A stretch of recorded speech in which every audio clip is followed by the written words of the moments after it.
Bienvenidos a Alexandria, donde la historia, la mitología y las culturas cobran vida a través de audiolibros. Por favor, suscríbete, dale me gusta y comenta para apoyarnos. Capítulo 1. El trono de Castilla. Al escuchar la noticia de la muerte de Enrique IV, Isabel fue proclamada reina en Segovia.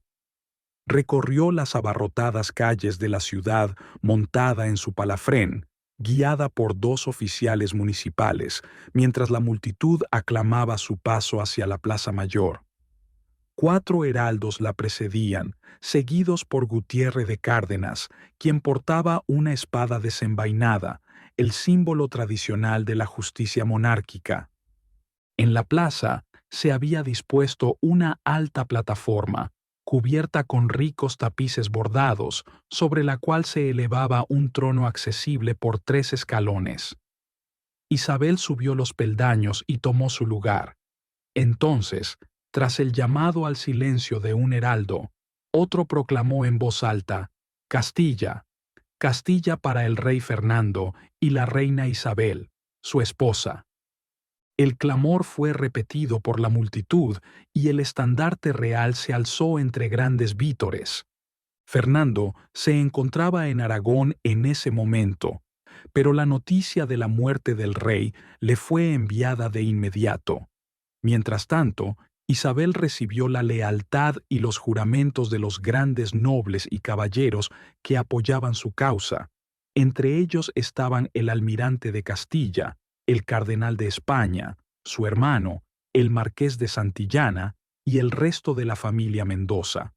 También trajeron consigo a Beltrán de la Cueva, duque de Alburquerque, cuyo nombre había estado largo tiempo vinculado a la causa de la infanta Juana debido al escándalo. La tardanza en la llegada del arzobispo de Toledo fue significativa. En otro tiempo ferviente partidario de Isabel, ahora se presentaba junto a los demás, aunque su homenaje carecía de entusiasmo. En el salón del palacio, prestó solemnemente su juramento con la mano sobre un ejemplar de los Evangelios. El día 2 de enero, él y el cardenal de España cabalgaron para encontrarse con el rey de Sicilia.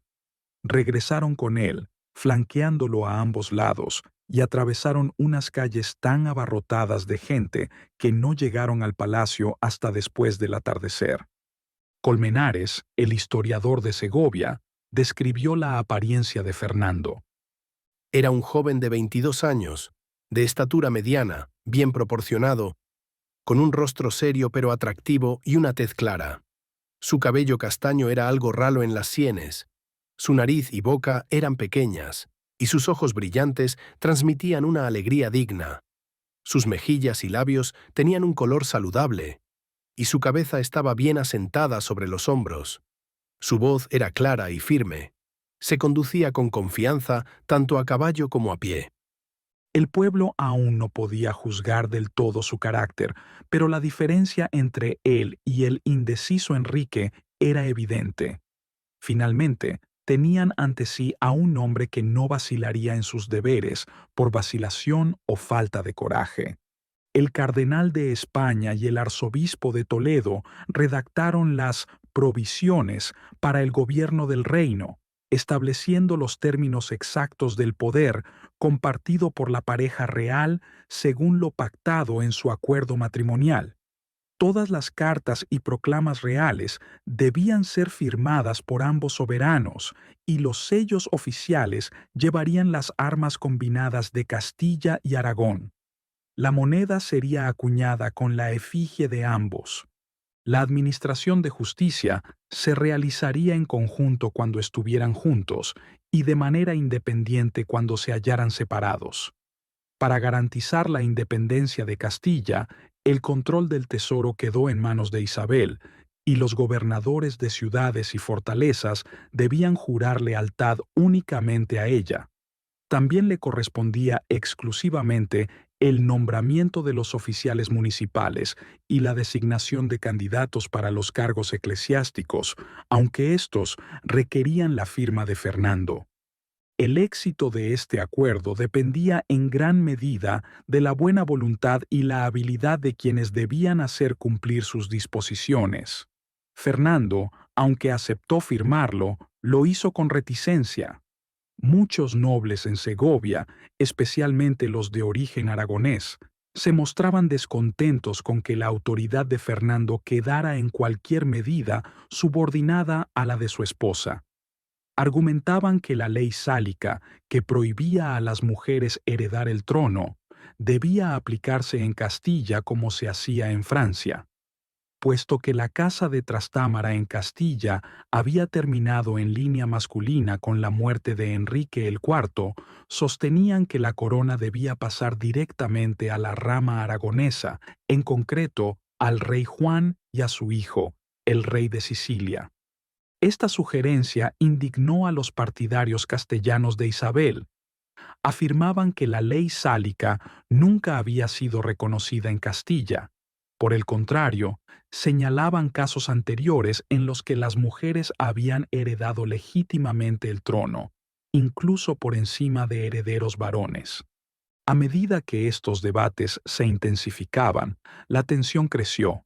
Fernando, naturalmente inclinado hacia la idea de aumentar su propio poder, se mostró favorable a la postura que reforzaba su autoridad. Sin embargo, Isabel, decidida a no ceder sus derechos, logró finalmente persuadirlo para que aceptara su visión. Durante una acalorada reunión del Consejo en la que se confirmó su derecho sucesorio, Isabel se volvió hacia Fernando y declaró: Señor, este asunto nunca debió haber sido cuestionado ni debatido en nuestro Consejo. Por la gracia de Dios y por los sagrados lazos de nuestro matrimonio, existe entre nosotros una perfecta unidad de propósito y espíritu, donde hay tal armonía entre esposo y esposa y tal bendición divina sobre nuestra unión. No puede haber verdadero conflicto ni división entre nosotros. Luego, Isabel hizo referencia a su deber de obediencia como esposa, pero su argumento más persuasivo fue de índole práctica. Si aceptaban la ley sálica y no tenían herederos varones, su hija Isabel no podría heredar el trono. Esto significaría que las tierras y títulos de Fernando pasarían a sus parientes aragoneses, un desenlace que él ciertamente no deseaba. Según los relatos históricos, El rey, al escuchar el razonamiento de la reina, quedó muy complacido, pues sabía que era cierto. Tanto él como ella ordenaron entonces que no se volviera a discutir más el asunto. a partir de ese momento, anota el cronista, reinó una completa armonía entre los dos soberanos. Y siempre que el rey debía atender asuntos en una parte del reino, mientras la reina permanecía en otra, ninguno de los dos emitía jamás una orden que contradijera al otro. Aunque las circunstancias los separaban en ocasiones, sus voluntades permanecían unidas por el amor. Fernando e Isabel habían logrado evitar sabiamente que esta disputa se convirtiera en un conflicto de gran escala. En tiempos de crisis, incluso el más pequeño desacuerdo puede inclinar la balanza del poder. En aquel momento, su fuerza combinada era necesaria para estabilizar el reino. La mayoría de los nobles y caballeros ya habían jurado su lealtad, ya fuera personalmente o a través de representantes. Sin embargo, una facción pequeña pero influyente, encabezada por el joven marqués de Villena, seguía insistiendo en que la infanta Juana era la legítima reina. Villena y sus seguidores revelaron sus verdaderas intenciones a través de sus exigencias, que se centraban más en su beneficio personal que en la lealtad a la princesa Juana. Villena exigía el título de maestre de Santiago, las tierras y castillos que habían pertenecido a su padre, incluyendo el Alcázar de Madrid, y una renta anual de 2 millones de maravedíes. De manera similar, el conde de Plasencia buscaba conservar sus títulos y privilegios. Las negociaciones fracasaron cuando se trató el futuro de Juana. Aunque Fernando e Isabel accedieron a la mayoría de las demandas, incluyendo el maestrazgo de Villena y el matrimonio de Juana, impusieron la condición de que ella quedara bajo la tutela de una persona de confianza. Villena rechazó esta cláusula, negándose a ceder el control sobre Juana, quien continuaba siendo su principal instrumento de presión. Villena, confiado en sus ambiciones, tramó un complot contra Isabel junto a su tío abuelo, el arzobispo de Toledo. La lealtad del arzobispo había cambiado drásticamente. De ser un ferviente partidario de Isabel durante las negociaciones de su matrimonio, pasó finalmente a oponerse a ella. Su retraso en llegar a Segovia y su actitud fría fueron signos evidentes de este cambio. Las motivaciones del arzobispo eran claras. Lo movían la codicia y la sed de poder. Aficionado a la alquimia, desperdiciaba grandes sumas en experimentos fallidos para fabricar oro, y su anhelo de influencia lo llevaba a cambiar de bando constantemente. En última instancia, traicionó a Isabel por celos hacia su nuevo consejero, el cardenal de España. A pesar de los intentos de Isabel por apaciguarlo, la naturaleza desconfiada del arzobispo lo llevó a formular cada vez más exigencias. Cuando Fernando le negó sus peticiones, abandonó la corte con ira y se retiró a Alcalá de Henares, donde comenzó a conspirar en secreto con los partidarios de Juana. El arzobispo de Toledo y el marqués de Villena urdieron un plan para apoderarse de Castilla a través de una alianza con Portugal. Su intención era que el rey Alfonso V se casara con su sobrina, Juana, e invadiera Castilla con el apoyo de sus aliados para derrocar a Fernando y a la reina Isabel. El marqués escribió a Alfonso, haciéndole audaces promesas. A su majestad, el serenísimo rey, Alfonso de Portugal, ha llegado el momento, majestad, de tomar lo que legítimamente le pertenece. Castilla está dividida, sus nobles inquietos, su tesoro vacío y su pueblo sumido en la incertidumbre. Jamás ha habido un momento más propicio para actuar con decisión. Sepa que no está solo en esta empresa. Los señores más poderosos de Castilla respaldan su causa. Yo mismo, mi familia, el duque de Arévalo y el arzobispo de Toledo, todos unidos en nuestro firme apoyo a la legítima reina, Juana. 14 de las más fuertes ciudades del reino han jurado lealtad, y muchas más esperan solo la primera señal de victoria para unirse a nosotros. Fernando e Isabel son vulnerables, sus recursos son escasos, y su poder es apenas una sombra frente a la grandeza de Portugal. Su frágil gobierno se sostiene sobre cofres vacíos y alianzas inestables, fuerzas que se desmoronan bajo el peso del oro y del acero. Con su mano unida a la de Juana y sus estandartes ondeando sobre Castilla, el trono estará a su alcance. Actúe con rapidez, mi señor. El futuro de Castilla y el destino de su corona aguardan su mandato. A simple vista, el plan parecía sólido. Sin embargo, un líder más prudente podría haber cuestionado si la arraigada hostilidad de Castilla hacia Portugal y la lealtad incierta de algunas ciudades clave pondrían en riesgo el éxito de la empresa. Alfonso V, sin embargo, estaba demasiado enfocado en su objetivo como para considerar tales riesgos. Tras haber obtenido 3 victorias contra los moros y ganado el título de El Africano, ahora soñaba con un segundo triunfo, semejante a la famosa batalla de Aljubarrota. Además, esta campaña le ofrecía la oportunidad de vengarse del reiterado rechazo de la reina Isabel a sus propuestas de matrimonio. Los consejeros más pragmáticos advirtieron a Alfonso que no debía confiar en el marqués de Villena ni en el arzobispo de Toledo, recordándole que estos mismos hombres habían declarado anteriormente ilegítima a Juana para justificar su rebelión contra Enrique IV. Su repentino cambio de lealtad parecía responder más a intereses personales que a razones de justicia. Isabel y el cardenal de España enviaron cartas instando a Alfonso a buscar la mediación en lugar de la guerra, pero él desestimó sus advertencias, convencido de que solo intentaban ganar tiempo. Decidido a actuar con rapidez, siguió adelante con sus planes de invasión. En el mes de mayo del año 1475, Alfonso cruzó la frontera con un ejército de más de 19.000 hombres y avanzó hasta Plasencia. Su intención era dirigirse al norte para tomar Toro y Zamora, con la esperanza de recibir apoyo local.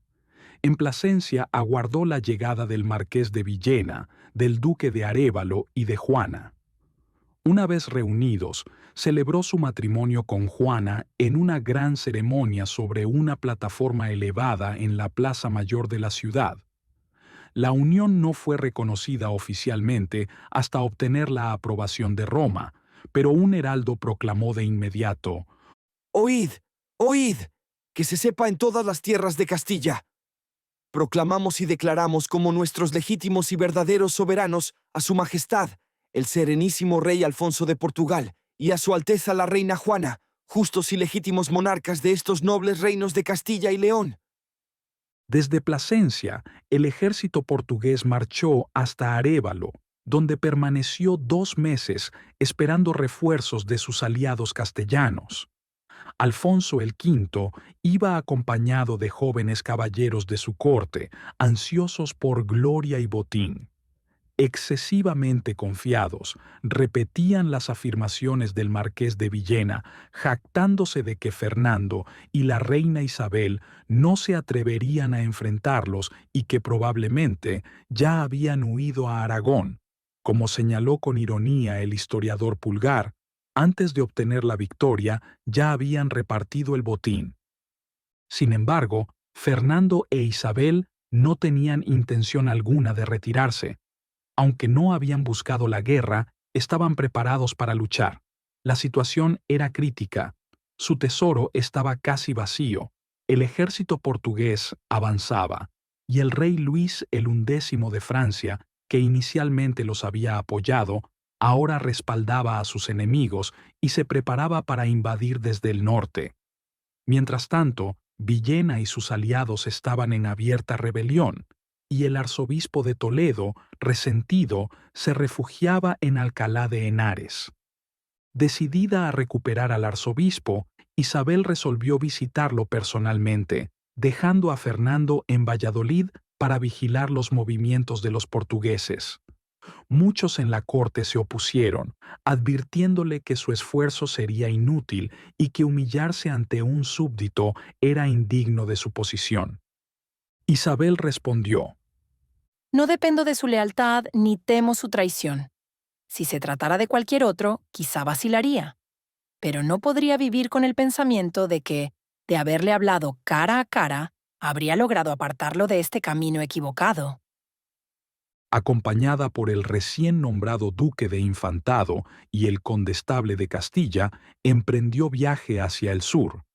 Al aproximarse a Alcalá, el condestable se adelantó para anunciar su llegada. El arzobispo escuchó en silencio, pero luego estalló en ira, declarando que serviría al rey de Portugal y que no cambiaría de opinión. Juró que, si Isabel entraba a la ciudad por una puerta, él saldría por otra. Al comprender que cualquier intento de persuasión sería inútil, Isabel continuó su camino hasta Toledo, donde organizó las defensas de Extremadura y Andalucía. Mientras tanto, Fernando reunía tropas en Valladolid. El odio hacia los portugueses era profundo, y muchas ciudades castellanas enviaron soldados por cuenta propia, nobles en armadura, caballería ligera, arqueros vizcaínos y montañeses del norte acudieron en masa al estandarte real. Las fuerzas de Isabel procedentes de Segovia y Ávila se sumaron a ellos, formando un ejército de aproximadamente 12.000 jinetes y 80.000 infantes. A medida que el ejército avanzaba para recuperar la fortaleza de Toro, que había caído junto con Zamora debido a la traición de sus gobernadores, el entusiasmo crecía. El propio Fernando ansiaba una victoria decisiva. El asedio de Toro fracasó, ya que las sólidas defensas de la ciudad y el abastecimiento de los portugueses resultaron infranqueables. En un consejo de guerra, Fernando y sus comandantes decidieron retirarse. Esta decisión desató rumores de interferencia de los nobles, lo que llevó a algunos soldados a irrumpir en la tienda de Fernando en señal de protesta. Al enterarse de que la orden de retirada provenía del propio rey, las tropas se dispersaron en desorden hacia Valladolid. La fortaleza abandonada cayó en manos portuguesas y el arzobispo de Toledo se unió oficialmente a su bando, jurando con desprecio que pronto devolvería a Isabel a su condición anterior, despojada de su corona y su poder. Desde Valladolid, Fernando fue llamado a Burgos. La ciudad le era leal, pero la fortaleza y la iglesia de Santa María la Blanca seguían bajo el control de las fuerzas del duque de Arévalo, cuyas catapultas habían devastado la ciudad. Más de 300 casas habían ardido y el bombardeo continuaba día y noche. Fernando, acompañado por su medio hermano Alfonso, duque de Villahermosa, llegó rápidamente para tomar el control de la situación. Construyeron fortificaciones para cortar el paso a los refuerzos portugueses, pero el asedio consumía tanto tiempo como recursos. El tesoro en Segovia, entregado por Andrés de Cabrera, estaba vacío, y el reino, debilitado por el mal gobierno de Enrique el IV, tenía pocos ingresos fiscales. Desesperados por conseguir fondos, Fernando e Isabel convocaron las cortes en Medina del Campo. Se negaron a permitir que sus tropas saquearan a la población civil o a vender las pocas propiedades reales que aún conservaban. En su lugar, buscaron el apoyo financiero de la Iglesia. Su reputación era lo suficientemente fuerte como para que el clero accediera, ofreciendo la mitad de su vajilla de plata como préstamo, con la condición de ser reembolsados en un plazo de 3 años con 30 millones de maravedíes. La guerra continuaba, no solo en el noroeste, donde el rey Alfonso V había establecido su base, sino en toda Castilla e incluso más allá de la frontera portuguesa. En respuesta a la proclamación de Alfonso en Plasencia, Fernando e Isabel contraatacaron declarándose a sí mismos rey y reina de Portugal, lo que elevó la moral de sus partidarios en Galicia y Extremadura. Animados por esto, las fuerzas castellanas asaltaron ciudades bajo dominio portugués, tomaron fortalezas, robaron ganado e incendiaron aldeas. En Toledo, el descontento con el gobierno del arzobispo Carrillo y del marqués de Villena llevó a muchos a declarar su lealtad a Isabel. El conde de Paredes, un veterano guerrero y aspirante al maestrazgo de Santiago, lideró tropas en su apoyo, apoderándose de las rentas de las tierras de Villena. El caos obligó al marqués a abandonar al rey de Portugal y apresurarse a defender sus propias posesiones. Frustrado con sus aliados, el arzobispo de Toledo instó al rey Alfonso V a marchar sobre Madrid para reforzar a quienes confiaban en él. Alfonso, igualmente resentido, se negó, argumentando que abandonar el norte podría costarle Toro y Zamora. Además, culpó a sus aliados castellanos por no proporcionarle el apoyo prometido, ya que muchos nobles leales a Juana habían permanecido en sus tierras para defenderlas del avance de las fuerzas de Fernando e Isabel. Mientras tanto, Isabel trabajaba incansablemente desde Valladolid, asegurándose de que el camino hacia Burgos permaneciera bloqueado para impedir que los portugueses enviaran refuerzos. Durante toda la guerra, estuvo profundamente involucrada en los esfuerzos militares, viajando a Toledo para reclutar tropas, asegurando León de un traidor sospechoso y enviando refuerzos a Guipúzcoa, donde el rey Luis el XI de Francia intentaba expandir su influencia. La tensión de estos esfuerzos le causó un aborto espontáneo en el verano del año 1475, lo que hizo que su hija Isabel se volviera aún más preciada para ella. Para su seguridad, la niña fue enviada a Segovia, bajo el cuidado de Andrés de Cabrera, quien había sido nombrado marqués de Moya por su lealtad. Mientras continuaba el asedio de Burgos, Fernando capturó Zamora tras negociar en secreto con su guardián. El rey portugués se vio obligado a retirarse a Toro, y las fuerzas castellanas sitiaron rápidamente la ciudadela de Zamora. Isabel suministró tropas y artillería, mientras que llegaban refuerzos diarios desde Galicia. Con sus líneas de suministro cortadas, Alfonso vio cómo su fortuna se desmoronaba e intentó negociar la paz. Sin embargo, sus exigencias eran excesivas. Demandaba una gran suma de dinero, el control permanente de Toro y Zamora y la anexión de Galicia a Portugal. Fernando e Isabel rechazaron sus condiciones sin vacilar. Reforzado por su hijo, el príncipe Juan, y nuevas tropas, Alfonso hizo un último intento de tomar Zamora, acampando cerca del río. Sin embargo, ante las fuertes defensas castellanas que impedían el acceso a la ciudadela, abandonó el asedio tras algunas semanas y se retiró en secreto hacia Toro, bajo la cobertura de la noche. Este era el momento que los castellanos esperaban. Tan pronto como descubrieron la retirada de Alfonso, iniciaron la persecución. Los portugueses habían destruido un puente para retrasarlos, obligando a los castellanos a dedicar horas a su reparación. La estrecha carretera entre el río Duero y las colinas los ralentizó aún más, y casi al anochecer, Fernando finalmente alcanzó a la retaguardia enemiga, a 3 leguas de Toro. La batalla estalló con ferocidad. El príncipe Juan de Portugal, al mando del flanco izquierdo de su padre, rompió las líneas enemigas con artillería y una audaz carga. Mientras tanto, en el centro y la derecha, el rey Fernando y el rey Alfonso V se enfrentaron en un combate brutal junto al arzobispo de Toledo y el cardenal de España, ambos luchando a pesar de sus roles eclesiásticos.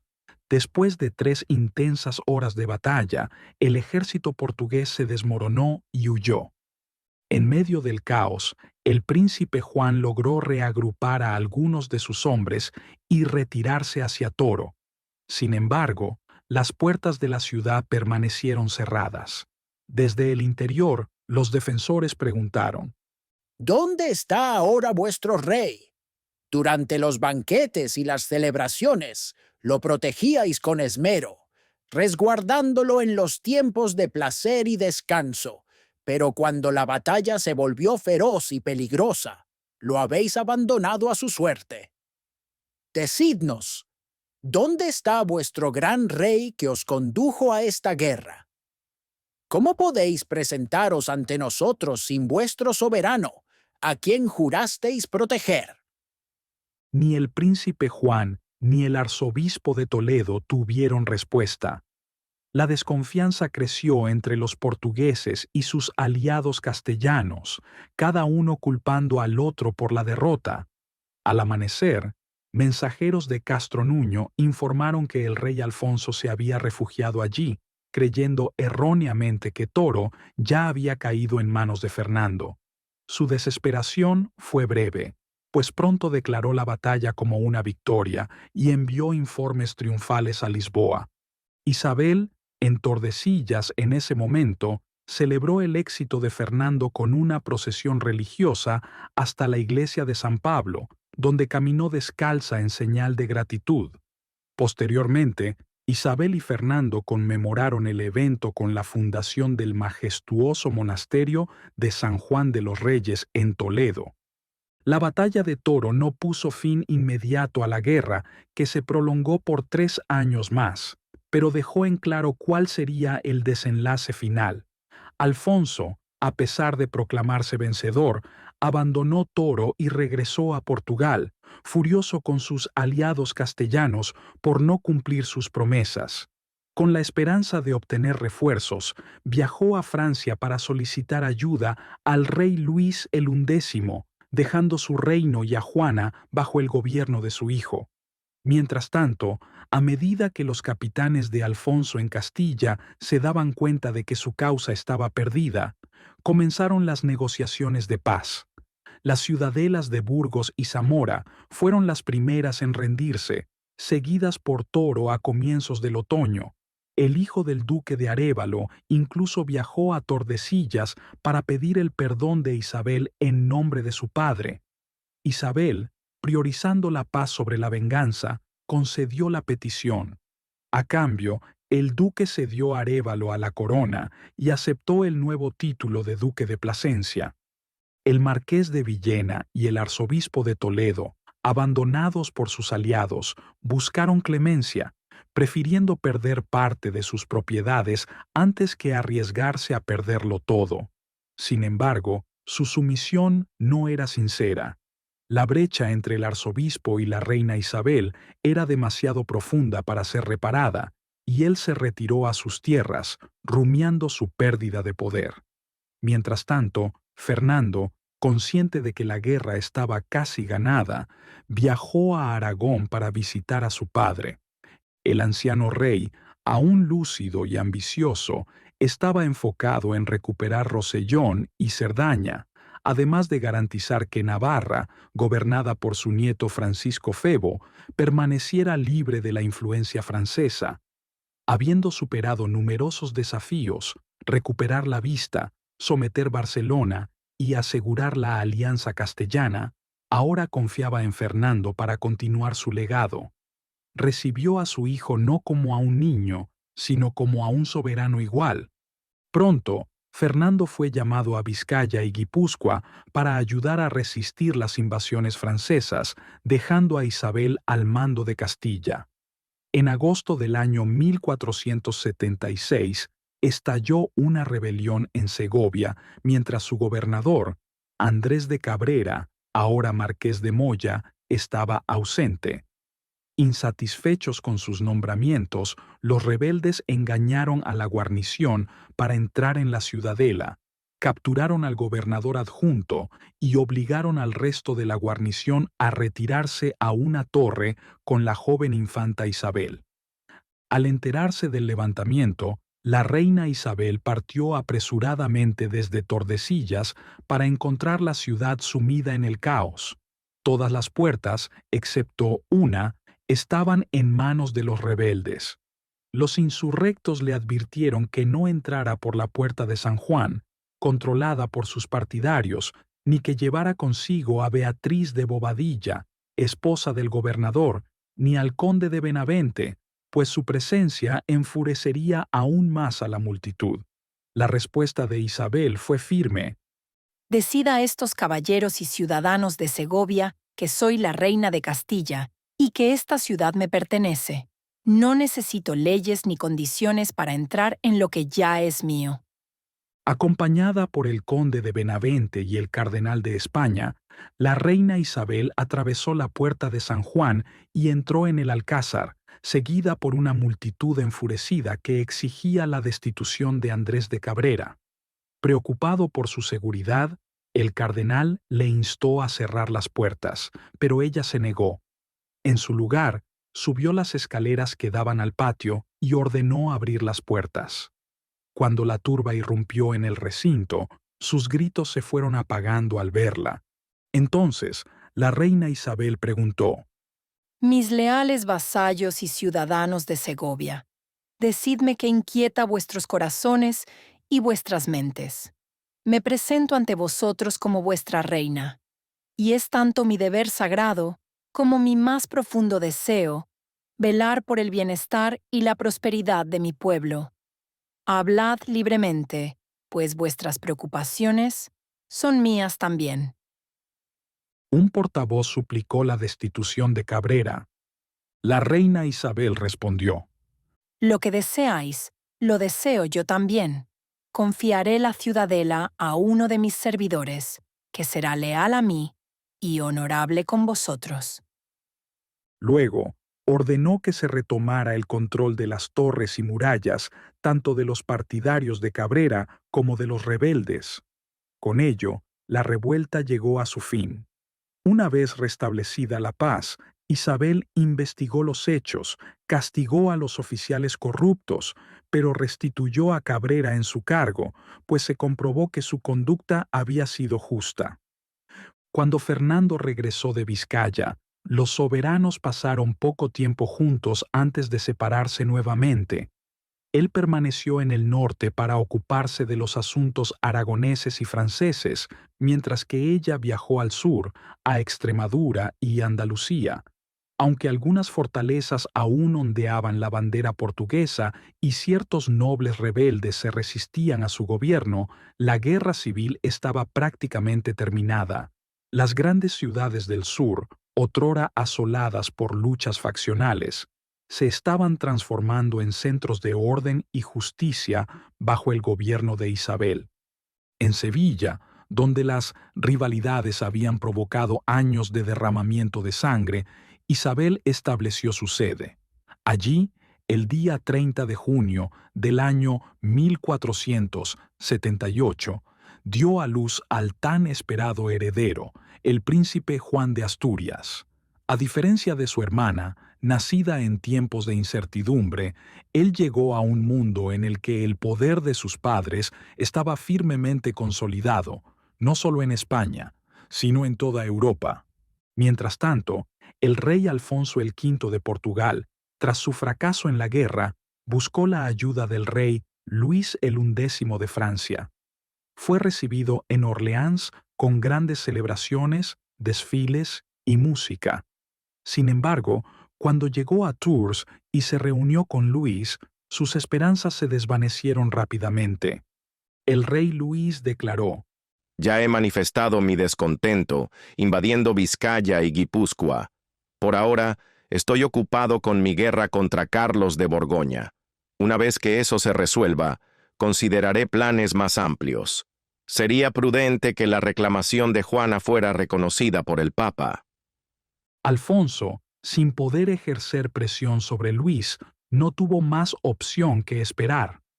Siguiendo su consejo, envió emisarios a Roma, donde, gracias a la influencia francesa, el Papa Sixto IV concedió la dispensa necesaria para su matrimonio con Juana. Luego, en enero del año 1477, Carlos el Temerario murió en la batalla de Nancy. Con la esperanza de que Luis centrara ahora su atención en España, Alfonso aguardó con impaciencia el apoyo prometido. Pronto, Alfonso V se dio cuenta de que había sido engañado. El rey Luis XI estaba demasiado ocupado apoderándose de los territorios de la hija del difunto duque de Borgoña, la duquesa María, como para respaldar una invasión de Castilla. Impaciente con su huésped portugués, Luis no tenía la menor intención de ayudarlo. Al comprender su fracaso, Alfonso cayó en la desesperación y juró abandonar su corona para convertirse en monje o peregrino en Tierra Santa. Sus mensajes a Lisboa fueron tan dramáticos que su pueblo lo creyó y proclamó rey a su hijo. Cuando Alfonso regresó, se encontró destronado, pero el príncipe Juan, mostrando generosidad, renunció a su derecho, permitiendo que su padre siguiera reinando. Decidido a intentarlo una vez más, Alfonso planeó una nueva invasión de Castilla, reuniendo a nobles descontentos en Extremadura. La rebelión estalló a lo largo de la frontera, con el obispo de Évora liderando tropas portuguesas, pero fue un último y desesperado esfuerzo. Para entonces, Alfonso había perdido todo apoyo externo. El rey Luis XI, ahora centrado en la adquisición del Franco Condado, había hecho las paces con Castilla.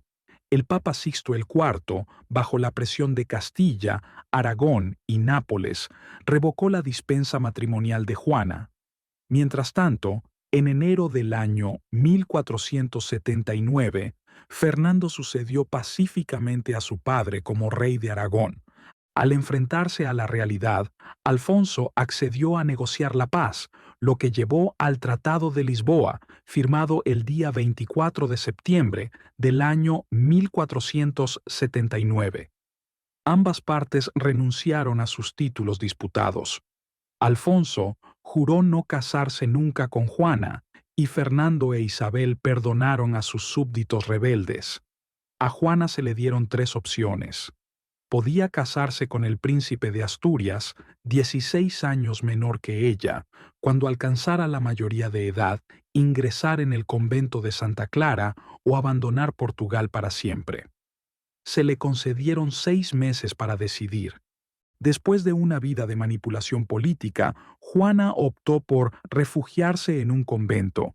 Al año siguiente, ingresó en el convento de Santa Clara, en Coimbra, en presencia de 2 embajadores castellanos.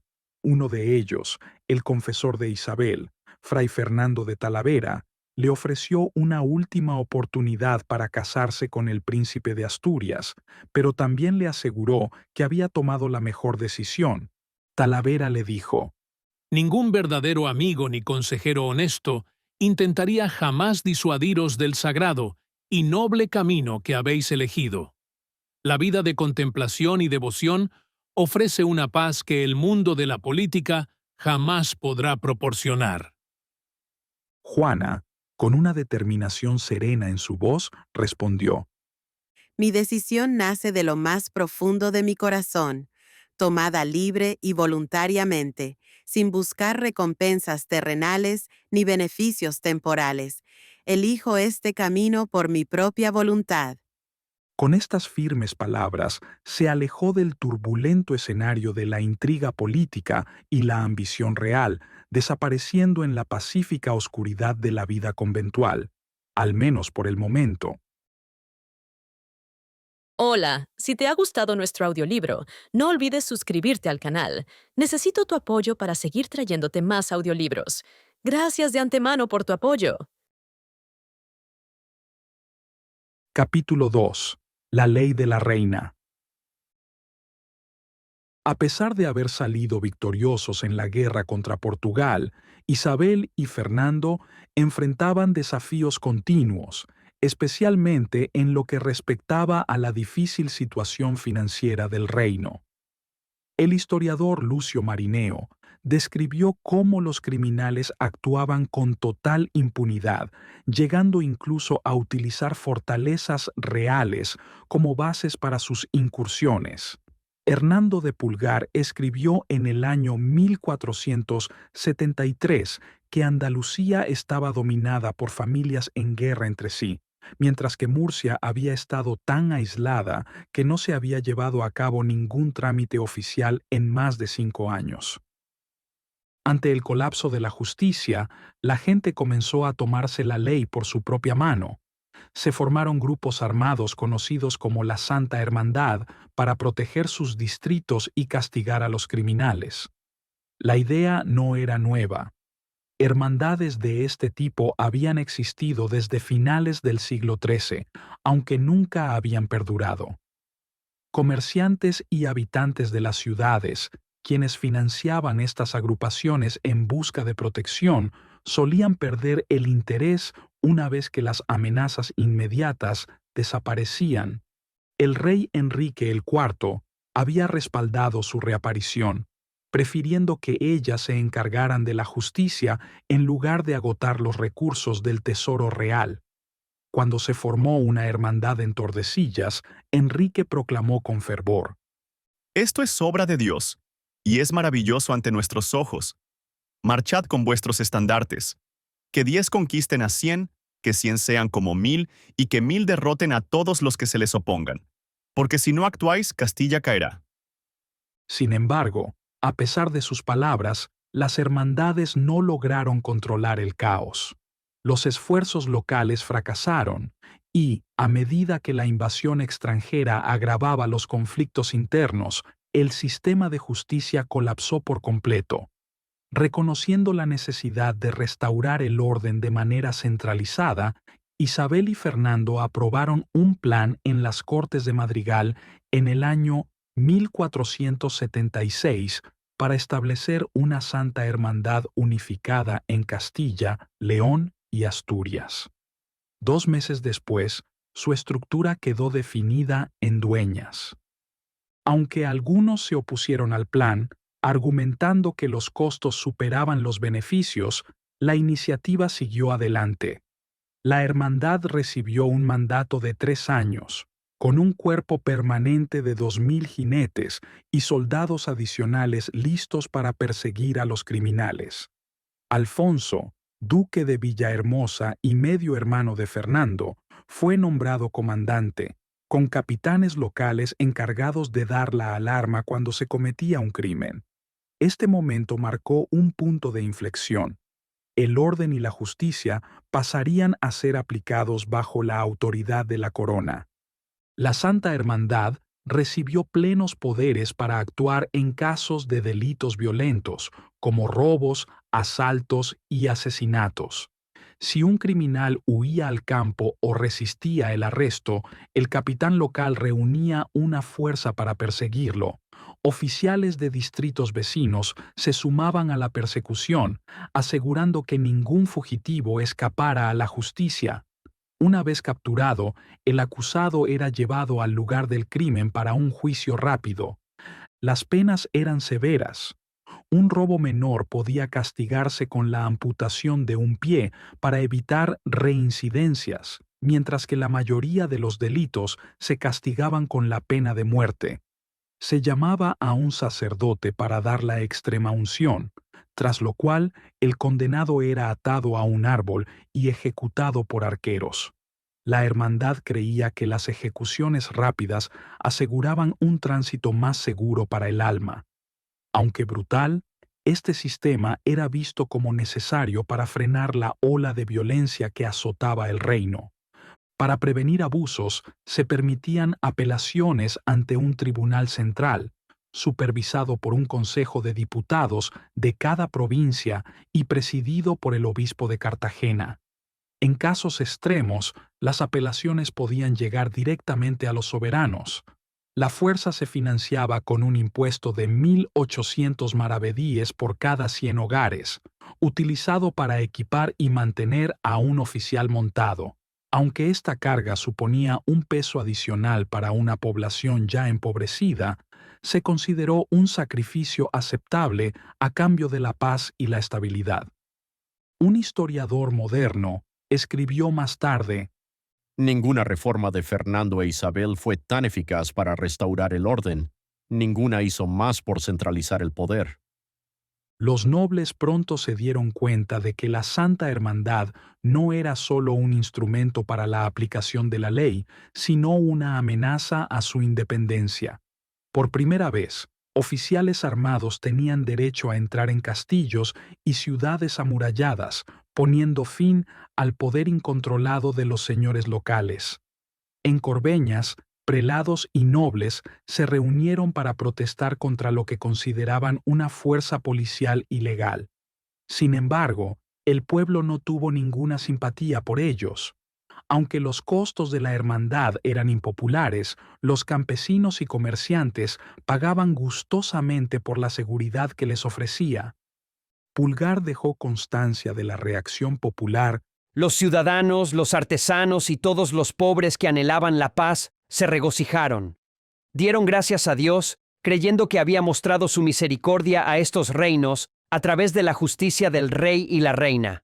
Por fin, cada hombre podía poseer lo que era suyo sin temor a perderlo por la fuerza. Tras cumplirse los 3 años iniciales, la Santa Hermandad fue renovada con un apoyo aún mayor. El condestable de Castilla, Pedro Fernández de Velasco, conde de Haro, dio la bienvenida a sus oficiales en sus tierras e incluso los ayudó. Como uno de los nobles más influyentes del reino, su ejemplo motivó a otros, y pronto la hermandad extendió su autoridad no solo por toda Castilla, sino también en Aragón. Fernando e Isabel garantizaron el éxito de la hermandad manteniendo una estricta imparcialidad.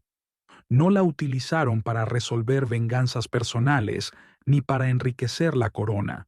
De haberlo hecho, habrían perdido rápidamente la confianza del pueblo.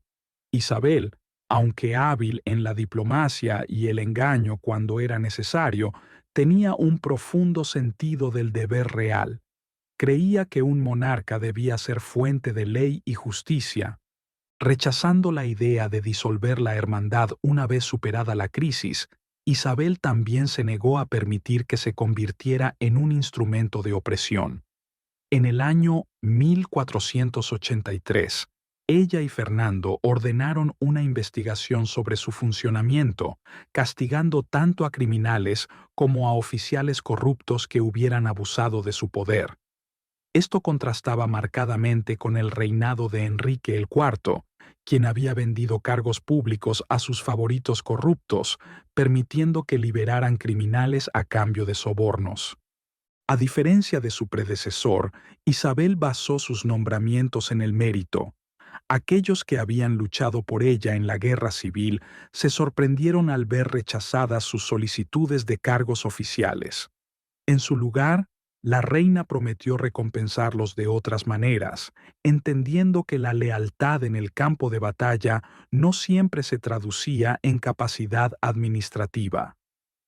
Los desafíos para hacer cumplir la ley y el orden fueron especialmente graves en Galicia tras la guerra contra Portugal. Desde el reinado de Juan el II, la provincia había estado gobernada por nobles violentos que construyeron fortalezas para proteger a sus bandas de ladrones. El robo en los caminos era común. Los impuestos se cobraban mediante la extorsión y hasta las tierras de la iglesia habían sido confiscadas para beneficio personal. Isabel y Fernando enfrentaban ahora la difícil tarea de restaurar la justicia en esta región sin ley. En el año 1481, dos oficiales reales llegaron a Santiago con la misión, encomendada por Isabel y Fernando, de restablecer el orden en Galicia. Los líderes locales dudaron inicialmente en apoyarlos, argumentando que el desorden era simplemente su forma de vida. Sin embargo, su verdadera preocupación era otra. En el pasado, los funcionarios enviados por la corona habían sucumbido a la corrupción o huido, dejando a sus partidarios vulnerables a la represalia de los rebeldes. Solo cuando los oficiales juraron permanecer hasta que se estableciera la justicia, los líderes locales ofrecieron finalmente su respaldo. Por primera vez en años, la justicia fue rápida e imparcial. Los criminales que creían poder sobornar a las autoridades fueron ejecutados en su lugar.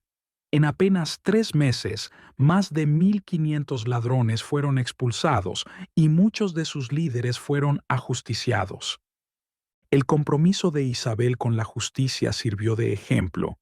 En Medina del Campo, una mujer desesperada le suplicó ayuda para encontrar a su esposo desaparecido, un notario. Tras una investigación, los oficiales descubrieron su cuerpo enterrado en el patio de la casa de un noble adinerado, Álvar Yáñez. El juicio reveló que Yáñez había obligado al notario a firmar un documento falsificado para apropiarse de la propiedad de un vecino, antes de asesinarlo. Convencido de que su riqueza lo salvaría, Yáñez ofreció 40.000 ducados, una suma que podría haber financiado la guerra que la reina planeaba contra los moros. Algunos consejeros instaron a Isabel a aceptar el soborno, pero ella se negó. La reina prefería la justicia al dinero. Yáñez fue ejecutado y, en lugar de confiscar su fortuna, Isabel permitió que sus hijos heredaran su patrimonio, demostrando que su objetivo no era el enriquecimiento personal, sino la justicia. Su compromiso con la equidad también se hizo evidente en Sevilla, donde llegó en el año 1477 con la intención de pacificar el sur de España. El duque de Medina Sidonia, autoproclamado duque de Sevilla, la recibió con una fastuosa exhibición, esperando obtener su favor en su disputa con el marqués de Cádiz. Confiaba en que Isabel lo ayudaría a recuperar Jerez, que el marqués había arrebatado. Sin embargo, Isabel comprendió rápidamente sus verdaderas intenciones. Tanto el duque como el marqués habían librado violentas guerras de facciones, devastando la ciudad de Sevilla. Mientras los nobles jugaban sus juegos de poder, la gente común había sufrido. Sus familias fueron asesinadas, sus tierras saqueadas, sus casas incendiadas y sus hijas abusadas por mercenarios. La justicia, no el favoritismo nobiliario, sería el pilar del gobierno de Isabel. Para garantizar el orden, Isabel celebraba audiencias públicas todos los viernes, permitiendo que los ciudadanos presentaran sus quejas. Desde un estrado en el Alcázar, escuchaba los casos, analizaba las pruebas y dictaba sentencias rápidas. Cientos de criminales fueron ejecutados y las tierras y bienes robados fueron restituidos a sus legítimos dueños. En algunos casos, el miedo a ser juzgados llevó a los culpables a devolver voluntariamente lo que habían tomado. A pesar de la abrumadora cantidad de delitos, Isabel se mantuvo firme en su papel de fuente de justicia. Sin embargo, cuando el obispo y los líderes de la ciudad le advirtieron que casi todas las familias estaban implicadas en crímenes pasados y que una purga demasiado severa podría desatar una nueva revuelta, aceptó sabiamente conceder un indulto general con una única excepción: la herejía seguiría siendo imperdonable. No todos estaban contentos con el enfoque de Isabel.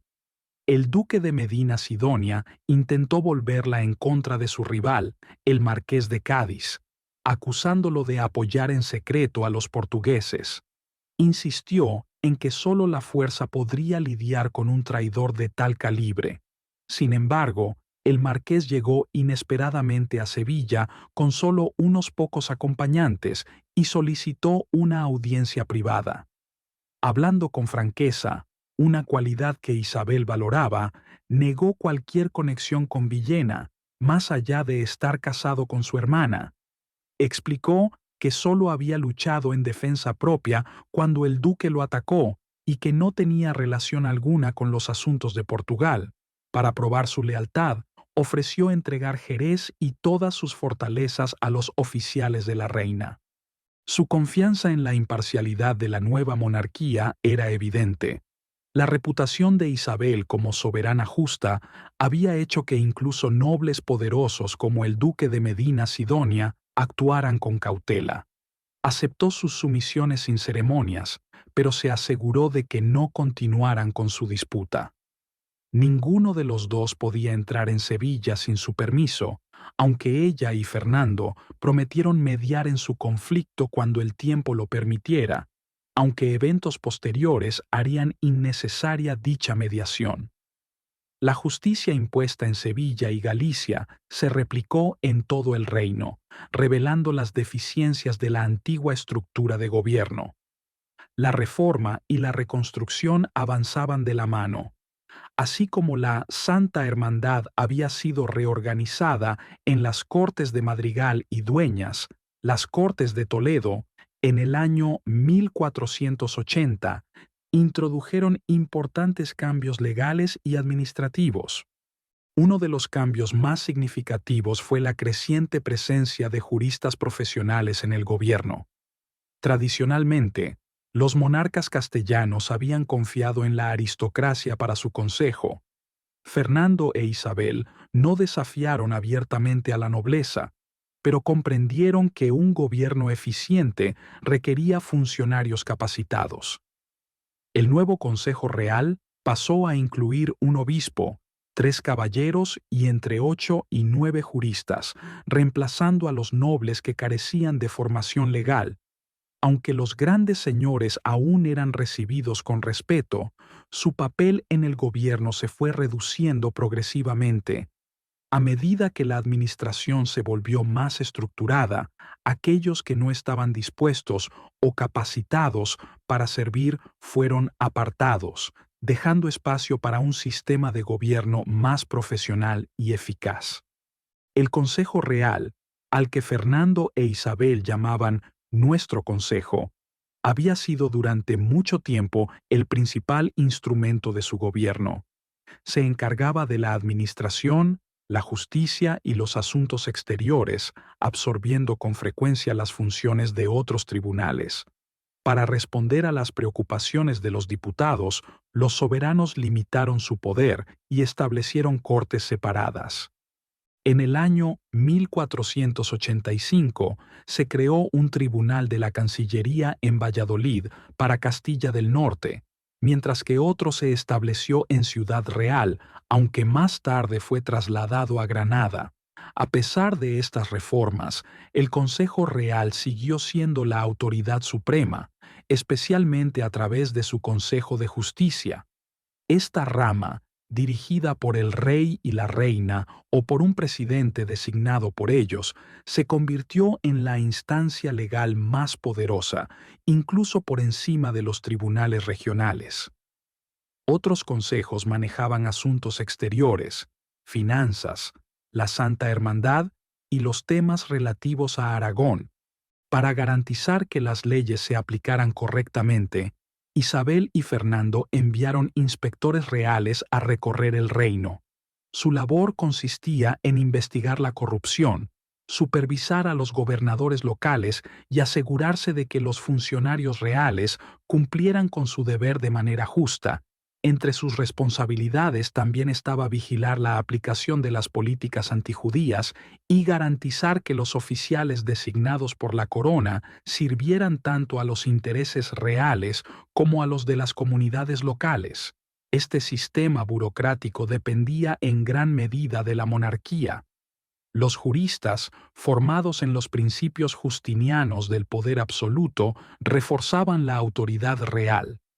Aunque este sistema tenía el potencial de convertirse en una tiranía, bajo Fernando e Isabel sirvió para garantizar la justicia y el orden. El historiador Pedro Mártir escribió en el año 1492: La justicia, que parece haber abandonado otras tierras, impregna estos reinos. Sin embargo, imponer justicia en Castilla no era tarea fácil debido a la complejidad del sistema legal español. Los jueces tenían que lidiar con leyes contradictorias, como el fuero juzgo de la época goda, y códigos posteriores como las 7 partidas y el ordenamiento de Alcalá. Consciente de este problema, Isabel encomendó al jurista Alfonso Díaz de Montalvo la tarea de crear un código legal unificado. En un plazo de 4 años, compiló las ordenanzas reales en 8 volúmenes. No obstante, el trabajo contenía errores, omisiones e inconsistencias. Decepcionada, Isabel dejó instrucciones en su testamento para que su hija Juana nombrara expertos que corrigieran y revisaran la obra adecuadamente. Las reformas legales y administrativas eran esenciales, pero sin una recuperación financiera serían inútiles. Años de guerra habían paralizado el comercio y la moneda del reino se había devaluado gravemente. Enrique IV había permitido que individuos privados acuñaran dinero, aumentando el número de casas de moneda de 5 a 150. Como resultado, las monedas perdieron casi todo su valor, provocando un alza en los precios y el caos económico. Para restaurar la estabilidad, Fernando e Isabel recuperaron el control de las casas de moneda en su primer año de gobierno, estableciendo estrictos estándares para la acuñación. Estas reformas ayudaron, pero el tesoro seguía vacío. En el año 1475 se había recaudado un préstamo temporal utilizando la plata de la Iglesia, pero Isabel consideraba su devolución un deber sagrado y se negó a recurrir nuevamente a tales medidas. Las Cortes de Toledo debatieron posibles soluciones. Se descartó el aumento de impuestos, ya que la población estaba en una situación difícil. El problema principal se remontaba a la prodigalidad de Enrique IV, quien había entregado grandes propiedades reales a cambio de favores. El monarca justificaba su generosidad diciendo: Dad a unos para que me sirvan, a otros para que no me roben, porque, por la gracia de Dios, soy rey y tengo tesoros y rentas suficientes para todos. Sin embargo, hacia el final de su reinado, Enrique se vio obligado a vender rentas sobre las tierras reales por precios muy por debajo de su valor real. La única solución, concluyeron las Cortes, era recuperar estas tierras y rentas. La propuesta contó con el respaldo del cardenal de España, de los nobles y de los consejeros reales. Para lograr un consenso más amplio, Fernando e Isabel escribieron a todos los duques, obispos y varones ausentes, explicando la situación crítica del reino y solicitando sus opiniones. Sorprendentemente, todos coincidieron en que los bienes alienados debían ser restituidos a la corona. Este apoyo inesperado reflejaba el creciente respaldo a la monarquía. Algunos, como el conde de Haro, que ya había cooperado con la Santa Hermandad, estaban cansados de la anarquía. Otros buscaban el favor real, mientras que muchos admiraban la energía y liderazgo de Fernando e Isabel. Se creó una comisión encabezada por el cardenal de España para investigar la concesión de tierras durante el reinado anterior. Las propiedades otorgadas como recompensa por servicios legítimos fueron respetadas, pero aquellas obtenidas de manera fraudulenta fueron recuperadas sin compensación. Las tierras vendidas a bajo precio fueron recompradas por la misma cantidad. La delicada tarea de supervisar este proceso fue encomendada al confesor de Isabel, Fray Fernando de Talavera, un hombre reconocido por su integridad. Algunos nobles perdieron la mitad o incluso la totalidad de las tierras que habían adquirido ilegalmente, mientras que otros solo debieron devolver pequeñas porciones. Sin embargo, Isabel se aseguró de que las donaciones a iglesias, hospitales y los pobres no fueran afectadas.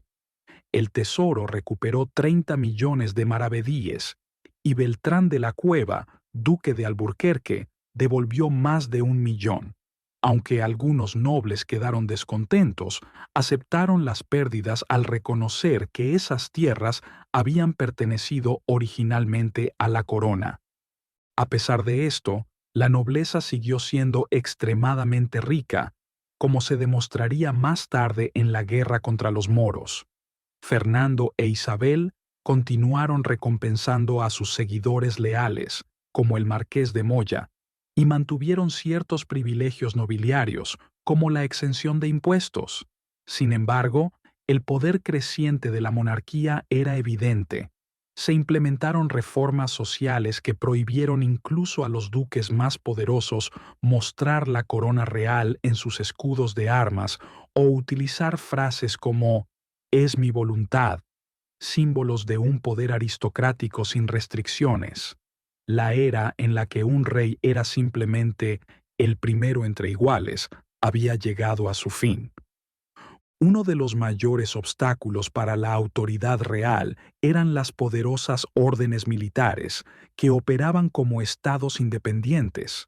Sus líderes, o maestres, controlaban vastas riquezas, fortalezas y ejércitos privados. Las elecciones para estos cargos a menudo desataban guerras civiles, como ocurrió cuando el maestrazgo de Santiago quedó disputado entre 7 candidatos tras la muerte del viejo marqués de Villena. Uno de los aspirantes, el conde de Paredes, había sido rechazado repetidamente a pesar de contar con la aprobación papal. Cuando murió en el año 1476, don Alonso de Cárdenas, comendador mayor de León y fiel partidario de Isabel, reunió tropas y marchó apresuradamente a Auclés, donde debía celebrarse la elección. Convencido del apoyo de Isabel, esperaba salir victorioso, pero la reina tenía otros planes. Al enterarse de la situación, Isabel escribió de inmediato al Papa solicitando que su esposo Fernando asumiera el control de la orden. Luego, cabalgó durante 3 días bajo intensas lluvias desde Valladolid hasta Ocaña. Aunque ya había caído la noche, siguió adelante hasta Uclés, donde llegó sin previo aviso, dejando atónitos a los comandantes. Allí les instó a posponer la elección hasta recibir la respuesta del Papa. Aunque decepcionado, Alonso de Cárdenas aceptó esperar, confiando en la promesa de Isabel de considerar su candidatura. Finalmente, Fernando fue nombrado administrador de la orden, pero como parte de un compromiso, Alonso recibió más tarde el maestrazgo. Sin embargo, se le impuso la obligación de pagar 3 millones de maravedíes anuales para la defensa de la frontera contra los moros, y tras su muerte, el título pasaría de manera permanente a la corona. Con el tiempo, Fernando también asumió el control de las órdenes de Calatrava y Alcántara, ampliando aún más la riqueza e influencia de la monarquía. Con estas victorias, la corona había quebrantado definitivamente la resistencia aristocrática, no solo en términos financieros, sino también en el ámbito político. Sin embargo, imponer la justicia en todo el reino era una cosa, convencer a las familias más poderosas de Castilla de que ellas también estaban sujetas a la ley sería otro desafío aún mayor. Los nobles podían aceptar la pérdida de tierras adquiridas ilegalmente y someterse a la autoridad real, pero renunciar a la venganza personal atentaba contra su orgullo. Consideraban que recurrir al arbitraje era un signo de debilidad. Los duelos y los asesinatos seguían siendo sus métodos predilectos para resolver disputas. Mientras Isabel se encontraba en Valladolid, estalló una violenta disputa entre don Fadrique Enríquez, hijo del almirante de Castilla, y Ramir Núñez de Guzmán, señor de Toral. A pesar de que Guzmán tenía un salvoconducto otorgado por la reina, don Fadrique lo atacó en público, golpeándolo varias veces. Indignada, Isabel cabalgó hasta Simancas y exigió la rendición inmediata de don Fadrique o la entrega de la fortaleza de su padre. El almirante, incapaz de proteger a su hijo, entregó las llaves de la fortaleza. Aún furiosa, Isabel declaró: Sufro los golpes que don Fadrique ha asestado contra mi salvoconducto. Solo cuando don Fadrique se presentó en la corte para implorar clemencia, Isabel accedió a perdonarlo. Sin embargo, se negó a recibirlo personalmente y ordenó su humillación pública antes de enviarlo prisionero a Arévalo. Más tarde, a petición de su familia, le permitió exiliarse en Sicilia de manera indefinida. Mientras tanto, Ramir Núñez de Guzmán, en lugar de aprender la lección del destino de su rival, intentó asesinar al almirante en represalia. Fue capturado, juzgado y despojado de sus tierras y riquezas.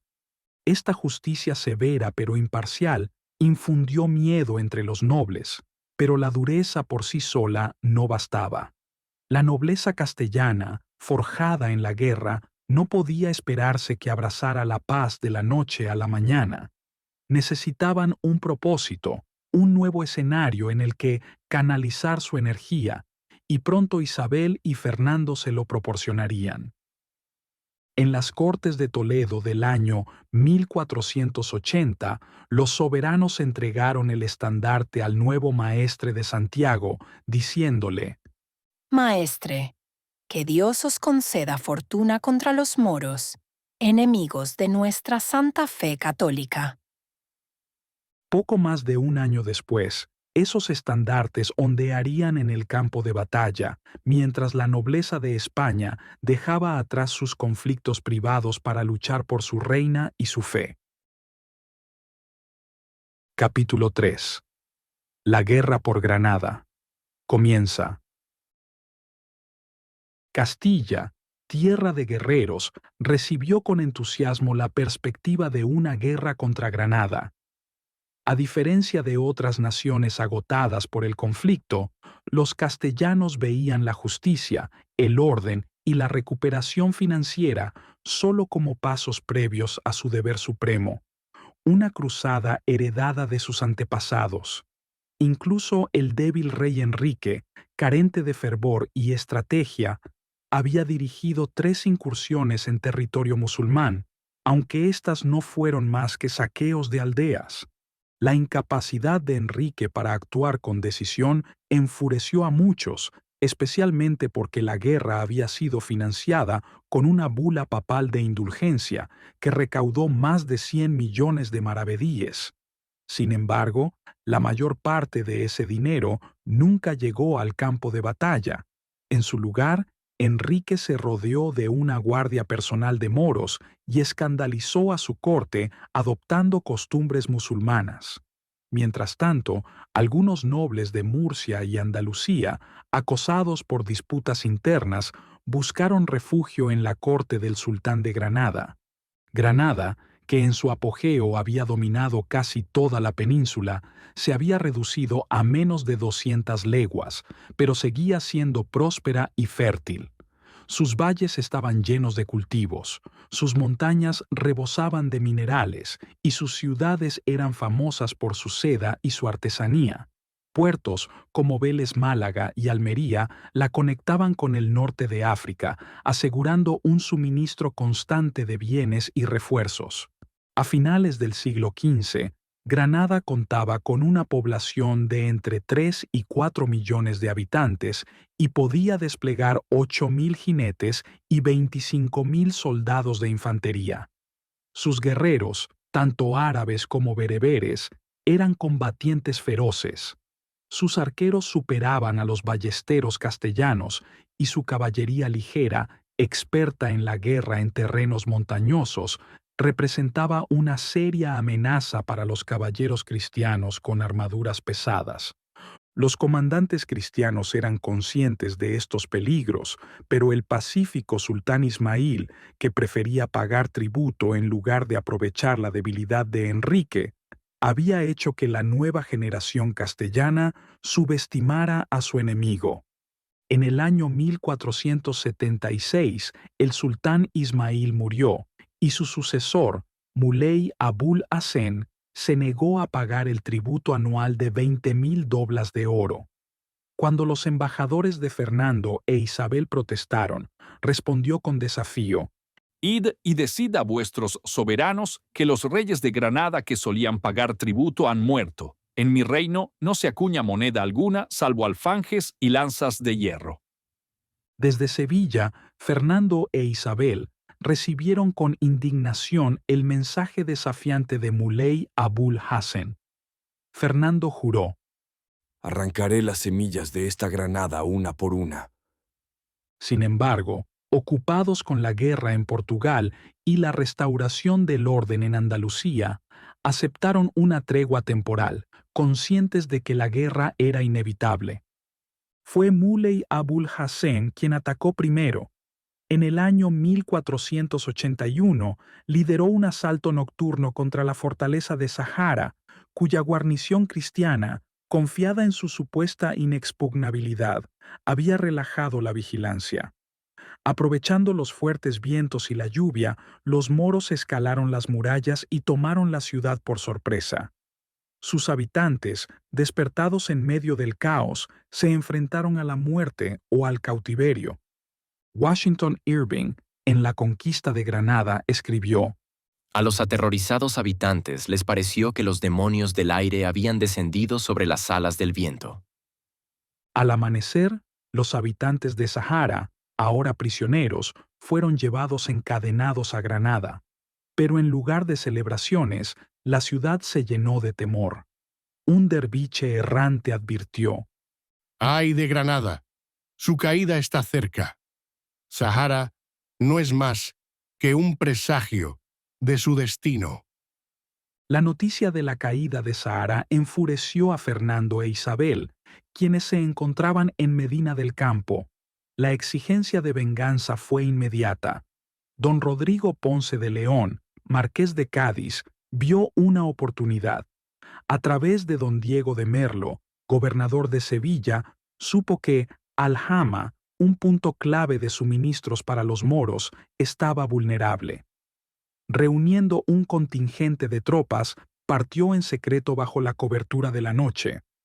El día 1 de marzo del año 1482, las tropas cristianas llegaron a Alhama sin ser detectadas. Un pequeño grupo liderado por Diego de Merlo escaló la sección menos vigilada de la ciudadela, eliminó a los centinelas y abrió las puertas. Los habitantes moros despertaron en medio del pánico y resistieron ferozmente. Se levantaron barricadas en las calles y los ballesteros dispararon desde las azoteas. Algunos capitanes cristianos sugirieron incendiar la ciudadela y retirarse, pero el marqués de Cádiz se negó. «No hemos llegado hasta aquí solo para quemarla», declaró, prometiendo a sus hombres el botín de la victoria. Inspirados por sus palabras, redoblaron su ataque, derribaron una muralla y tomaron Alhama, superando a los defensores. «¡Ay de mí, Alhama!», fue el lamento en Granada cuando llegó la noticia de su captura. Furioso, Muley Abul Hassen reunió 3.000 jinetes y 50.000 soldados de infantería para recuperar la ciudad. A medida que avanzaban, sus tropas quedaron horrorizadas al ver los cuerpos de sus compatriotas esparcidos fuera de las murallas, devorados por buitres y perros callejeros. Dentro de Alhama, las fuerzas cristianas lideradas por el marqués de Cádiz enfrentaban condiciones desesperadas. Aislados en territorio enemigo y con los suministros agotándose, padecían hambre y sed después de que los ingenieros moros desviaran la fuente de agua de la ciudad. Mensajeros fueron enviados urgentemente a Andalucía y Medina del campo para pedir refuerzos. Mientras la reina Isabel movilizaba tropas en toda Castilla, Fernando marchó al sur, hacia Córdoba. Sin embargo, al llegar, descubrió que la ayuda ya estaba en camino.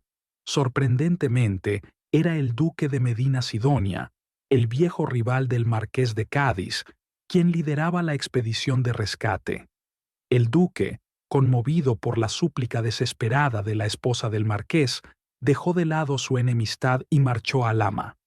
El cronista Bernaldez los llamó los dos pilares sobre los que descansaba Andalucía, y juntos sus fuerzas resultaron imponentes. Cuando finalmente llegaron a Alhama, Muley Abul Hassen ya se había retirado.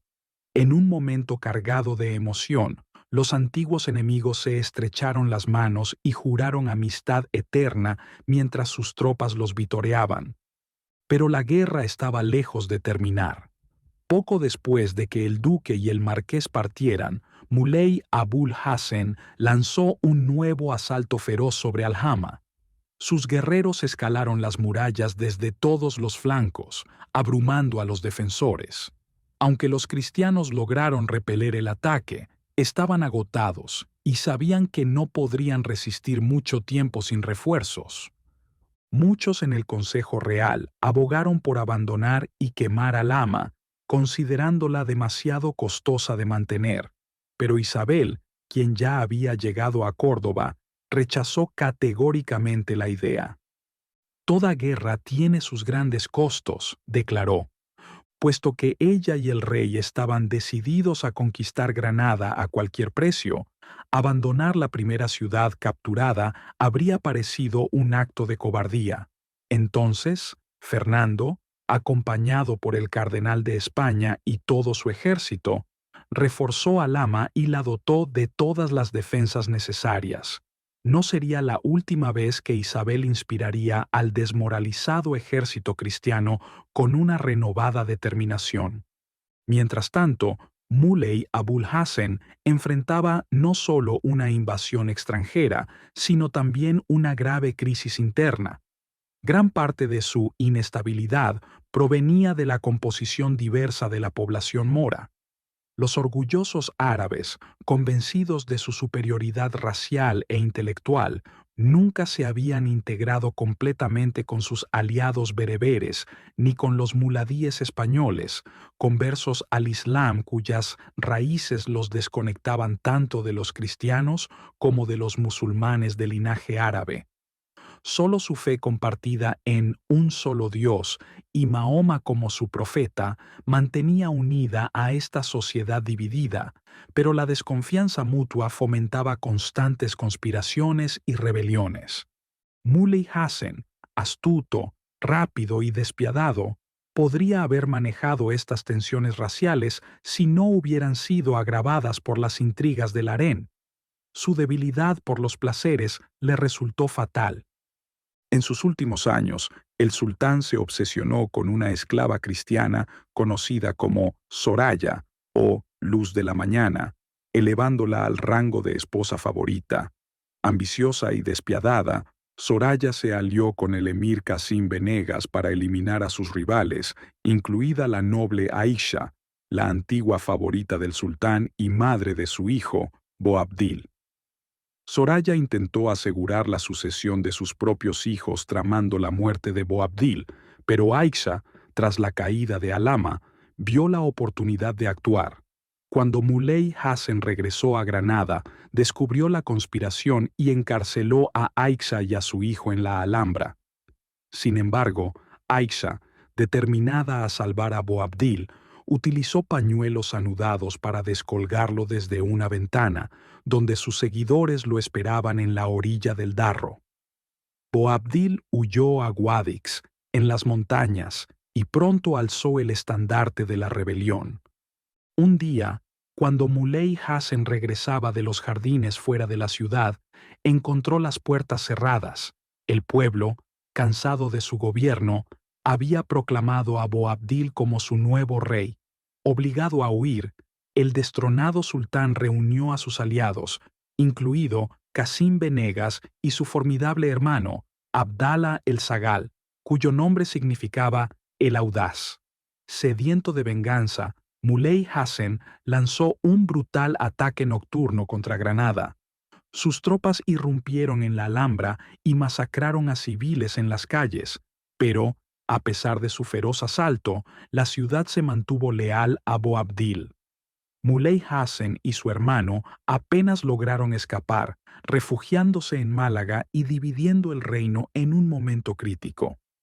Mientras los moros se debilitaban por la guerra civil, la conquista cristiana tampoco estuvo exenta de desastres.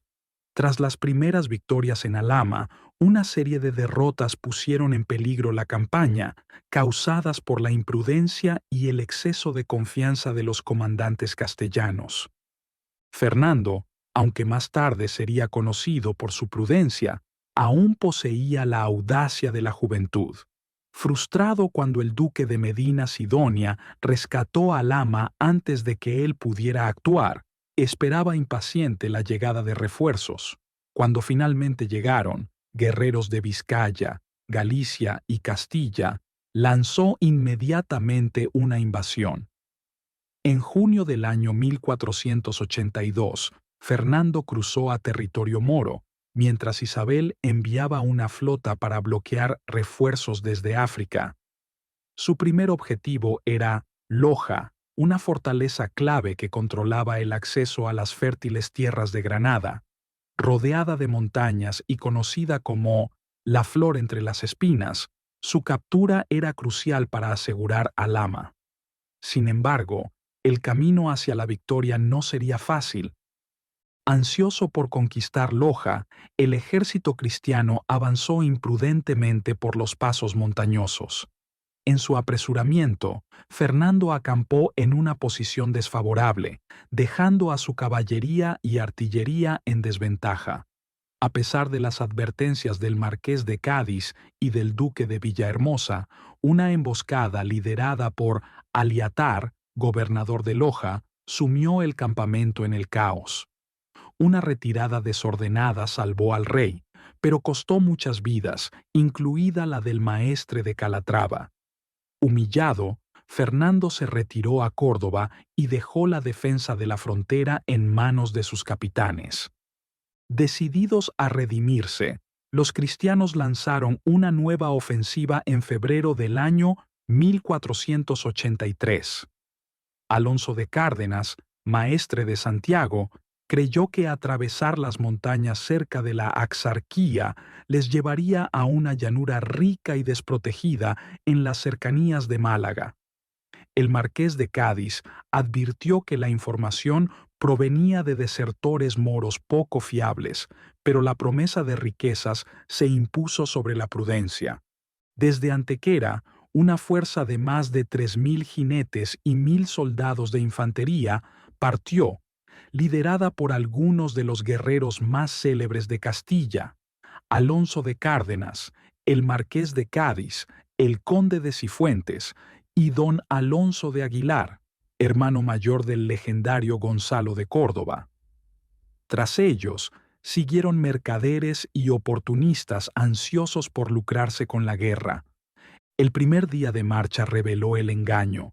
En lugar de fértiles llanuras, se encontraron con crestas áridas, desfiladeros angostos y senderos traicioneros. Los pueblos estaban abandonados y, en su frustración, las tropas incendiaron todo a su paso. Al caer la noche, llegó el desastre. Desde las alturas comenzaron a llover piedras y flechas envenenadas. Los caballos entraron en pánico, y entonces llegó la peor noticia. Muley Hassen, alertado por las hogueras de señales, había enviado a su hermano El Zagal y a Cassim Venegas para reforzar a los defensores de la montaña. El ejército cristiano había caído en una trampa mortal. Los castellanos, dándose cuenta de la desesperada situación, intentaron huir. Nadie escuchó la trompeta, ni siguió un estandarte, ni obedeció a sus líderes, escribió el cronista. Los moros los persiguieron implacablemente, separando a los comandantes de sus tropas y obligándolos a descender por barrancos fatales. El otrora orgulloso ejército cristiano fue prácticamente aniquilado en lo que se conoció como las Lomas de la Matanza. El maestre de Santiago logró escapar apenas bajo la oscuridad de la noche, declarando: No doy la espalda a los moros, sino a un país que se ha vuelto contra nosotros. El marqués de Cádiz y don Alonso de Aguilar también sobrevivieron, pero a un alto precio. El marqués perdió a 3 de sus hermanos y a 2 sobrinos. Casi 1.000 cristianos, incluido el conde de Cifuentes, fueron capturados y llevados a Málaga. El cura de los Palacios escribió: Este desastre fue un castigo de Dios, pues muchos solo buscaban riquezas y no el servicio de la Santa Fe Católica. La derrota en la Axarquía fue un golpe terrible para Castilla, pero los moros celebraron, especialmente Muley Hassen y su hermano El Zagal. Mientras tanto, Boabdil, ansioso por probar su valía, reunió un ejército y marchó hacia Lucena en abril del año 1483. A pesar de sus éxitos iniciales, su campaña tomó un giro ominoso. Al salir de Granada, su caballo tropezó en las puertas de la ciudad y un zorro cruzó entre sus tropas sin ser visto, malos presagios para sus supersticiosos seguidores. Más preocupante aún fue la firme resistencia de don Diego Fernández de Córdoba, gobernador de Lucena. Los moros esperaban una victoria fácil, pero mientras avanzaban por el campo, saqueando e incendiando, de repente aparecieron estandartes cristianos en la distancia. El conde de Cabra, con solo 200 jinetes y 400 infantes, llegó al campo de batalla. Sin embargo, el eco de sus trompetas y los senderos serpenteantes hicieron parecer que sus fuerzas eran mucho más numerosas. La infantería mora, presa del pánico, huyó en desbandada. La caballería continuó luchando hasta que los refuerzos de Antequera, dirigidos por don Alonso de Aguilar, y la muerte de Aliatar sellaron su derrota. Muchos soldados musulmanes murieron ahogados en el río Crecido, otros se rindieron y algunos lograron llegar a Loja, pero no Boabdil. El joven sultán, que desde entonces sería conocido como Boabdil el Desdichado, fue encontrado escondido entre los matorrales, su alfanje perdido. Capturado y humillado, fue llevado a Lucena, la misma ciudad que había esperado conquistar. Su destino generó un acalorado debate en Castilla. Algunos proponían encarcelarlo, pero el marqués de Cádiz argumentó que sería más beneficioso devolverlo a su reino como vasallo de los reyes católicos para seguir dividiendo a los moros. Así, la desgracia de Boabdil se convirtió en parte de la estrategia castellana. Fernando e Isabel aprobaron el plan, y pronto se acordaron los humillantes términos de su liberación. Boabdil juró lealtad a Castilla, comprometiéndose a pagar un tributo anual de 12,000 doblas de oro y a liberar a 400 cautivos cristianos. Aún más degradante, prometió presentarse ante la corte castellana cada vez que fuera convocado y permitir el libre paso de los ejércitos cristianos por su territorio en su guerra contra Muley Hassen y el Zagal. Como garantía de su lealtad, entregó a su hijo y a los hijos de sus nobles como rehenes. Aunque Boabdil recuperó su libertad, sin darse cuenta había sellado su destino, asegurando la pérdida de su reino y un futuro de servidumbre. Capítulo 4. El fin de la España musulmana. A pesar de estar debilitada por la guerra y los conflictos internos, Granada seguía desafiando a Castilla, lo que causaba una gran frustración a la reina Isabel. Sin embargo, ella se negaba a aceptar el fracaso como algo inevitable, considerándolo más bien un signo de incompetencia. Su convicción de que solo la perseverancia llevaría a la victoria inspiraba una lealtad profunda entre sus seguidores. En el año 1484, Fernando insistió en que se centraran en recuperar Rosellón y Cerdaña de manos de Francia, pues la muerte de Luis el XI había debilitado su dominio sobre estas regiones. Isabel coincidió en que era una oportunidad estratégica, pero argumentó que abandonar la costosa guerra contra Granada en ese momento sería un error. Procedió entonces a dirigirse al sur para planear la próxima campaña, mientras que Fernando, tras reflexionar, dejó de lado sus ambiciones en el norte y se unió a ella. Su mutuo respeto les permitió actuar con unidad en la toma de decisiones. Para entonces, la estrategia militar había evolucionado. Ataques sorpresa como los de Alhama y Loja habían demostrado ser poco fiables. Las fértiles tierras de Granada se recuperaban rápidamente de la devastación, lo que hacía que la táctica de la hambruna fuera ineficaz. Además, las fortalezas moras, construidas en terrenos escarpados, daban una clara ventaja defensiva a sus habitantes. En lugar de depender de asaltos temerarios, la conquista de Granada requeriría paciencia y avances sistemáticos. Durante los siguientes 8 años, los ejércitos cristianos reducirían a su enemigo fortaleza por fortaleza, hasta que la capital finalmente se rindiera, no por la fuerza bruta, sino por una persistencia implacable. Durante estos años, el ejército castellano comenzó a transformarse, alejándose de su estructura feudal. Esta evolución, que más tarde se perfeccionaría en Italia bajo Gonzalo de Córdoba, se hizo evidente en la guerra contra los moros. Si bien los ejércitos nobiliarios habían sido esenciales en conflictos anteriores, como en la guerra contra Portugal, su independencia presentaba dificultades. Algunos nobles, como el duque de Medina Sidonia, se negaban a aceptar órdenes, insistiendo en que sus tropas solo obedecieran su mando. Para contrarrestar el poder de la aristocracia, los soberanos ampliaron sus propias fuerzas.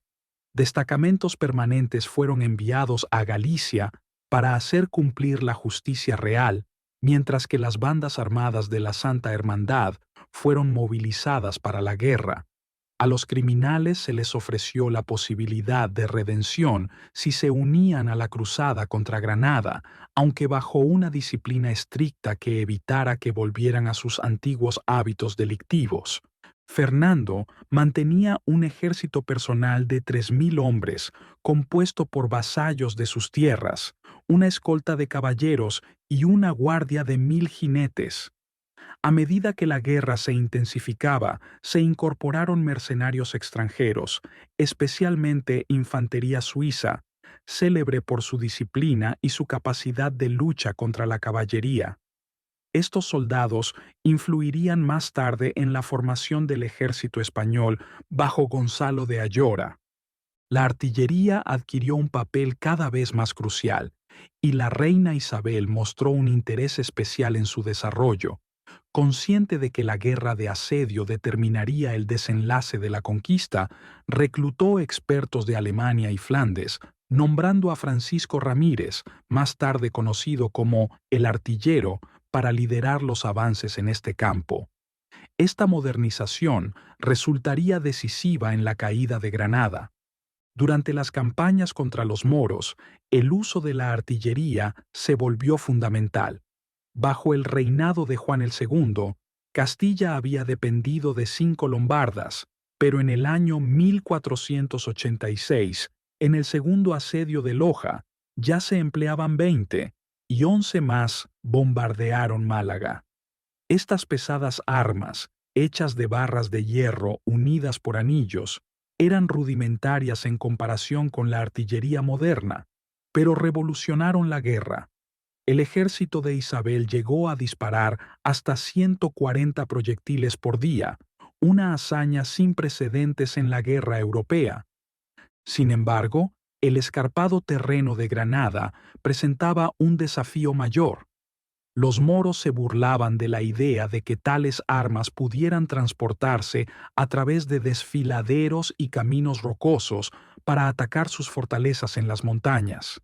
Isabel, lejos de desanimarse, movilizó a un ejército de ingenieros, herreros y carpinteros para construir carreteras, puentes y despejar caminos. Bajo sus órdenes, se construyó un camino de más de 3 leguas en solo 12 días. 2.000 carros de artillería, arrastrados por bueyes, cruzaron la frontera en una hazaña logística que asombró incluso a los cronistas de la época.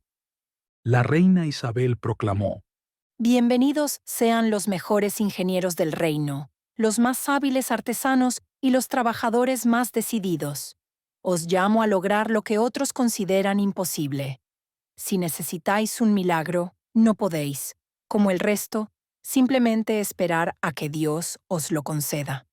Debéis sacrificar lo que Él ya os ha otorgado en servicio de una causa mayor. Abrid el camino ante mí, allanad las colinas, levantad los puentes y pavimentad las rutas que llevarán mis máquinas de guerra a las tierras invadidas por manos extranjeras. Se dice que la inteligencia de Alejandro no tenía igual, que el valor de Aníbal Barca era inigualable y que los ingenieros de Jerjes eran divinos. Entonces, espero de vosotros un milagro que inmortalice mi nombre. Más allá de la estrategia militar, Isabel también se preocupó por el bienestar de sus tropas. Estableció 4 grandes hospitales de campaña, completamente equipados con médicos, cirujanos y suministros, comparables a los renombrados hospitales de Milán. El erudito italiano Pedro Mártir quedó impresionado por su organización y compasión, escribiendo que la reina había previsto cada necesidad de su ejército. Mientras Fernando ofrecía términos justos a las ciudades que se rendían, permitiendo que sus habitantes se marcharan con sus pertenencias o permanecieran bajo su gobierno, su respuesta hacia los rebeldes era implacable.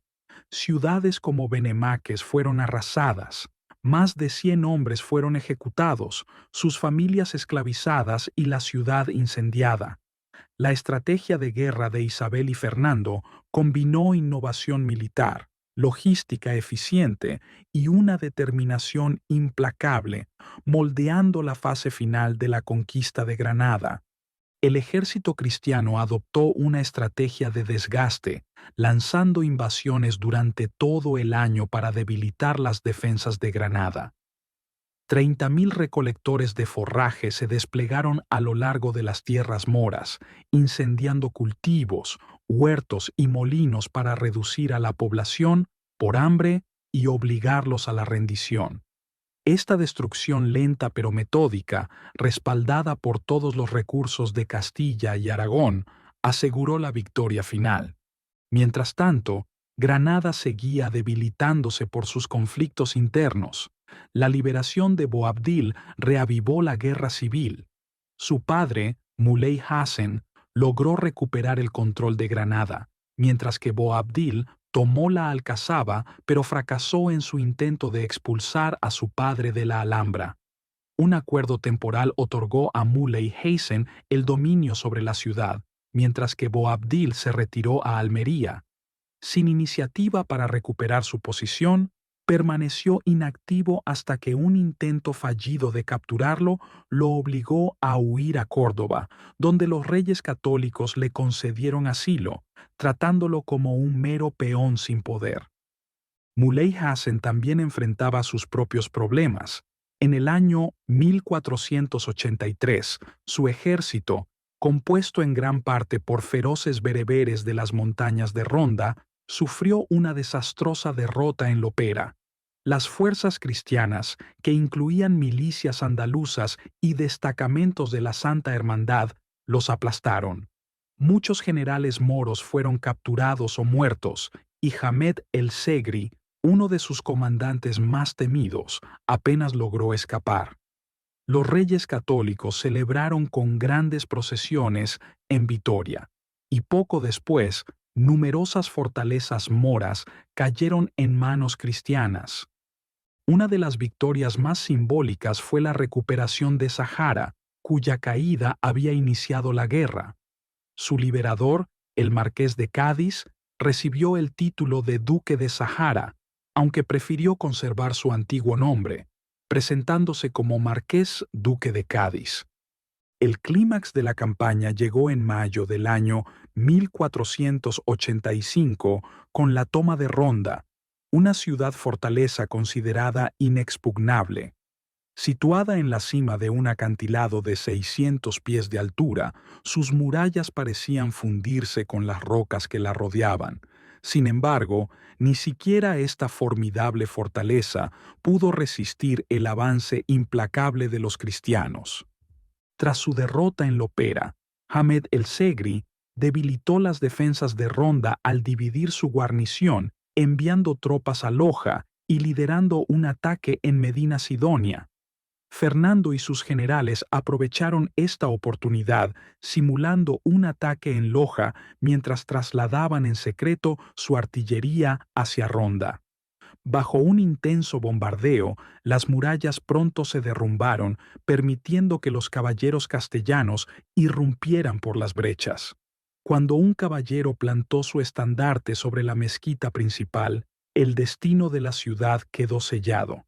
Mientras los habitantes se rendían, Hamed regresó de su incursión solo para encontrar la batalla en su apogeo. Aunque intentó un desesperado asalto nocturno, sus fuerzas fueron rechazadas. Ronda había caído, y la frontera occidental del reino moro estaba en manos cristianas. La derrota debilitó aún más el dominio de Muley Hassen, considerado demasiado viejo para gobernar o liderar ejércitos, abdicó por temor a la ira del pueblo.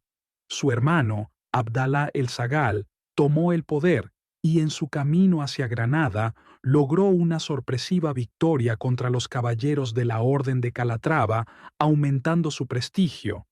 Entró triunfante en la capital con prisioneros y cabezas de enemigos exhibidas en las sillas de montar. Sin embargo, Muley Hassen murió poco después, y comenzaron a circular rumores de que el Zagal lo había envenenado. Mientras tanto, Boabdil, exiliado en Córdoba, reclamó el trono con el apoyo castellano, reavivando la guerra civil. El conflicto llevó a un acuerdo. El Zagal retendría las ciudades costeras de Almería, Málaga y Vélez, junto con la mitad de Granada, incluida la Alhambra.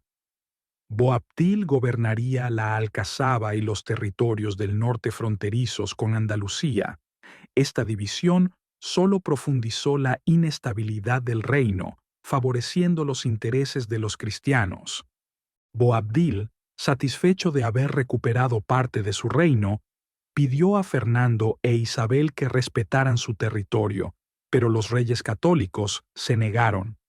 En su lugar, Fernando lo declaró traidor y marchó sobre Loja, una de las fortalezas más importantes del reino moro.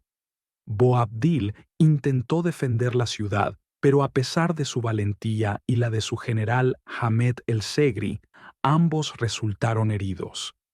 El día 29 de mayo del año 1486, Loja se rindió. Boabdil fue despojado de su título como rey de Granada y reducido a duque de Guadix, con la condición de que lucharía contra su tío el Zagal. A los habitantes de la ciudad se les permitió marcharse con sus pertenencias.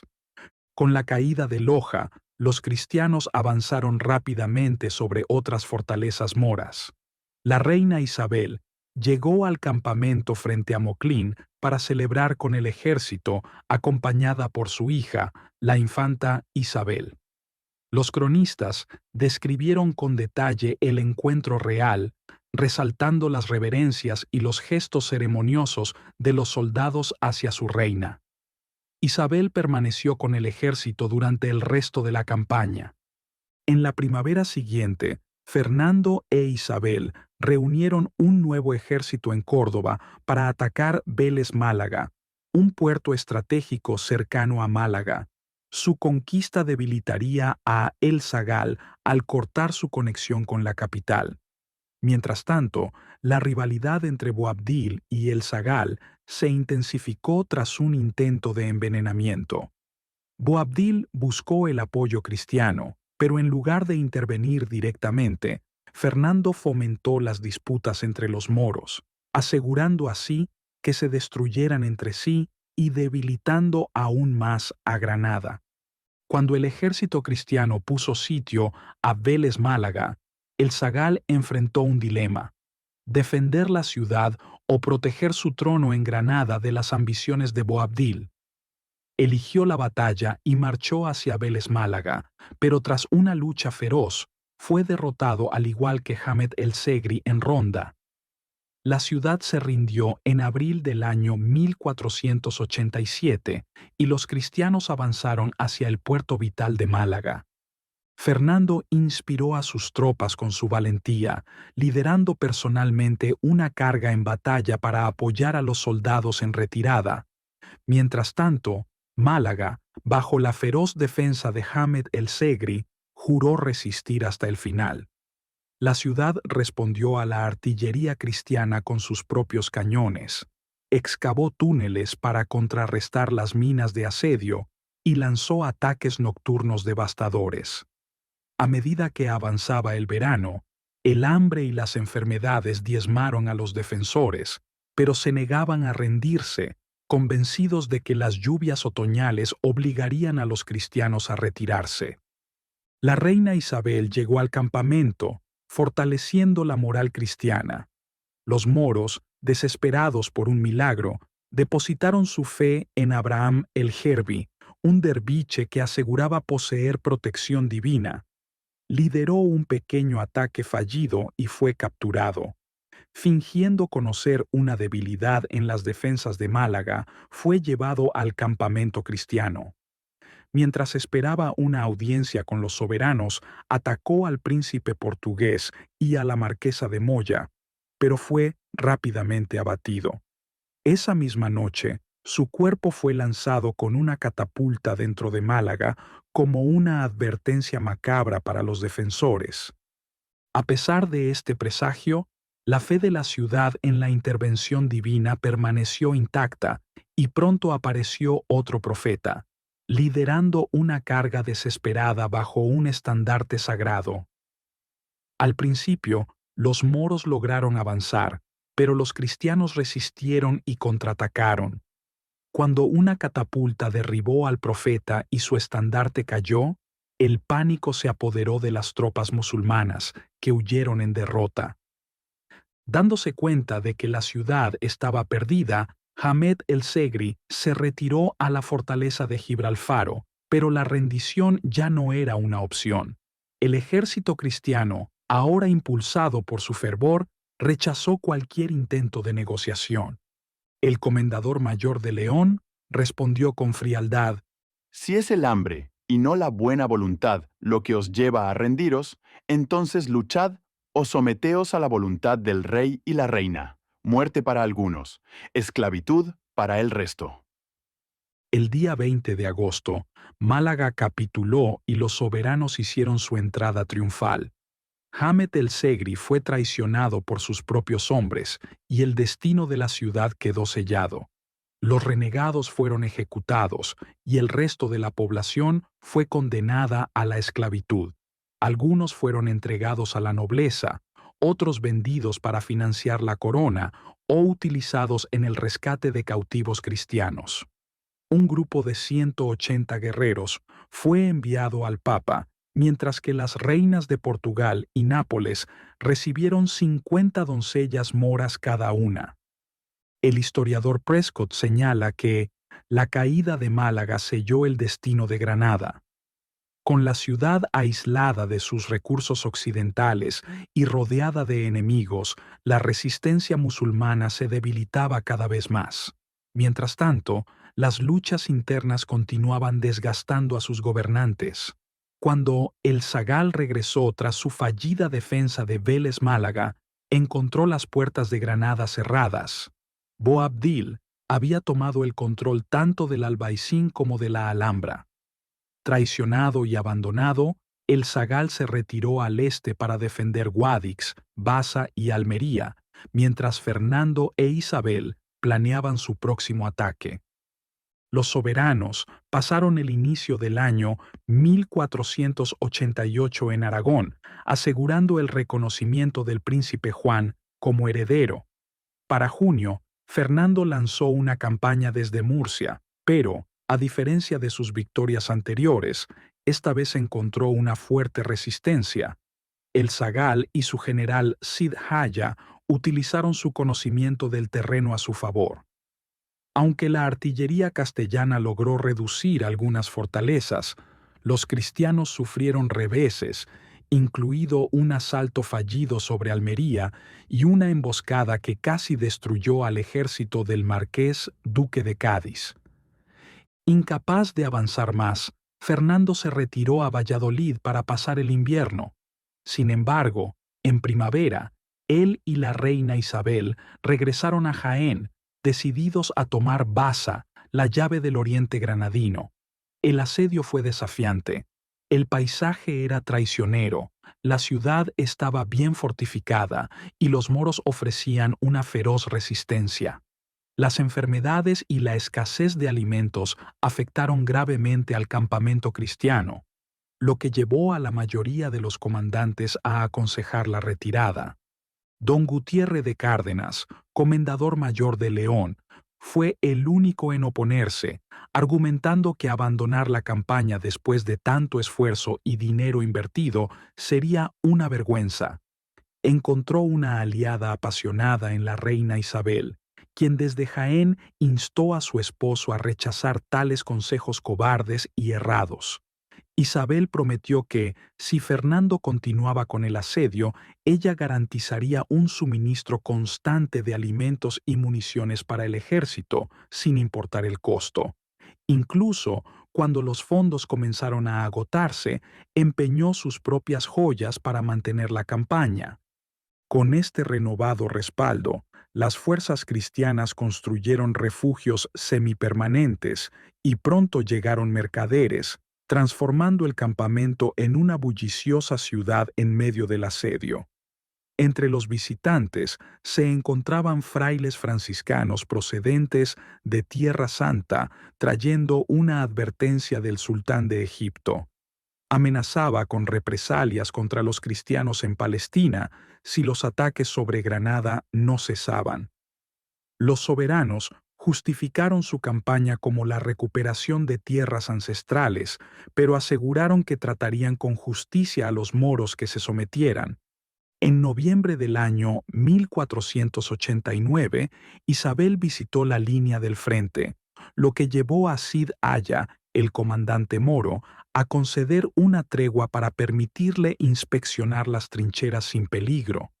Su presencia suavizó las hostilidades y, al darse cuenta de que la guerra estaba perdida, Cid Aya buscó negociar términos de rendición. En diciembre, Baza se rindió con la promesa de que su población podría permanecer como súbdita castellana, conservando su fe y sus costumbres. Honrado por los soberanos, Cid Aya más tarde se convirtió al cristianismo y contrajo matrimonio con una dama de la corte de Isabel. Su primera muestra de lealtad fue persuadir a su cuñado, el zagal, de que entregara Guadix. Con Almería ya en manos cristianas, solo quedaba Granada, la última fortaleza de la resistencia musulmana. Forzado a rendirse, el zagal aceptó el título de Rey de Andarás, con tierras y una generosa pensión. Sin embargo, la vida bajo el dominio cristiano le resultó insoportable y vendió sus propiedades a Fernando antes de exiliarse en África. Allí fue robado y encarcelado por el rey de Fez, y finalmente terminó ciego y mendigando en las calles.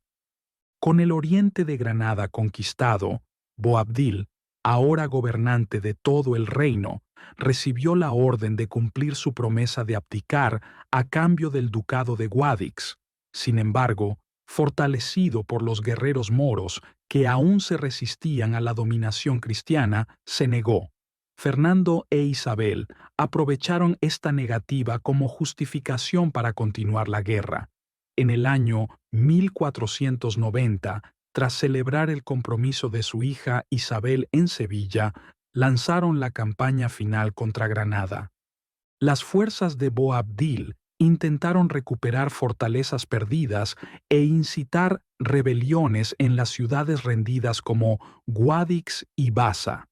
Algunos moros, desilusionados por la presencia de El Zagal en el campamento cristiano, se unieron a Boabdil.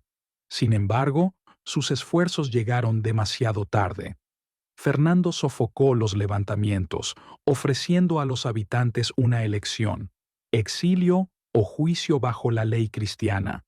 Temeroso de un fallo parcial en su contra, muchos huyeron a África, dejando sus hogares a los colonos castellanos. Con las Alpujarras pacificadas, Granada quedó completamente aislada. Europa cristiana, aún de luto por la caída de Constantinopla, observaba con expectación cómo el último bastión musulmán de la península ibérica se acercaba a su fin. Ambos bandos lucharon con valor inquebrantable, haciendo de la fase final de la guerra un duelo de resistencia y determinación. Entre los héroes cristianos del asedio destacó Hernando de Pulgar, conocido por sus hazañas audaces. En una arriesgada incursión nocturna, él y 15 compañeros se infiltraron en Granada, clavando un pergamino con la inscripción Ave María en la puerta de la mezquita antes de escapar entre las calles. Su valentía inspiró a las tropas cristianas, pero los soberanos sabían que la paciencia y no el coraje imprudente les daría la victoria. Cuando un incendio destruyó gran parte del campamento cristiano en el verano del año 1491, Fernando e Isabel tomaron una decisión decisiva. En lugar de reconstruir un asentamiento temporal, ordenarían la construcción de una ciudad de piedra permanente. En solo 80 días se levantó Santa Fe, un símbolo inequívoco para los sitiados de que los cristianos no se retirarían. Consciente de que la hambruna pronto debilitaría a su pueblo, Boabdil inició negociaciones de rendición en octubre del año 1491. Los términos acordados permitían a los ciudadanos de Granada conservar sus propiedades, religión, lengua y costumbres, además de eximirlos de impuestos por 3 años. A los judíos se les concedieron los mismos derechos y se organizó el intercambio de cautivos cristianos por esclavos musulmanes. Sin embargo, muchos guerreros moros desconfiaban del tratado, prediciendo una futura traición cristiana. La indignación se extendió por las calles con gritos de «traidores y cobardes» resonando en la ciudad. Temiendo una revuelta violenta, Boabdil solicitó en secreto a Fernando e Isabel que tomaran el control de Granada antes de lo previsto. Su acuerdo personal con los soberanos le concedió tierras en las Alpujarras, una pensión y 30.000 castellanos a cambio de la rendición. Con los últimos arreglos establecidos, el último bastión musulmán en España estaba a punto de caer. Boabdil, buscando garantizar la paz y escapar de su infortunio como monarca, aceptó su nuevo destino como noble terrateniente. El 2 de enero del año 1492, al sonido de un cañonazo desde la Alhambra, abandonó su palacio para siempre. En ese mismo instante, el ejército cristiano, vestido con ropajes de gala, marchó triunfante desde Santa Fe, liderado por el cardenal de España y don Gutiérrez de Cárdenas. A orillas del Genil, Boabdil se encontró con Fernando e intentó arrodillarse en señal de sumisión, pero el monarca cristiano lo detuvo con cortesía. «Tomad esto, señor, pues yo y toda la ciudad somos vuestros», dijo Boabdil con pesar, entregando las llaves de Granada. Mientras se alejaba, las tropas cristianas entraron en la Alhambra. Desde las puertas de la fortaleza, Fernando e Isabel observaron cómo la cruz de plata bendecida en Roma se alzaba en la Torre de Comares, seguida por el estandarte real y el pendón de Santiago. «¡Granada! ¡Granada! Para los soberanos don Fernando y doña Isabel», proclamó el rey de armas. La reina y su corte se arrodillaron en oración mientras el solemne himno Te Deum resonaba en el aire. La conquista de Granada se había completado, cumpliendo el sueño de 8 siglos. 4 días después, el 6 de enero del año 1492, los reyes católicos hicieron su entrada formal en la ciudad. Capítulo 5. La Inquisición española. La Iglesia castellana desempeñó un papel crucial en la historia de España, resistiendo la interferencia papal e influyendo en los acontecimientos políticos. Tanto Enrique IV como sus opositores recurrieron a los líderes eclesiásticos en busca de orientación, y la reina Isabel acudió a la Iglesia para obtener apoyo financiero en su guerra contra Portugal.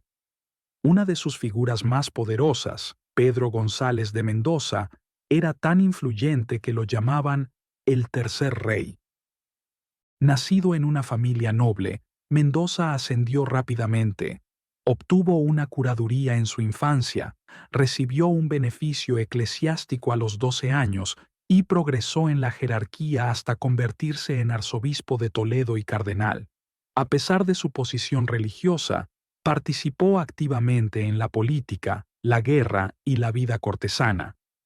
Diplomático hábil, mecenas de la educación e incluso soldado, consolidó la influencia de su familia mediante matrimonios estratégicos, incluso para sus hijos ilegítimos, lo cual no era motivo de escándalo en aquella época. Su vida personal reflejaba las contradicciones morales de la época, pero la reina Isabel lo valoraba por su sabiduría y lealtad. Pedro Mártir lo describió como un consejero indispensable para los soberanos, afirmando que ninguna decisión importante se tomaba sin su opinión. Su autoridad era tan grande que incluso Isabel, conocida por su fuerte carácter, cedió en ciertos asuntos, como la jurisdicción real dentro de su diócesis. Mendoza se mantuvo como una de las figuras más respetadas de España, solo por debajo de los propios monarcas. La reina Isabel era firme en la defensa de la justicia real, incluso contra los privilegios eclesiásticos. cuando un criminal en Trujillo afirmó falsamente ser clérigo para escapar de la justicia civil, sus familiares instigaron un motín y lo liberaron. La rebelión fue sofocada rápidamente. Las tropas reales restablecieron el orden, ejecutaron a los amotinados laicos y exiliaron a los clérigos involucrados, dejando claro que Isabel no toleraría semejante desafío. Su determinación también se reflejó en su trato con el papado. Aunque ella y el rey Fernando buscaron el respaldo pontificio en cuestiones religiosas y fueron honrados con el título de Reyes Católicos por el Papa Alejandro el VI, resistieron con firmeza la interferencia de Roma en los asuntos de España. En un caso notable del año 1491, cuando un tribunal en Valladolid permitió una apelación a Roma en un asunto bajo jurisdicción real, Isabel destituyó a los jueces y los reemplazó con magistrados leales. El mayor desafío surgió en el año 1482, cuando el Papa Sixto IV nombró a su sobrino para el obispado de Cuenca, una de las diócesis más ricas de España. Indignados por esta violación de la tradición castellana, los soberanos se negaron a reconocerlo, argumentando que solo los españoles debían ocupar tales cargos, ya que muchos obispados también controlaban fortalezas estratégicas. Sixto insistió en su derecho a nombrar obispos en toda la Iglesia, pero Fernando e Isabel intensificaron el conflicto al ordenar la salida inmediata de todos los súbditos españoles de Roma. Ante el impacto económico y la posibilidad de que España apelara a un concilio general, el Papa cedió, nombrando en su lugar a uno de los capellanes de Isabel. Esta victoria consolidó el control de la monarquía sobre los asuntos eclesiásticos en España. Durante su reinado, los reyes católicos continuaron ejerciendo su influencia en los nombramientos clericales, bloqueando a menudo a candidatos papales mediante la retención de ingresos eclesiásticos hasta obtener el cumplimiento de sus exigencias. Su estrategia aseguró que la Iglesia española permaneciera como una institución nacional, alineada con la corona en lugar de con el poder extranjero. Fernando e Isabel se mantuvieron fieles a la doctrina católica, pero no ignoraron la corrupción de la corte romana, especialmente bajo el Papa Alejandro el VI, Rodrigo Borgia. Preocupados por su influencia, le instaron en secreto a reformar su entorno y cesar la venta de cargos eclesiásticos. Su compromiso con la reforma se extendió a España, donde los intentos previos habían fracasado. El Concilio de Aranda, en el año 1473, había señalado la corrupción extendida entre el clero, incluyendo la inmoralidad, el juego y la vanidad. Incluso las reformas propuestas eran mínimas. Los sacerdotes solo estaban obligados a celebrar misa 4 veces al año, los obispos 3, y el servicio militar solo se desaconsejaba si no era en nombre del rey. Isabel comprendió que un cambio real requería liderazgo moral, algo que faltaba entre muchos obispos españoles, quienes vivían rodeados de lujos y se dedicaban más a la política que a la fe. Su confesor, Fray Fernando de Talavera, era un sacerdote humilde y devoto. Su primer encuentro reveló su carácter, cuando Isabel esperaba que él se arrodillara ante ella para escuchar su confesión. Él se negó firmemente, declarando que, como pecadora, debía arrodillarse ante el tribunal de Dios. Impresionada, Isabel lo reconoció como el guía espiritual que había buscado durante años. Su influencia se mantuvo firme, pero cuando en el año 1492 fue nombrado arzobispo de Granada, Isabel quedó bajo la dirección de un confesor aún más estricto. Ximénez de Cisneros, quien más tarde se convertiría en una de las figuras clave de la historia de España, era un hombre de profunda piedad y severa disciplina. A pesar de haber tenido oportunidades de riqueza y prestigio, eligió la vida de monje franciscano, renunciando a toda comodidad material. Se unió a los observantes, una facción que buscaba restaurar los valores originales de San Francisco, enfrentándose a los conventuales, ricos y corruptos. Su talento para la predicación y el liderazgo lo hicieron renombrado, aunque él no buscaba reconocimiento. A los 55 años, Cisneros fue elegido confesor de la reina Isabel, tras la recomendación del cardenal Mendoza, quien recordaba la estricta y devota vida de su antiguo capellán. Isabel, intrigada por su fama de asceta y reformador, lo convocó a la corte. Su influencia creció aún más cuando Mendoza falleció en el año 1495. Antes de morir, el cardenal aconsejó a Isabel que nombrara a un hombre humilde y virtuoso como su sucesor, en lugar de ceder a la presión de nombrar a un noble o a un candidato de riqueza. Propuso a Cisneros, y la reina estuvo de acuerdo, rechazando la petición del rey Fernando de otorgar el cargo a su hijo ilegítimo, Alfonso. Sabiendo que Cisneros rechazaría el cargo, Isabel solicitó en secreto una bula papal confirmando su nombramiento como arzobispo de Toledo. Cuando se le presentó el documento, reaccionó con asombro y se negó a aceptarlo, abandonando la corte y ocultándose en su monasterio. Solo tras recibir una segunda orden del Papa, accedió finalmente al puesto, aunque con gran renuencia. El ascenso de Cisneros, de humilde fraile a una de las figuras más poderosas de la cristiandad, fue extraordinario. Como arzobispo de Toledo, su riqueza e influencia rivalizaban con la de los propios reyes, con ingresos que superaban los 80.000 ducados al año. A pesar de las advertencias del Papa de que debía mantener la dignidad de su cargo, Cisneros permaneció fiel a su estilo de vida austero. Aceptaba externamente el lujo asociado a su posición, pero en su vida privada continuaba vistiendo una áspera camisa de lana bajo sus ricos ornamentos, comía con moderación y dormía sobre un jergón de paja. Se negó a otorgar cargos por influencia o favoritismo. Cuando Diego Hurtado de Mendoza, hermano del difunto cardenal, buscó conservar su puesto militar en la diócesis, obtuvo una recomendación de la reina Isabel. Cisneros la rechazó con firmeza, declarando: «Los arzobispos de Toledo deben actuar con plena libertad, y no bajo presión.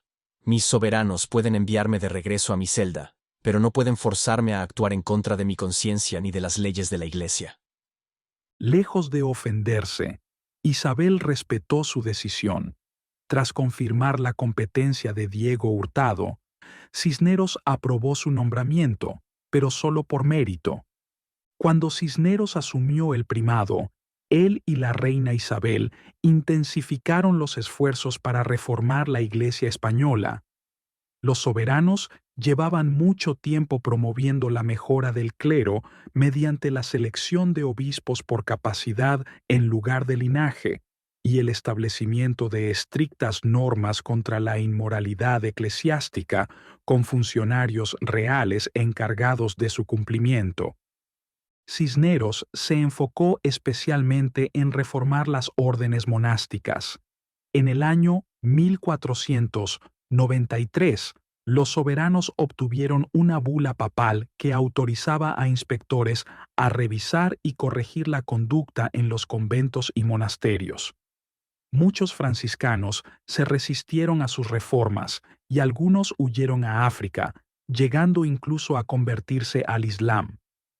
Cuando el Papa Alejandro VI intentó frenar las reformas, Isabel envió embajadores a Roma, logrando persuadirlo para que retirara su oposición. La reina también participó personalmente en la reforma de los conventos, visitando a las monjas y trabajando junto a ellas para fomentar una vida de devoción. Mientras tanto, Cisneros impuso una disciplina más estricta en los monasterios franciscanos, asegurando que la mayoría adoptara las reglas rigurosas de los observantes. Sin embargo, sus reformas religiosas no se limitaron al clero. Determinados a proteger la fe católica, Fernando e Isabel tomaron medidas drásticas que culminaron en la creación de la Inquisición. La herejía era vista como una amenaza grave, y los monarcas creían que la uniformidad religiosa era esencial para la unidad nacional. En España, donde cristianos, judíos y musulmanes habían coexistido durante siglos, la mezcla cultural y religiosa era inevitable, a pesar de los esfuerzos de la Iglesia por evitarla.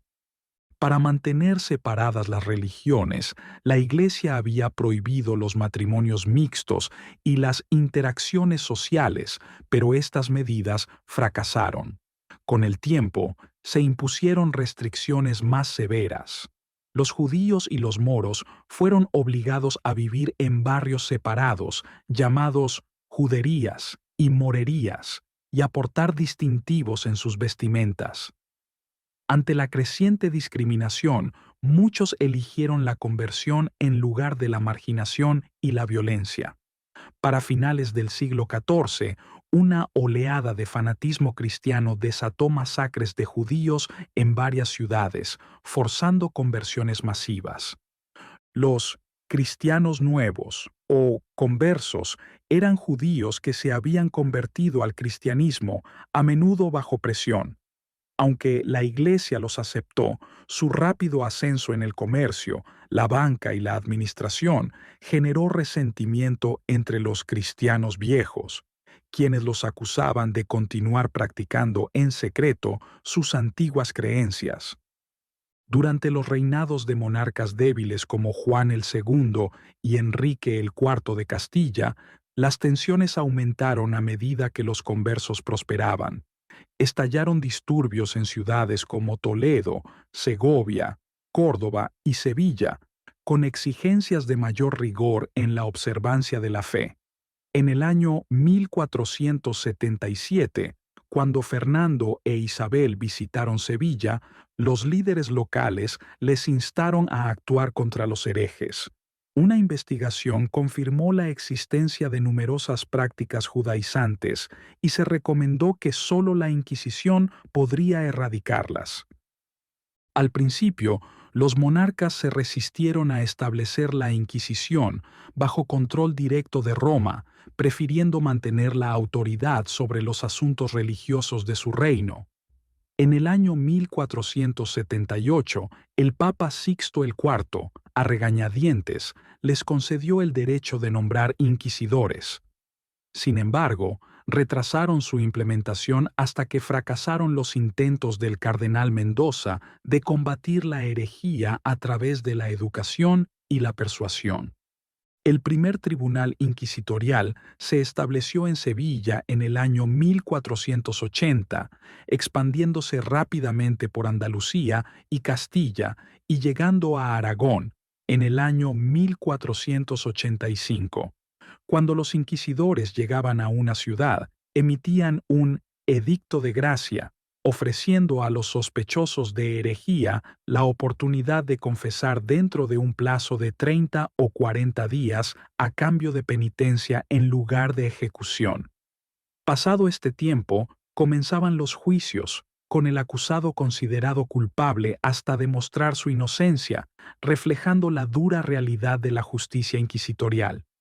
Los acusados enfrentaban un proceso aterrador.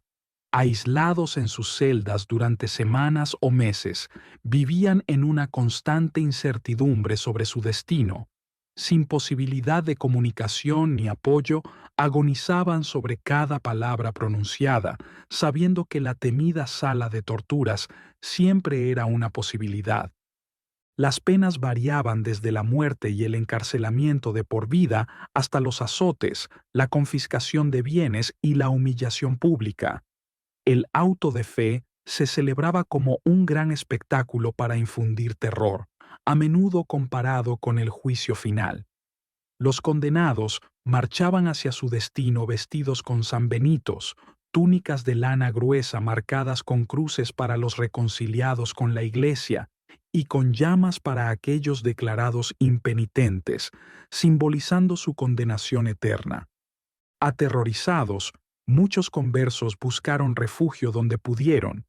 Algunos aprovecharon los edictos de gracia, pero, desesperados por demostrar su sinceridad, denunciaron a vecinos e incluso a sus propios familiares. Otros abandonaron sus hogares y huyeron a Portugal, Italia o Francia. Los cronistas registraron que más de 4.000 casas en Sevilla, Córdoba y otras ciudades quedaron deshabitadas. La reina Isabel, indiferente a las consecuencias económicas, insistió en purgar la tierra de la herejía, convencida de que era su deber divino. El Tribunal de Sevilla, en sus primeros 8 años, quemó a 700 personas y condenó a otras 5.000 a penas severas. Ni siquiera los muertos escapaban a su juicio. Los restos de presuntos herejes eran exhumados y quemados, y sus familias despojadas de sus derechos y propiedades. Isabel llevó adelante esta campaña con la misma determinación con la que restauró el orden y dirigió la guerra contra los moros. Fernando compartía su compromiso y supervisó personalmente gran parte de la labor inquisitorial. Aunque ambos monarcas fundaron y respaldaron el Santo Oficio, este pronto adquirió un impulso propio, convirtiéndose en una institución con una autonomía feroz. En mayo del año 1483, Tomás de Torquemada fue nombrado Inquisidor General de Castilla, colocando la Inquisición bajo el control de un hombre cuyo fervor religioso superaba cualquier sentido de humanidad. Dominico, de ascendencia judía, había sido confesor de la reina Isabel, ganándose su confianza por su austeridad extrema. A pesar de su inmenso poder y riqueza, vivió con severidad personal, rechazando lujos e incluso negando ayuda económica a su hermana, salvo la estrictamente necesaria para ingresar en un convento. Bajo el liderazgo de Torquemada, la Inquisición adquirió una estructura formal.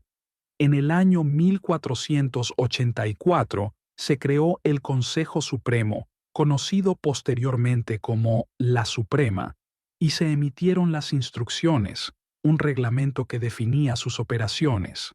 Como señaló el historiador Rafael Sabatini, el sistema encarnaba una paradoja.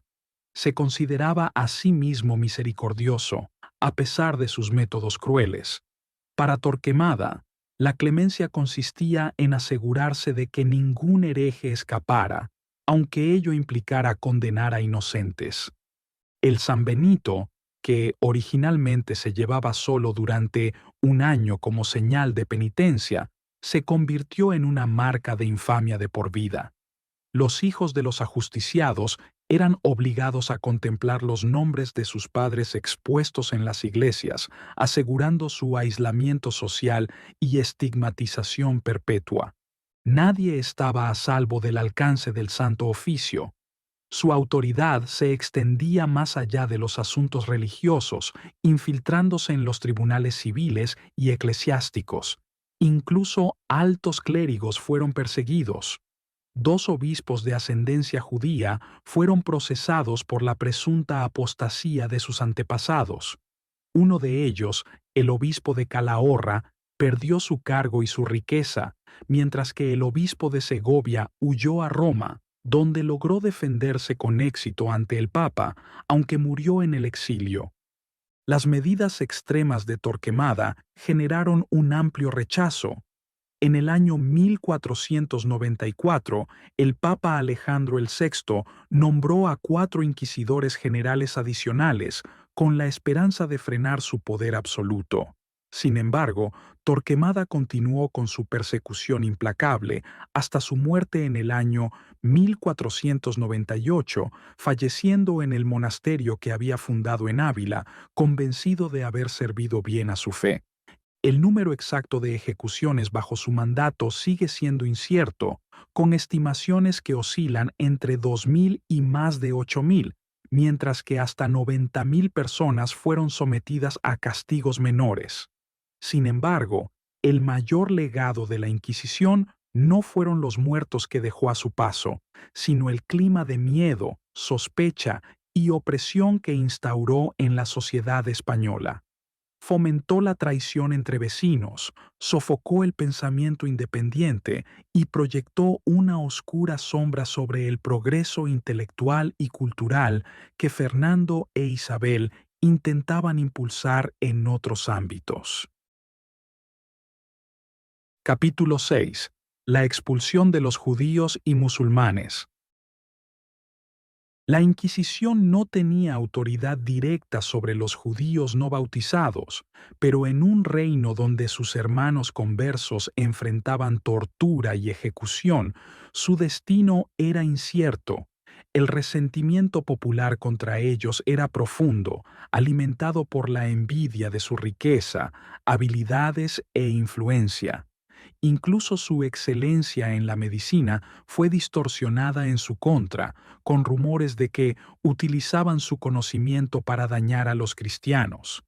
En el año 1480, Fernando e Isabel prohibieron a los médicos judíos tratar a cristianos, aunque más tarde los dominicos solicitaron una excepción, ya que los médicos cristianos competentes eran escasos. El propio padre de Fernando había dependido de un médico judío para recuperar la vista. Más que cualquier otra profesión, la usura hizo que los judíos fueran especialmente odiados. La Iglesia condenaba el préstamo con intereses como pecado, pero el comercio dependía del capital prestado, lo que obligaba a los mercaderes y gobernantes cristianos a recurrir a los financieros judíos. Esta dependencia, junto con las altas tasas de interés, que en Aragón llegaban hasta el 30%, intensificó la hostilidad contra ellos. Al principio, los soberanos toleraron a los judíos por razones políticas y financieras, ya que sus impuestos y préstamos financiaban la guerra contra los moros. Pero cuando Granada cayó, ya no había motivo para protegerlos. Con la media luna derrotada, la espada de la persecución, contenida durante mucho tiempo, finalmente descendió. La expulsión de los judíos de España en el año 1492 fue el acto final de persecución religiosa bajo Fernando e Isabel. Según una historia popular, 2 judíos adinerados intentaron sobornar a los soberanos, pero Torquemada intervino, levantando un crucifijo y acusándolos de traicionar a Cristo como Judas lo había hecho.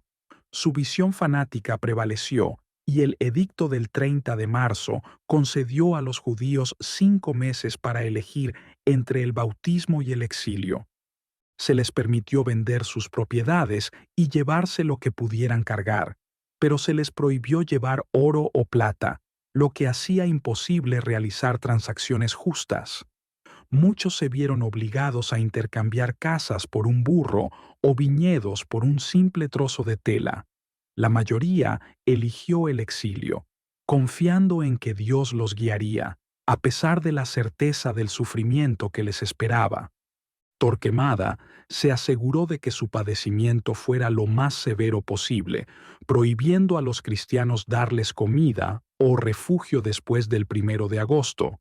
También avivó el odio difundiendo antiguas acusaciones de asesinatos rituales y profanaciones. Aquellos que intentaron ocultar dinero a menudo fueron asaltados antes de partir o saqueados por funcionarios y guardias corruptos en el camino. Muchos buscaron refugio en Portugal, pagando altas sumas por un amparo temporal, mientras que otros navegaron hacia el norte de África, donde sufrieron robos, hambre y esclavitud. Algunos, desesperados y sin esperanza, regresaron a España para convertirse. Incluso aquellos que huyeron a Navarra e Italia encontraron crueldad y rechazo. A través de la violencia, la enfermedad y la desesperación, la España cristiana consumó su venganza sobre su antigua población judía. La expulsión de los judíos de España causó un sufrimiento inmenso.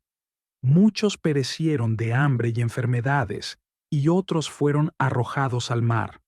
Algunos fueron vendidos como esclavos en Génova, mientras que otros quedaron abandonados en costas extranjeras sin recursos. Una historia trágica cuenta cómo un hombre, en su desesperación por alimentar a su anciano padre, vendió a su propio hijo por un trozo de pan, solo para regresar y encontrar a su padre muerto y al panadero negándose a devolverle al niño. Se estima que 50.000 judíos se convirtieron, mientras que 185.000 emigraron o murieron en el proceso. Bayezid II, sultán del Imperio Otomano y único gobernante europeo que extendió una mano amiga a los refugiados, se burló de la decisión de los reyes católicos, preguntando: «Llamáis a este rey un estadista, cuando con sus acciones miopes ha debilitado la prosperidad y el poder de su propio reino, mientras enriquece con grandes riquezas, conocimientos y trabajadores hábiles a mis dominios. ¿Qué sabiduría hay en expulsar a aquellos que podrían haber seguido contribuyendo a la grandeza de España, solo para fortalecer otras tierras en su lugar?» Al principio, los moros o mudéjares fueron eximidos de la persecución. A diferencia de los judíos, no despertaban el mismo resentimiento popular. Tras la caída de Granada, la paz duró 8 años, en gran parte gracias a los esfuerzos de su gobernador militar, el conde de Tendilla, y el arzobispo Fray Fernando de Talavera. Convencido de la verdad del cristianismo, el arzobispo intentó convertir a los moros con comprensión en lugar de violencia. Aprendió árabe, alentó a los sacerdotes a hacer lo mismo y patrocinó traducciones de textos cristianos para tender puentes entre ambas culturas. Al principio, los moros de Granada, acostumbrados a la tiranía, desconfiaban de sus conquistadores cristianos, pero bajo la guía de Fray Fernando de Talavera, a quien llamaban el Santo Sacerdote, muchos llegaron a respetarlo, e incluso algunos se convirtieron.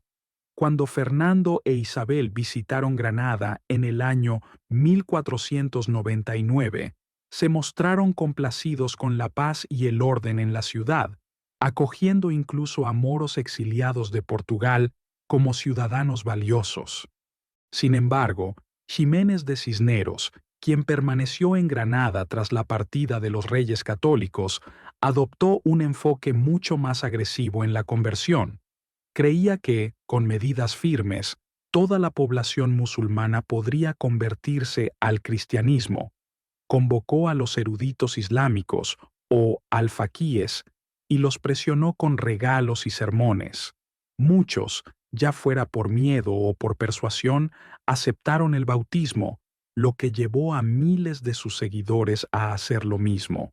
En un solo día, 3.000 moros fueron bautizados, tantos que no hubo tiempo para ceremonias individuales, por lo que simplemente fueron rociados con agua bendita.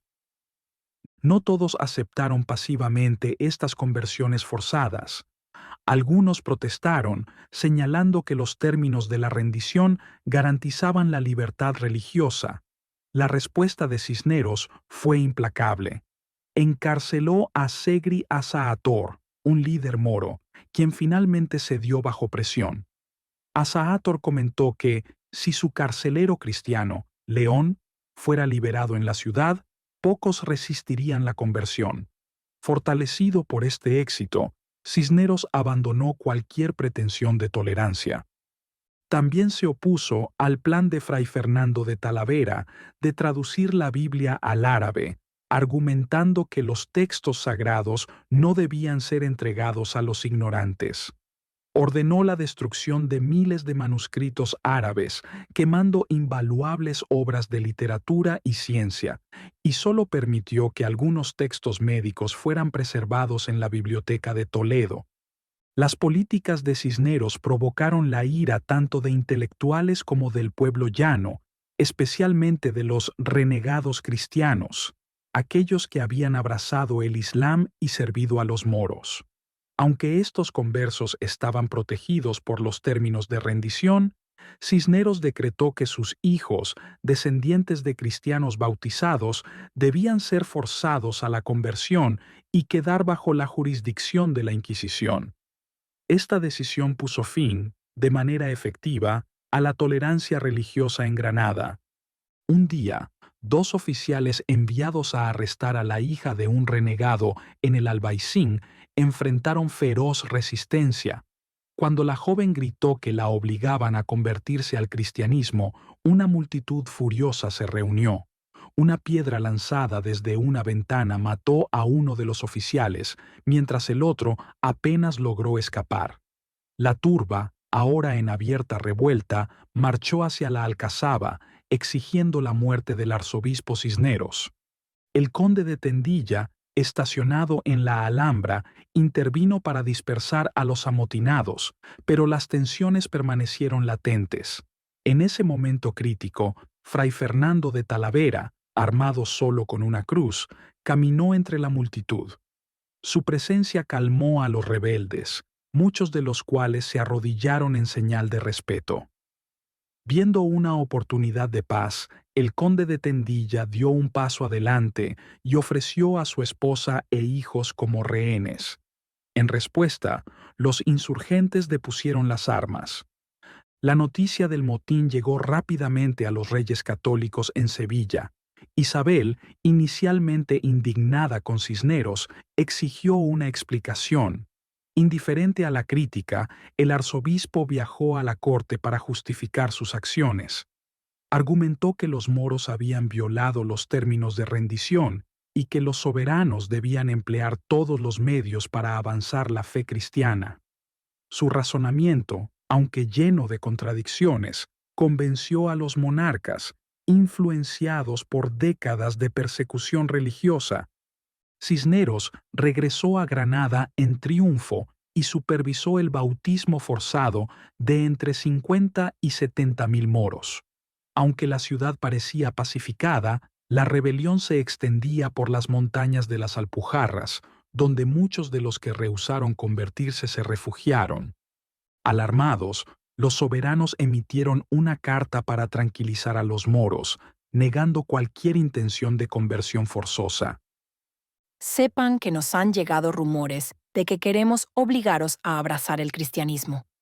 Como nunca ha sido nuestra voluntad que ningún moro se convierta bajo coacción, os aseguramos y prometemos, por nuestra palabra real, que no hemos consentido ni permitido tales acciones. Deseamos que los moros, nuestros vasallos, permanezcan seguros y sean tratados con justicia como nuestros súbditos y servidores. Fechado el 26 de enero, el edicto parecía justo, pero los moros tenían pocas razones para confiar en él. Fernando ya reunía un ejército y los rebeldes, al darse cuenta de que la guerra era inevitable, comenzaron a capturar fortalezas y lanzar incursiones en la Vega de Granada. El conde de Tendilla y Gonzalo de Córdoba lideraron la campaña contra los insurgentes en las Alpujarras. A pesar del terreno hostil, los cristianos tomaron la fortaleza de Güéjar. La llegada del rey Fernando consolidó su posición, lo que llevó a la caída de otras fortalezas, muchas veces acompañada de actos brutales de venganza, como la explosión de una mezquita llena de moros ordenada por el conde de Lerín. Sabiendo que la derrota era inminente, los rebeldes pidieron la paz. Gonzalo de Córdoba negoció los términos y Fernando regresó a Sevilla. Convencidos de que España nunca estaría segura mientras quedaran moros en el reino, los soberanos enviaron misioneros franciscanos a Baeza, Guadix, Almería y las Alpujarras. Con una combinación de persuasión y presión, los frailes lograron miles de conversiones antes de finalizar el año. Mientras tanto, la rebelión resurgió en el oeste de Granada, donde las tribus bereberes de Ronda y sus montañas se alzaron. En respuesta, don Alonso de Aguilar dirigió una expedición de castigo en marzo de 1504. Cuando él y su hijo Pedro partieron de Córdoba, el pueblo los vitoreó. «Ved al águila enseñando a volar a su cría. Viva la valiente casa de Aguilar». Muchos rebeldes se rindieron a su llegada, pero otros, bajo el mando de Elferi Ben Estepar, se refugiaron en la Sierra Bermeja. Los cristianos los persiguieron y al encontrar su campamento fortificado al anochecer, lanzaron un ataque temerario. Lograron tomar la posición, pero mientras saqueaban el campamento, una chispa prendió la pólvora, iluminando sus filas dispersas. Los moros, observando desde las montañas, aprovecharon la oportunidad y contraatacaron, atrapando a los cristianos en el caos. Don Alonso y un pequeño grupo de caballeros se negaron a huir. Don Alonso declaró: Jamás en nuestra orgullosa historia el estandarte de la Casa de Aguilar ha retrocedido un solo paso en el campo de batalla, y no seré yo quien traiga tal deshonra a nuestro nombre. Su hijo, herido, fue enviado a un lugar seguro. Alonso le dijo: Vive para consolar y honrar a tu madre, y mantén vivo el noble legado de nuestra casa. Que en tu supervivencia encuentre ella consuelo y en tu fortaleza apoyo. Don Alonso luchó con valentía hasta que Elferi Ben Estepar lo abatió. Así terminó la vida de Don Alonso de Aguilar, legendario guerrero de Andalucía. Durante 40 años combatió a los moros, sirviendo como general, virrey de Andalucía y líder de grandes victorias. Su muerte marcó el fin de una era en la lucha por España. La noticia de la muerte de Don Alonso de Aguilar, junto con la de Francisco Ramírez de Madrid, el célebre capitán de artillería, sacudió a España.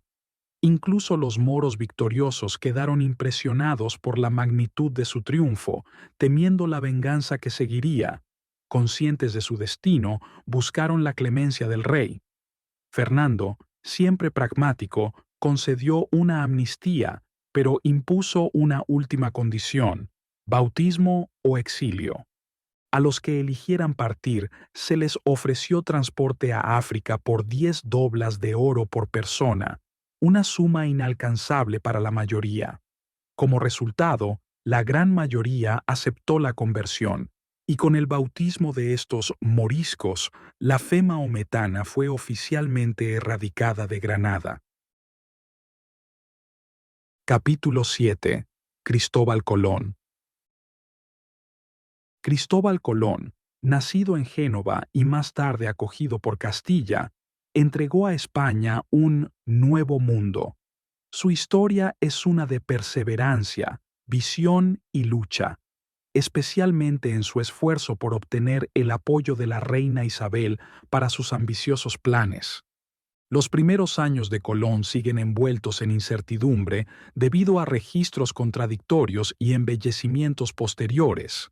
Probablemente nació en el seno de una familia de cardadores de lana y dejó su oficio alrededor de los 14 años para hacerse marinero.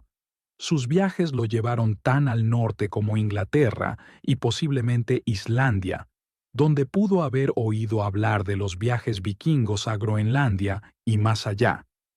Para el año 1476 se encontraba en Portugal, donde se casó y se mantuvo elaborando mapas y cartas náuticas. Fue allí donde comenzó a desarrollar su idea de explorar hacia el oeste. En aquella época, los europeos educados ya sabían que la Tierra era una esfera.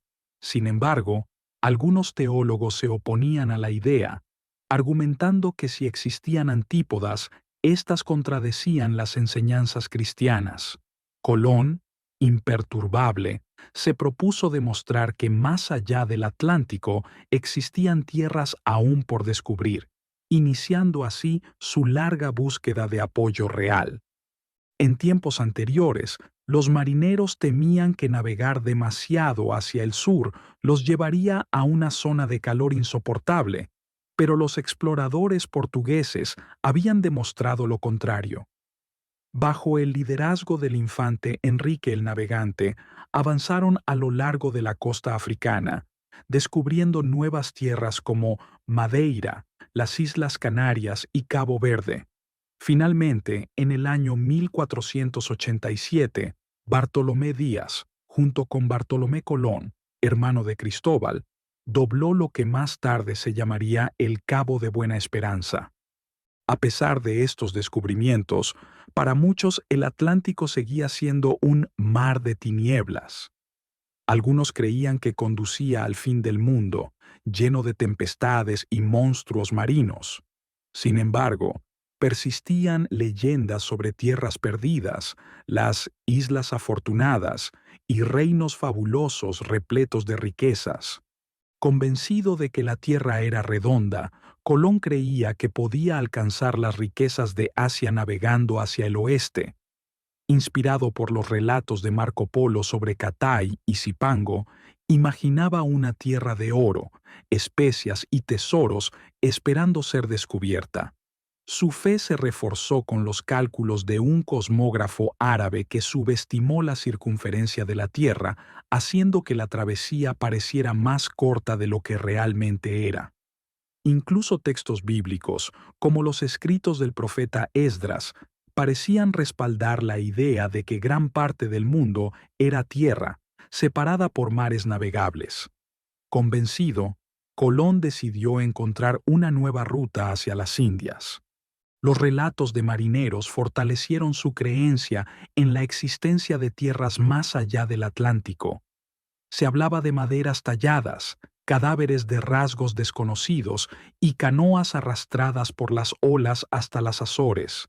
Seguro de su teoría, presentó su proyecto al rey Juan de Portugal, solicitando barcos y el título de almirante de las tierras que descubriese.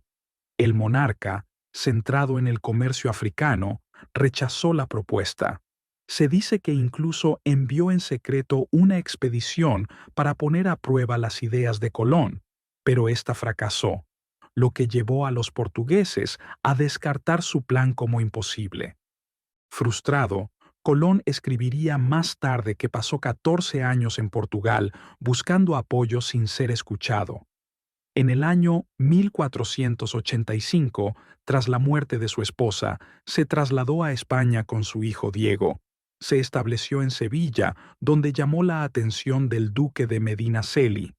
Aunque nobles acaudalados como el duque o el cardenal de España podrían haber financiado su viaje, Colón sabía que solo el respaldo real podía garantizar el dominio permanente sobre cualquier descubrimiento. Colón escribiría más tarde: Aun cuando las Indias fuesen mías, no podría sostenerlas sin el auxilio de un príncipe. El duque de Medinaceli recomendó a Colón a la reina Isabel, quien lo convocó a la corte en Córdoba en el año 1486. Durante su estancia en la casa del tesorero Alonso de Quintanilla, su presencia causó impresión. Los relatos contemporáneos lo describen como un hombre alto, de piel curtida y pecosa, con penetrantes ojos azules y cabello rojizo que pronto se tornaría blanco bajo el peso de sus ambiciones.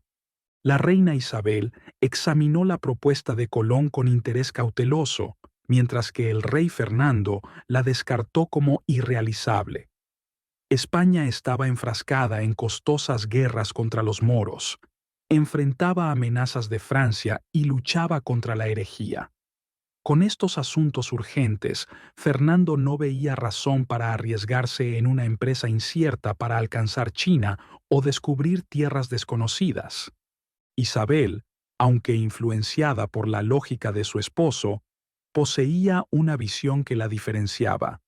Como castellana, vio en la exploración hacia el oeste una oportunidad, a diferencia de Fernando, cuyo enfoque seguía centrado en el Mediterráneo.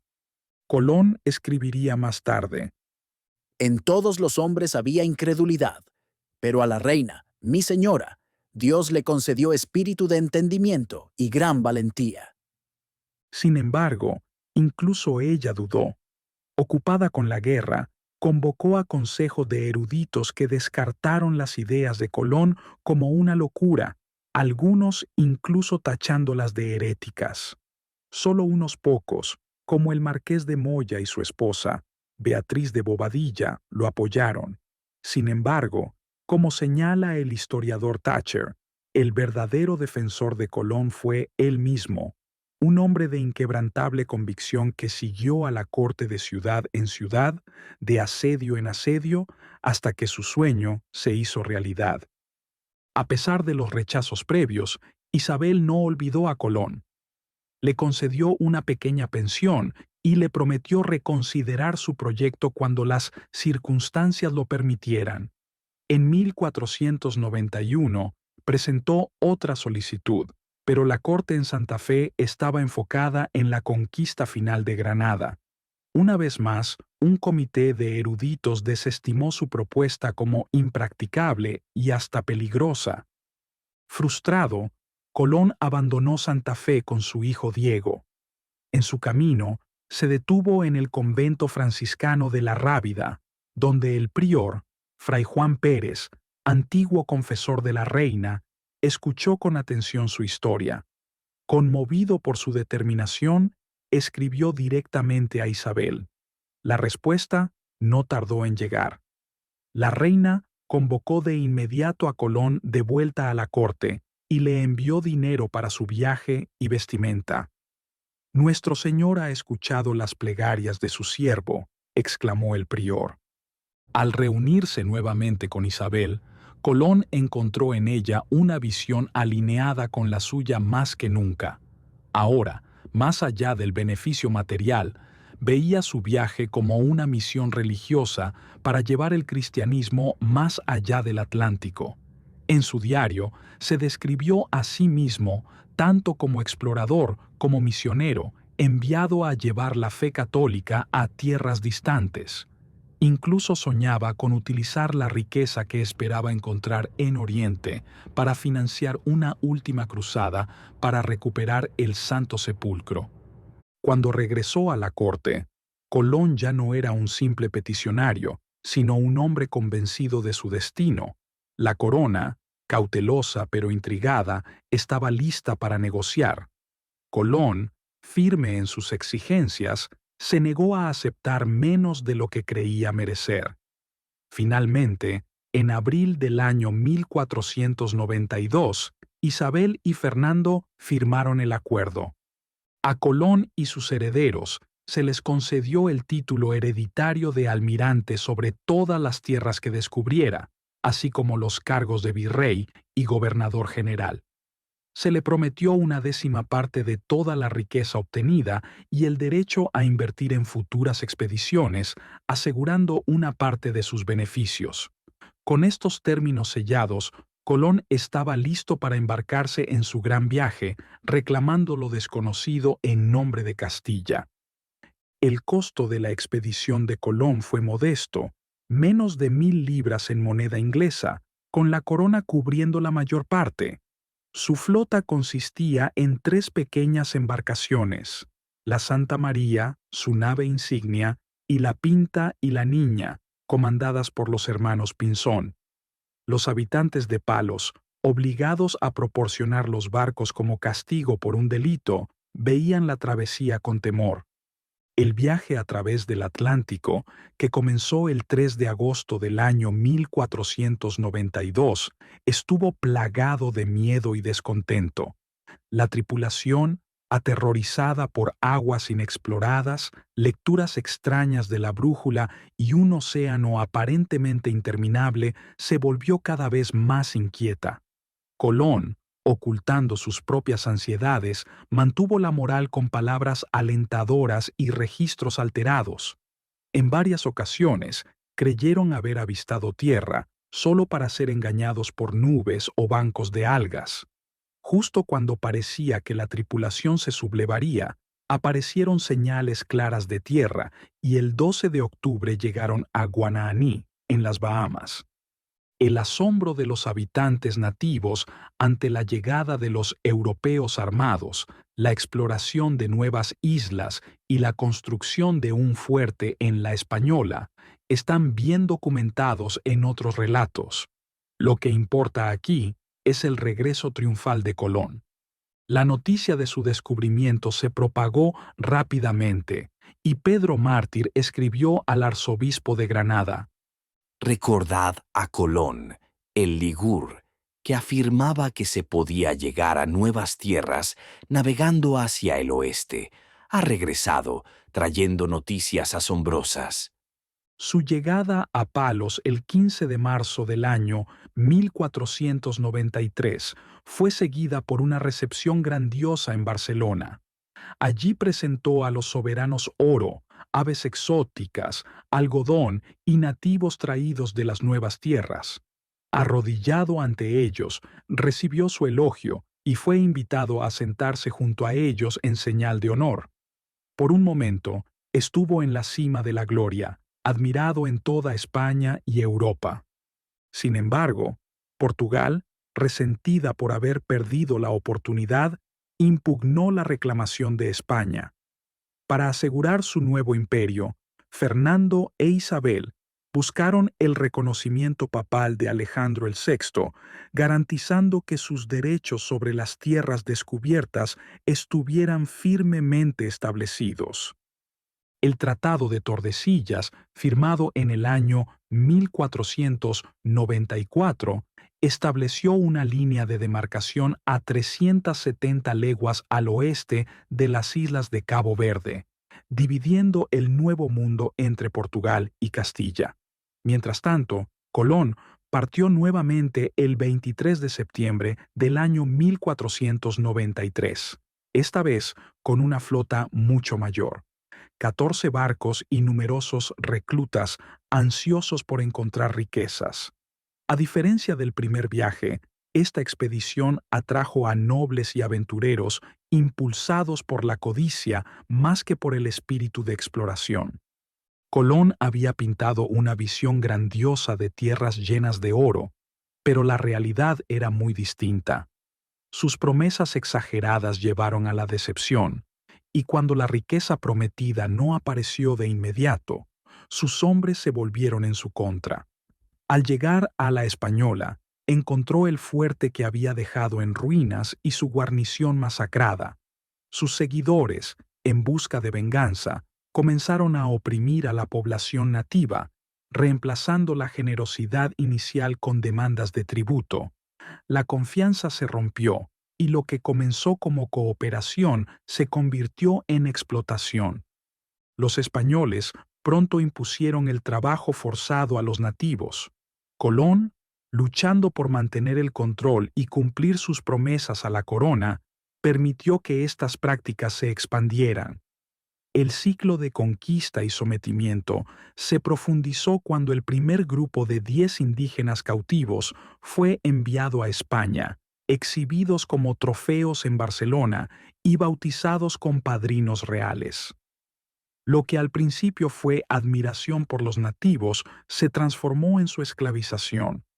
Colón justificó la esclavitud de los indígenas argumentando que ayudaría a su conversión al cristianismo y los protegería de tribus más feroces, como los caribes. Sin embargo, las presiones económicas pronto eclipsaron cualquier razonamiento moral. Había prometido abundante oro, pero pasaron los años sin cumplir esa promesa. Mientras tanto, las demandas de suministros aumentaban y vio en el floreciente mercado de esclavos europeos una solución a sus problemas financieros. Para apaciguar a sus hombres y financiar sus expediciones, Colón comenzó a repartir nativos como esclavos y a enviar cientos de ellos a España en barcos sobrecargados, tratados no mejor que mercancía. Cuando la reina Isabel supo de esto, estalló en indignación. ¿Con qué derecho presume el almirante de disponer de mis vasallos como si fueran propiedad suya? Estos son mis súbditos, bajo la protección de la corona, no simples posesiones para ser comerciadas a voluntad. Inmediatamente, Isabel ordenó su regreso y emitió un decreto real prohibiendo la esclavización de los nativos, declarando que, como súbditos de Castilla, debían ser tratados con justicia. A diferencia de Fernando, quien se preocupaba más por las ganancias que por la justicia, Isabel se opuso firmemente a la esclavitud y, en los años siguientes, luchó casi sola contra el brutal sistema impuesto en el Nuevo Mundo. Mientras tanto, las quejas sobre el gobierno de Colón y su favoritismo crecieron. Su mayor ofensa a los ojos de muchos fue obligar incluso a sacerdotes y nobles a trabajar en la nueva ciudad de la Española, que él bautizó como Isabela en honor a la reina a quien más reverenciaba. Colón estableció un asentamiento en la Española, pero el clima hostil, las enfermedades y el trabajo forzado provocaron un profundo resentimiento entre los colonos, quienes lo responsabilizaban por sus penurias. Aunque brillante como explorador, demostró ser un gobernador ineficaz. Su liderazgo oscilaba entre una permisividad excesiva y una severidad extrema. Para el año 1500, los informes sobre su mala administración llegaron a España y Francisco de Bobadilla fue enviado para investigar. Actuando con decisión, Bobadilla arrestó a Colón y a sus hermanos y los envió de regreso a España encadenados. Humillado pero desafiante, Colón se negó a quitarse los grilletes hasta presentarse ante los soberanos. Su llegada dramática a Cádiz conmocionó a la nación e Isabel, conmovida por su sufrimiento, lo recibió con amabilidad. Sin embargo, aunque su encarcelamiento se consideró injusto, sus fracasos como gobernador eran innegables. Su influencia se desvaneció. Fernando nunca le tuvo afecto y ya no veía utilidad en sus servicios. En el año 1502, Colón emprendió su cuarto viaje, pero la mala fortuna lo siguió. Regresó a España en el año 1504, quebrantado en salud y espíritu, solo para descubrir que su mayor protectora, la reina Isabel, había fallecido. Su testamento no hacía mención de él, marcando el fin de sus esperanzas de recuperar el favor real. En una carta a su hijo Diego, Colón escribió: Lo principal es, con gran devoción y afecto, encomendar el alma de la reina, Nuestra Señora, a Dios. Su vida fue siempre católica y santa, dispuesta para todo lo que fuera de su santo servicio, y por ello se puede creer que está en su santa gloria, más allá de los deseos de este mundo áspero y cansado. Estas palabras reflejan su desilusión. El mundo con el que alguna vez soñó se había convertido en una carga, y el 20 de mayo del año 1506, vistiendo el hábito franciscano, falleció en silencio. Su muerte pasó desapercibida. No se celebró ningún gran funeral, ni los cronistas de la corte lo elogiaron. Incluso las tierras que descubrió llevarían el nombre de otro, Américo Vespucio. Sin embargo, la historia ha restaurado su legado, y como escribió Thatcher, fue un gran personaje, uno de los más grandes que jamás haya pasado ante los ojos de los hombres. Capítulo 8. Los hijos de la reina que gobernaron sobre todo. Las vestiduras reales, como el hábito de un monje, pueden ocultar la personalidad. Los historiadores suelen representar a los monarcas a través de la política, la moralidad o la grandeza, pero el verdadero interés radica en su humanidad. Isabel de Castilla mantuvo siempre una estricta dignidad real. Cuando el almirante de Castilla llamó a Fernando sobrino, ella lo corrigió con severidad. Mi señor, el rey no tiene parientes ni amigos en esta corte, pues todos los que están ante él no son sino sus leales servidores y devotos súbditos. Los súbditos castellanos esperaban que sus reyes mostraran magnificencia, mientras que otros monarcas europeos vivían con moderación. Los castellanos admiraban el esplendor regio. Incluso el austero Ximénez de Cisneros defendía el prestigio de su cargo. El enviado inglés, Roger Machado, quien visitó España en el año 1488, quedó asombrado por la suntuosidad de la corte. Relató que los embajadores recibían allí mayores honores que en Inglaterra y describió ceremonias deslumbrantes, detallando los lujosos atuendos del rey y la reina, con vestiduras tejidas en oro y adornadas con armiño y marta sibelina, reflejando la imagen majestuosa de Castilla ante el mundo. Si Roger Machado viviera hoy, sería un cronista de moda, deslumbrado por la opulencia del vestuario de la reina Isabel. Se esforzó en describir sus joyas extravagantes, rosas de oro y pedrería en su cuello, una cinta adornada con diamantes, rubíes y perlas, y un rubí del tamaño de una pelota de tenis incrustado en su cinturón.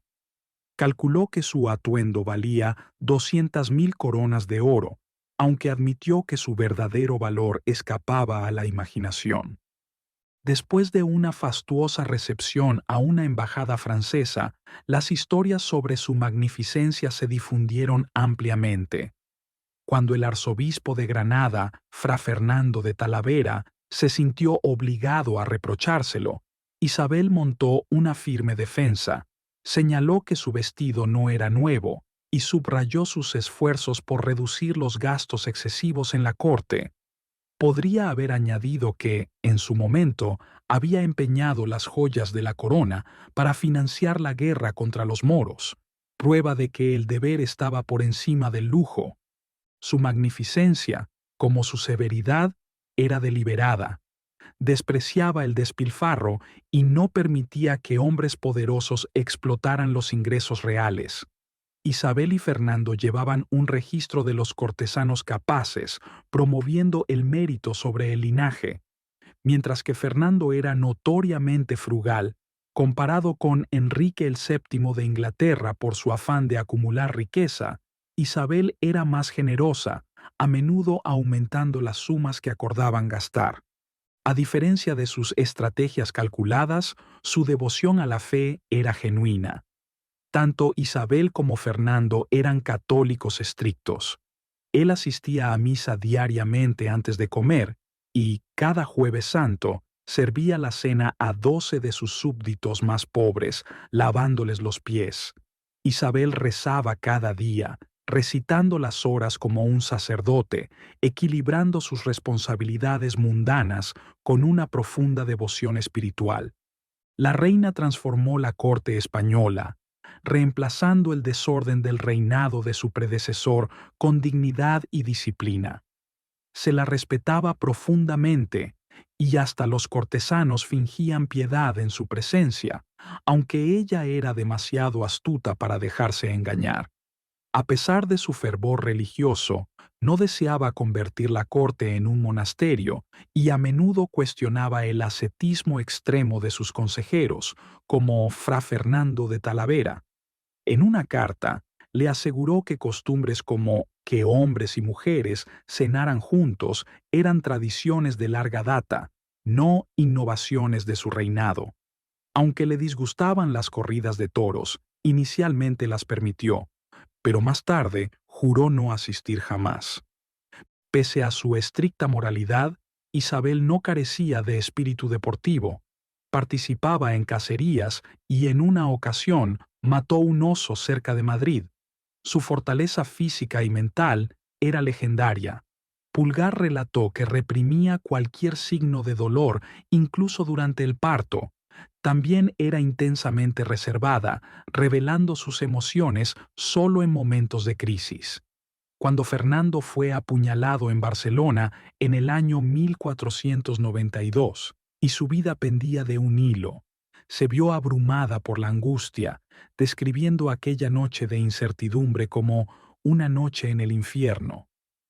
Aunque la popularidad de Fernando en Barcelona llevó a llamados para ejecutar brutalmente a su agresor, Isabel mostró clemencia y ordenó una decapitación rápida en su lugar. Su amor por Fernando se profundizó con los años. En su testamento, al solicitar ser enterrada en Granada, especificó que, si Fernando elegía otro lugar de descanso, deseaba ser trasladada para yacer junto a él. Isabel y Fernando están enterrados juntos en la Capilla Real de Granada, cumpliéndose así su última voluntad.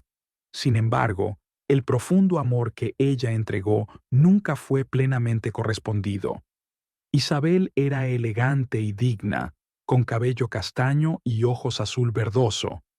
Fernando, aunque en su juventud se sintió cautivado por ella, era egoísta y desleal, teniendo varios hijos fuera del matrimonio.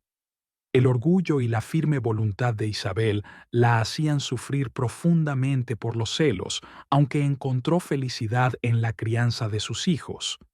Sus mayores esperanzas descansaban en su único hijo varón, el príncipe Juan, nacido en Sevilla en el año 1478. Lo llamaba mi ángel y moldeó su educación para prepararlo para el trono. Juan tenía una gran casa real e incluso presidía un consejo de estado en miniatura, aprendiendo de consejeros experimentados. Sin embargo, Isabel también se aseguró de que tuviera una infancia equilibrada, rodeándolo de jóvenes de su edad para el estudio y la diversión. Su gran pasión era la música, heredada de su abuelo, el rey Juan II de Castilla. A menudo tocaba instrumentos o cantaba con los niños del coro de la capilla real.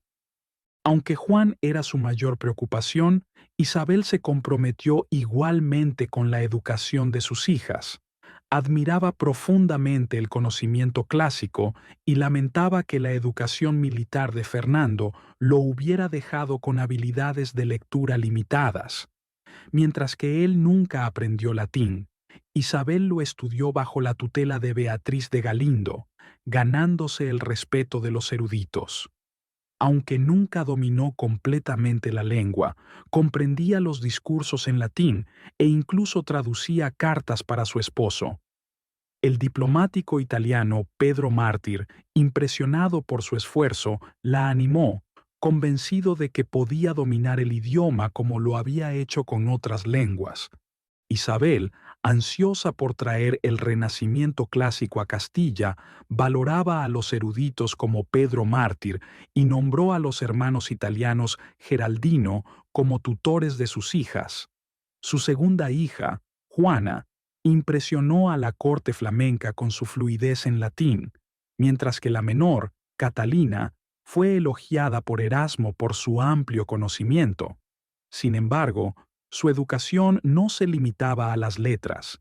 Incluía habilidades tradicionales como la costura, el hilado y el bordado, reflejando las propias costumbres de Isabel. Ella misma tejía y cosía las camisas de Fernando, demostrando su dedicación tanto a las responsabilidades reales como a las labores domésticas.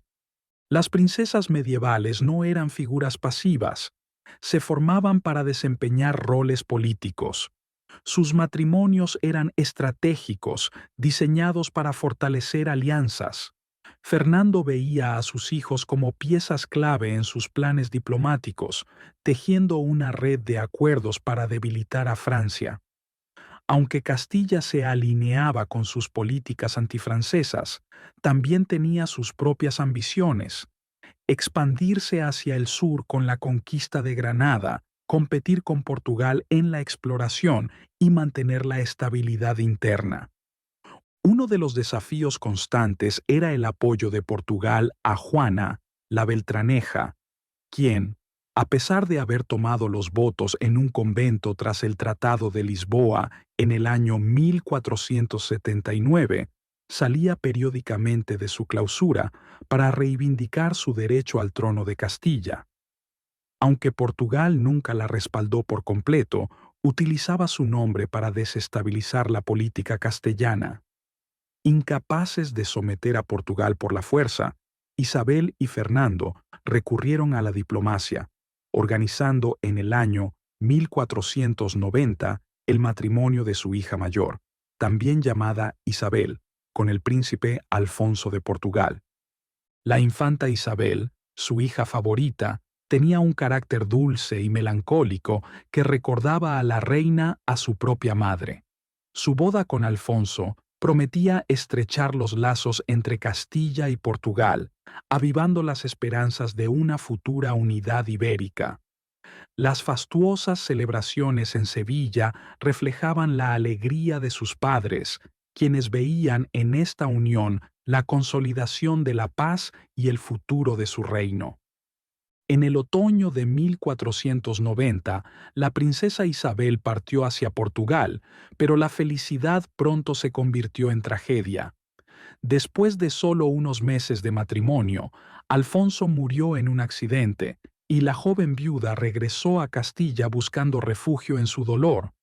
Cuando el rey Juan de Portugal murió en 1495, su sucesor, Manuel, solicitó la mano de Isabel en matrimonio. A pesar de la aprobación de sus padres, la princesa se negó rotundamente, determinada a permanecer viuda.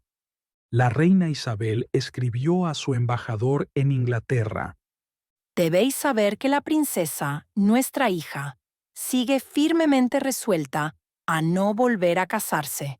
Por lo tanto, nos vemos en la obligación de ofrecer a Doña María al rey de Portugal. Sin embargo, Manuel no estaba dispuesto a casarse con María mientras Isabel permaneciera soltera. Eventualmente, el destino resolvería el asunto. Mientras la alianza con Portugal quedaba en suspenso, Fernando e Isabel centraron su atención en asegurar un matrimonio para su hijo y heredero, el príncipe Juan, con la intención de contener el creciente poder de Francia. Durante años, se debatieron distintas opciones para el matrimonio del príncipe Juan. En un principio, Fernando e Isabel buscaron asegurar Navarra casándolo con la princesa Catalina, su joven reina. Sin embargo, su madre, Magdalena de Valois, prefería una alianza francesa, y Navarra cayó bajo la influencia de Francia. España tuvo que esperar, aunque años después, Fernando tomaría la mitad sur del reino por la fuerza. Otra posibilidad fue Ana de Bretaña, heredera de un ducado estratégicamente importante que había sido fuente de conflicto con Francia durante décadas. España esperaba utilizar su matrimonio para debilitar a su rival, pero la regente francesa, Ana de Beaujeu, logró comprometerla con el rey Carlos de Francia, asegurando Bretaña para la corona francesa. Este revés, sin embargo, generó una oportunidad inesperada. Carlos de Francia había estado previamente prometido a Margarita de Habsburgo, hija de Maximiliano, emperador del Sacro Imperio Romano, quien había sido criada en la corte francesa desde niña. Cuando Carlos rompió el compromiso para casarse con Ana de Bretaña, Margarita fue devuelta a su hogar con humillación. Maximiliano, ansioso por vengarse de Francia, aceptó de inmediato una alianza con España. Así, se organizó un doble matrimonio. El príncipe Juan se casaría con Margarita de Habsburgo, mientras que Juana, la segunda hija de los reyes católicos, se uniría en matrimonio con Felipe, archiduque de Austria y heredero de Maximiliano. Estas uniones fortalecieron los lazos de España con los Habsburgo y marcaron el rumbo de la política europea durante generaciones. Con profunda inquietud, la reina Isabel despidió a su hija Juana, quien partió hacia los Países Bajos para casarse con Felipe, archiduque de Austria. A pesar de su esmerada educación, Juana tenía un carácter impredecible, a veces astuta y perspicaz, otras caprichosa e inestable. Isabel temía por su destino en una corte extranjera conocida por su decadencia y sus intrigas políticas. ¿Permanecería firme en su fe? ¿Podría controlar sus celos si Felipe, famoso por su atractivo y encanto, le era infiel? La reina solo podía encomendarla a Dios y esperar. Semanas de incertidumbre transcurrieron hasta que finalmente llegó la noticia. Juana había llegado sana y salva a Flandes tras sobrevivir tormentas que obligaron a su flota a refugiarse en Inglaterra, aunque varias naves se habían perdido.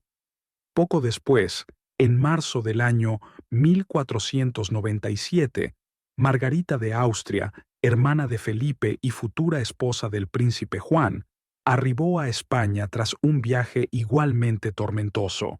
Su carácter vivaz y sus modales influenciados por la cultura francesa contrastaban con la solemnidad de la corte española, pero se esperaba que la juventud y el amor suavizaran las diferencias. el reino celebró con júbilo la luna de miel del príncipe Juan y Margarita, quienes emprendieron un grandioso viaje por España. Al mismo tiempo, la infanta Isabel, finalmente dejando atrás su luto, aceptó casarse con el rey Manuel de Portugal, con una condición: que expulsara a los judíos de su reino. La boda tuvo lugar en la ciudad fronteriza de Alcántara y, por un breve instante, España pareció estar en la cúspide de su gloria. Pero la felicidad fue efímera. En medio de las celebraciones llegó la peor de las noticias. El príncipe Juan había enfermado gravemente de fiebre en Salamanca. El rey Fernando viajó apresuradamente a su lecho, pero fue en vano.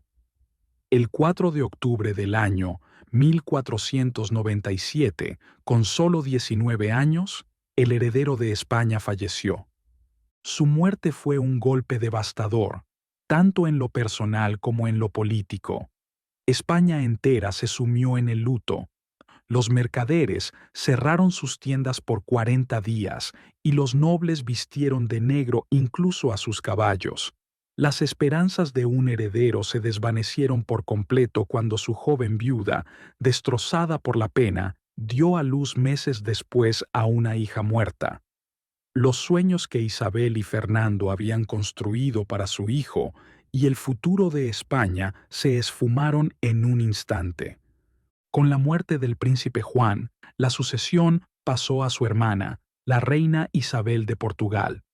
A comienzos del año 1498, ella y su esposo viajaron a Toledo para recibir la juramentación de las Cortes de Castilla. Sin embargo, las Cortes de Aragón se negaron a reconocer su derecho, insistiendo en que solo juraban lealtad al rey Fernando y a sus herederos varones. La disputa solo se resolvió cuando, en agosto de ese año, la joven reina dio a luz a un hijo, Miguel, quien unió en su frágil cuna las coronas de Castilla, Aragón y Portugal.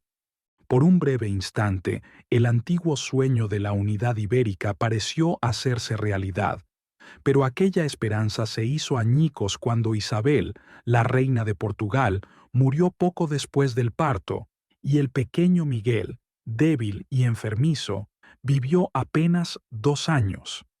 3 pérdidas devastadoras en 3 años: su hijo, su hija y el nieto que le había devuelto la esperanza. Bernaldez escribió: El primer dolor que atravesó el alma de la reina fue la muerte del príncipe. El segundo, la muerte de doña Isabel, su querida hija mayor. El tercero, la muerte de su nieto don Miguel, en quien había depositado sus anhelos.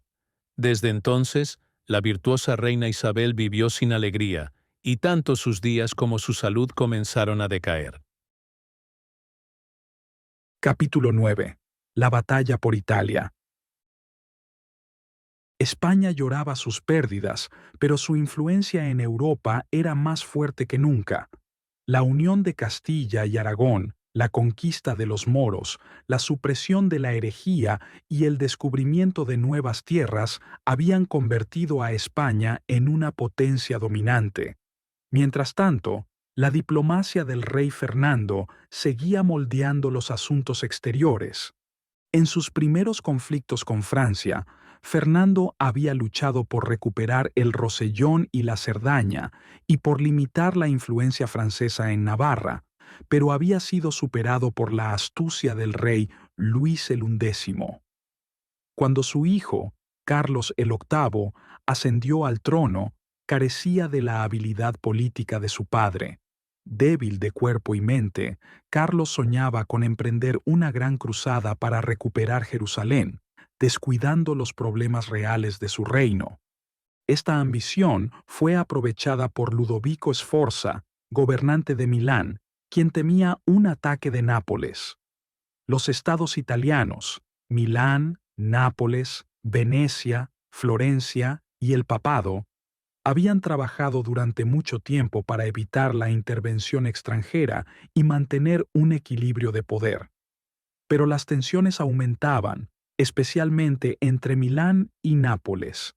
El legítimo duque de Milán, Gian Galeazzo Sforza, estaba prisionero de su tío Ludovico, mientras su esposa, Isabel de Nápoles, enviaba desesperadas súplicas de ayuda a su familia. Ludovico, temiendo que Nápoles se moviera contra él, buscó el apoyo de Francia. Convenció a Carlos el VIII de revivir el antiguo reclamo angevino sobre Nápoles, presentando el reino como un paso esencial hacia su cruzada. Esto preparó el escenario para un gran conflicto en Italia, mientras Francia se preparaba para marchar hacia el sur, sin darse cuenta de que Fernando de España observaba y esperaba su oportunidad para intervenir. Ludovico motivó a Carlos. Si sigues mi consejo, te ayudaré a ser más grande que Carlomagno, pues una vez conquistado el reino de Nápoles, fácilmente expulsaremos al turco de Constantinopla. El rey Carlos el VIII de Francia ignoró las advertencias de sus consejeros más experimentados y, ansioso por la gloria, lanzó su campaña para conquistar Nápoles. Para asegurar la paz con los poderes vecinos, hizo concesiones estratégicas, incluyendo la devolución del Rosellón y la Cerdaña a España en el Tratado de Barcelona en enero del año 1493. A cambio, el rey Fernando de España acordó una alianza temporal, aunque mantuvo su lealtad al Papa. En septiembre del año 1494, Carlos cruzó los Alpes con un ejército moderno y bien equipado, que incluía mercenarios suizos y alemanes y una artillería altamente móvil. Italia, acostumbrada a armamento lento y anticuado, no estaba preparada para la velocidad y el poder de las fuerzas francesas. Inicialmente, Nápoles desestimó la amenaza, pero a medida que Carlos avanzaba sin resistencia, el pánico se apoderó del reino. El rey Alfonso II, dándose cuenta demasiado tarde del peligro, se alió con el Papa y Florencia, pero sus esfuerzos fracasaron. En solo unos meses, Carlos arrasó Italia sin apenas oposición. En febrero del año 1495 llegó a Nápoles, donde Alfonso había abdicado en favor de su hijo Ferrante II. La resistencia del joven rey se derrumbó y huyó a Sicilia. El 22 de febrero, Carlos entró en Nápoles en triunfo, coronándose rey de Nápoles, Jerusalén y emperador de Oriente. Su victoria había sido casi sin esfuerzo. Incluso el Papa Alejandro VI comentó que los franceses habían necesitado solo espuelas de madera y tiza para conquistar su imperio, pues las defensas italianas habían colapsado sin lucha. La facilidad con la que Carlos el VIII tomó Nápoles sorprendió a toda Italia, pero historiadores como Guicciardini y Maquiavelo entendieron la causa. Las guerras italianas se habían convertido en juegos estratégicos más que en verdaderas batallas, libradas por ejércitos mercenarios dirigidos por condottieri que priorizaban su propia supervivencia antes que la victoria. Las batallas eran en su mayoría incruentas, los asedios carecían de agresividad y las campañas de invierno se evitaban por completo. Esto dejó a Italia completamente indefensa ante la brutal y eficiente maquinaria militar francesa. Los napolitanos, acostumbrados al gobierno despótico de Ferrante I y Alfonso II, no sentían lealtad a su dinastía. Cuando Carlos llegó, lo recibieron como un libertador, prefiriendo el cambio a la tiranía familiar. Sin embargo, los franceses pronto desperdiciaron su éxito. Comines observó que, al principio, los italianos veían a los franceses como santos, pero pronto los despreciaron por su gobierno severo y su comportamiento arrogante. Carlos se entregó al placer en lugar de asegurar su reino, mientras sus soldados oprimían a la población con impuestos abusivos y saqueos. Muy pronto, el pueblo añoraba el regreso de Ferrante, exiliado en Sicilia.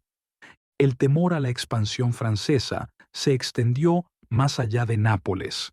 Ludovico Sforza, quien había invitado a Carlos a Italia, ahora lo veía como una amenaza, especialmente porque Luis, duque de Orleans, reclamaba Milán a través de su linaje Visconti. Dándose cuenta de su error, Ludovico se alió con Venecia y el Papa para expulsar a los franceses. Mientras el emperador Maximiliano dudaba en actuar, preocupado por la creciente influencia francesa, España emergió como la principal potencia en la resistencia. Fernando nunca había tenido la intención de apoyar las ambiciones de Carlos el VIII. Una vez asegurados el Rosellón y la Cerdaña, ya no tenía motivos para cumplir sus promesas. Cuando el rey francés le recordó su acuerdo, Fernando se distanció con astucia.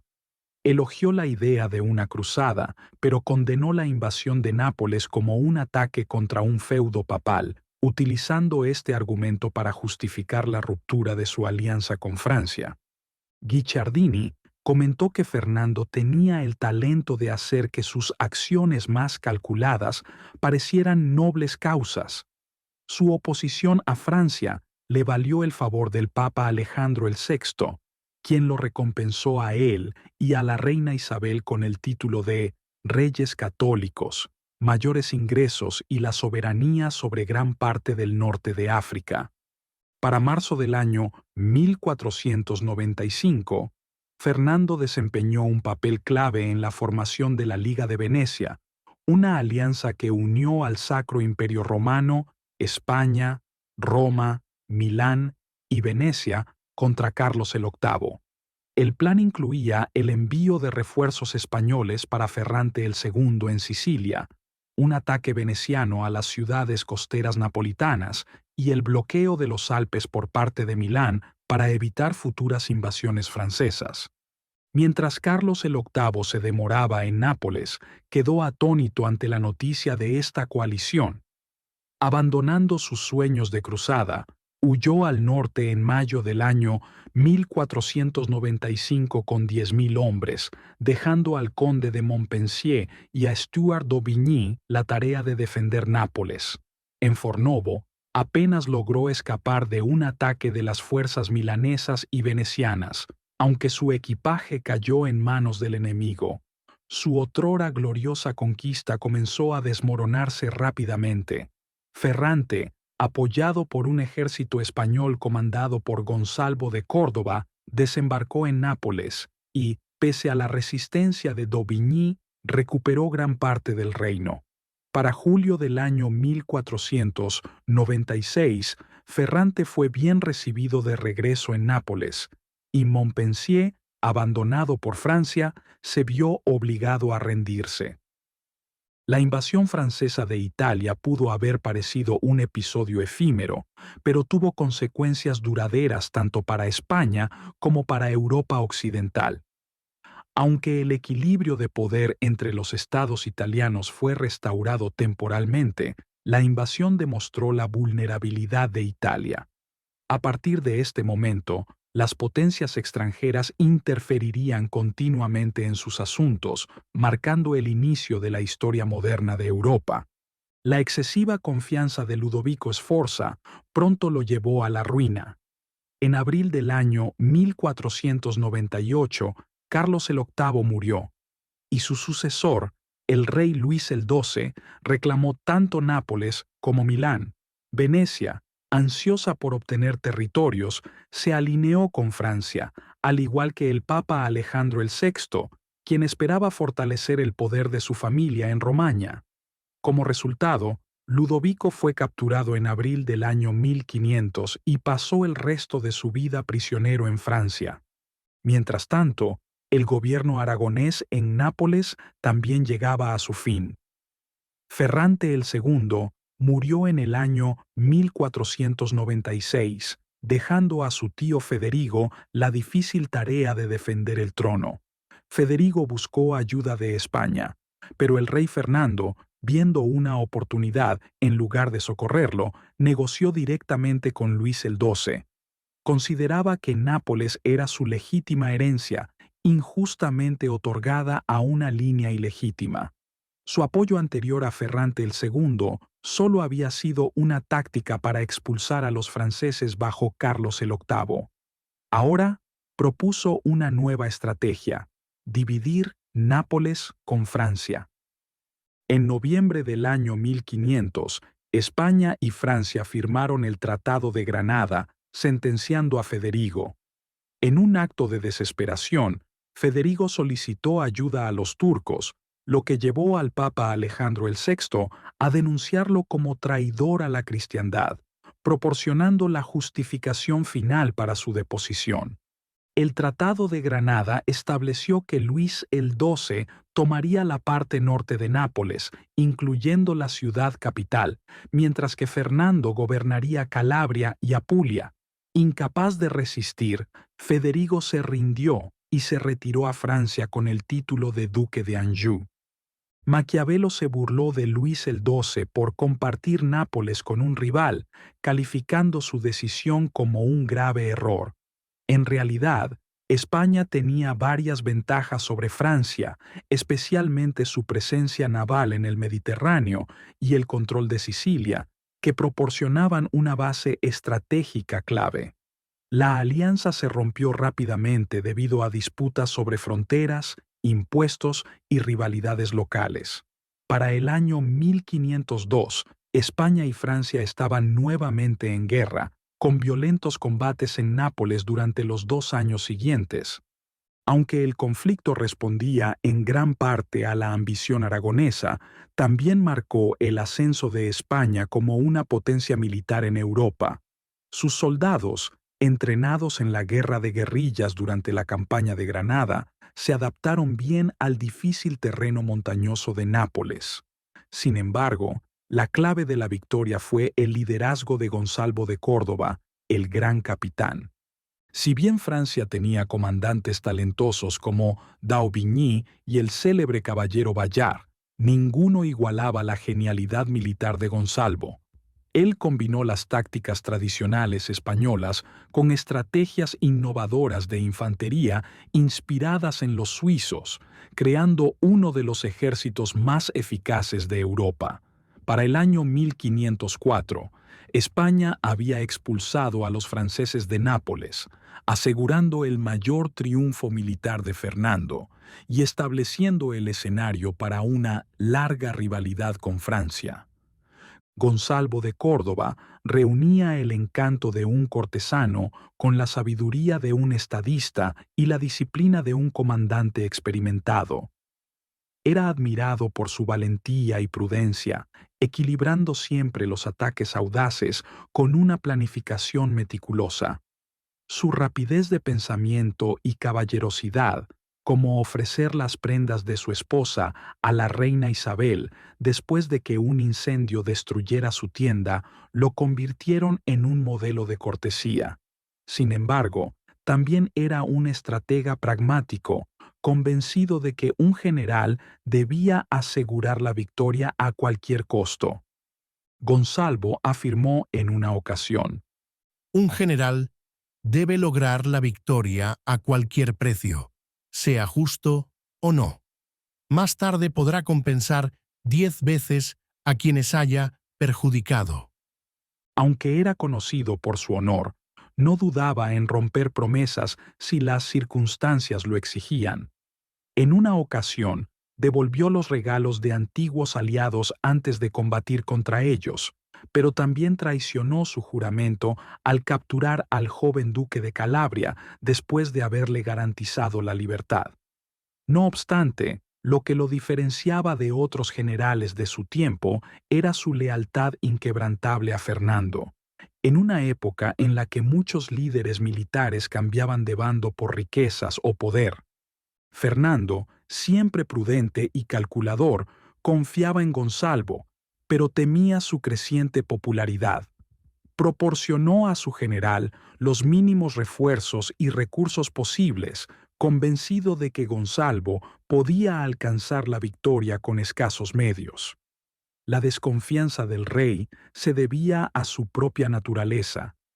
Era un maestro del engaño y siempre temía ser superado.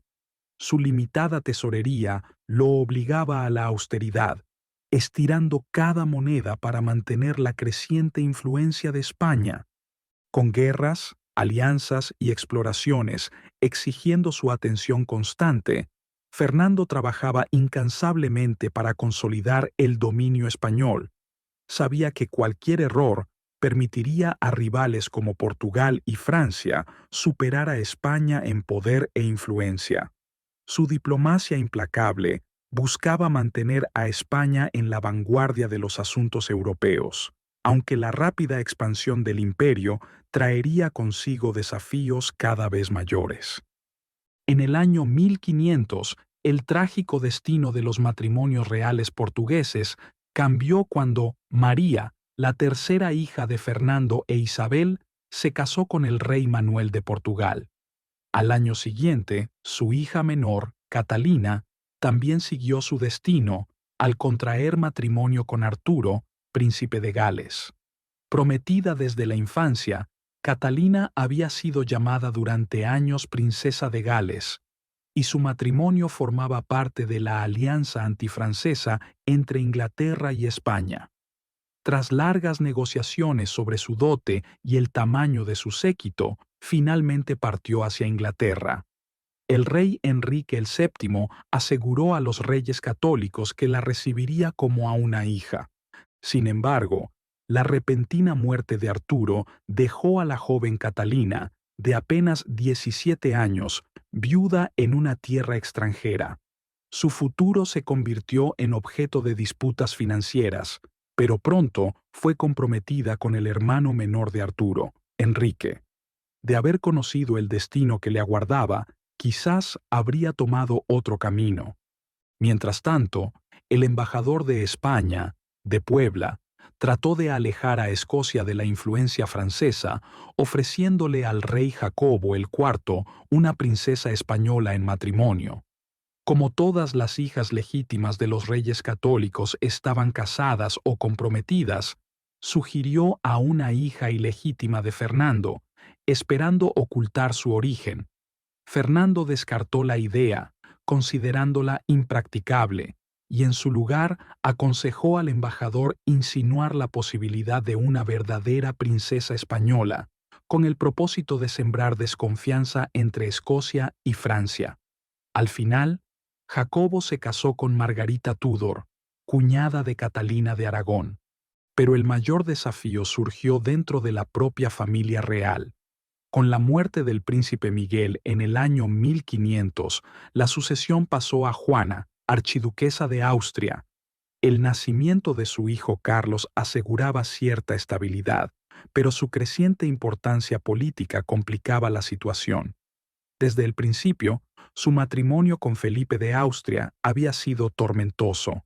Su carácter despreocupado y su infidelidad chocaban con los celos y arrebatos emocionales de Juana, convirtiendo la corte flamenca en un escenario de constantes conflictos. Las tensiones matrimoniales de Juana tenían serias consecuencias políticas. Enviada a Flandes como esposa y como representante de los intereses españoles, su carácter inestable y la antipatía de Felipe hacia las costumbres españolas deterioraron su relación con sus padres. Felipe, influenciado por la nobleza flamenca y próximo a Francia, se distanció cada vez más de España. El embajador español Fuensalida insistió en que Felipe y Juana visitaran Castilla antes de que sus diferencias se volvieran irreparables. Fernando e Isabel apoyaron la idea, esperando restaurar el orden. Aunque Juana, en ocasiones, expresaba nostalgia por su patria, también se mostraba desafiante o indiferente a los enviados de la corona. Su carácter impulsivo y su orgullo herido parecían dominar su juicio. Felipe y Juana llegaron a España en el año 1502 para recibir el reconocimiento formal de las Cortes de Castilla. Una vez cumplido el protocolo, Felipe mostró su deseo de regresar cuanto antes a Flandes, preferiblemente a través de Francia, donde había sido recibido con honores. Sus ambiciones políticas chocaban con los intereses de Fernando, y la desconfianza ensombrecía la relación familiar. Juana, embarazada y sin poder viajar, temía que Felipe la abandonara en Castilla. Cuando Felipe partió en diciembre de ese año, su desesperación se intensificó, y ni siquiera el nacimiento de su hijo Fernando en marzo del año siguiente logró consolarla. Más tarde, cuando Felipe la instó a reunirse con él en Flandes, España estaba en guerra con Francia, lo que hacía peligroso el viaje. Isabel, gravemente enferma en Segovia, le rogó a su hija que no actuara precipitadamente. Sin embargo, Juana, convencida de que la retenían en contra de su voluntad, intentó escapar una noche a pie, acompañada solo por unas pocas damas aterrorizadas. El obispo de Burgos, encargado de su custodia, ordenó cerrar las puertas de la ciudad. Desesperada, Juana ordenó que las puertas se abrieran y, al ser ignorada, recurrió al llanto y la súplica. Al no conseguir que la obedecieran, se negó a regresar al castillo y pasó la noche en la intemperie, resistiendo el frío con obstinación. Solo al día siguiente, cuando llegaron mensajeros reales, aceptó refugiarse en una humilde cabaña, pero sin abandonar su determinación de salir de Castilla. En la segunda noche, la reina Isabel, pese a su frágil estado de salud, viajó a Medina del Campo para enfrentarse a su hija. El encuentro fue doloroso. Isabel relató más tarde: Habló con tal falta de respeto, tan impropia de una hija hacia su madre, que de no haber visto su estado perturbado, no lo habría tolerado ni por un instante. Finalmente, Juana fue llevada de vuelta al castillo, pero su comportamiento dejó claro que su mente no estaba en equilibrio. Isabel, consciente de que su propia vida llegaba a su fin, temía por el futuro de Castilla bajo el gobierno de una reina tan inestable. El cronista Pedro Mártir escribió con pesar: «Maldito fruto del árbol que la engendró, la infortunada semilla de la tierra que le dio vida. Esta hija fue la desgracia de su madre». Juana partió hacia Flandes en la primavera del año 1504, dejando a Isabel con un amargo presentimiento sobre los escándalos que estaban por venir. Débil y agotada, la reina se sumió aún más en la oración, aunque su reino seguía ocupando sus pensamientos hasta el final. Capítulo 10. El último deseo de la reina que forjó el futuro. En el año 1503, cuando Fernando viajó al norte para defender las fronteras, Isabel revivió su antiguo espíritu de guerra organizando tropas desde Segovia. Sin embargo, la victoria sobre los franceses inquietó su conciencia. Los franceses en retirada eran cristianos como nosotros, hermanos en la fe, que luchaban desesperadamente por lo que creían ser sus tierras legítimas. ¿Cómo podríamos regocijarnos en su sufrimiento? Instó a Fernando a detener la masacre, y pronto Luis el XII accedió a firmar un armisticio. Mientras España celebraba las victorias en Nápoles, la salud de Isabel se deterioraba. Tanto ella como Fernando cayeron enfermos en el verano de 1504, pero mientras él logró recuperarse, ella se debilitó cada vez más. El cronista Pedro Mártir escribió: «Permanecemos en el palacio todo el día con tristeza, esperando temblorosos la hora en que la religión y la virtud abandonen la tierra con ella». Consciente de que su final estaba cerca, Isabel pidió a sus súbditos rezar no por su vida, sino por su alma. El 12 de octubre, firmó su testamento, en el que dispuso que su entierro tuviera lugar en Granada, sin ostentación.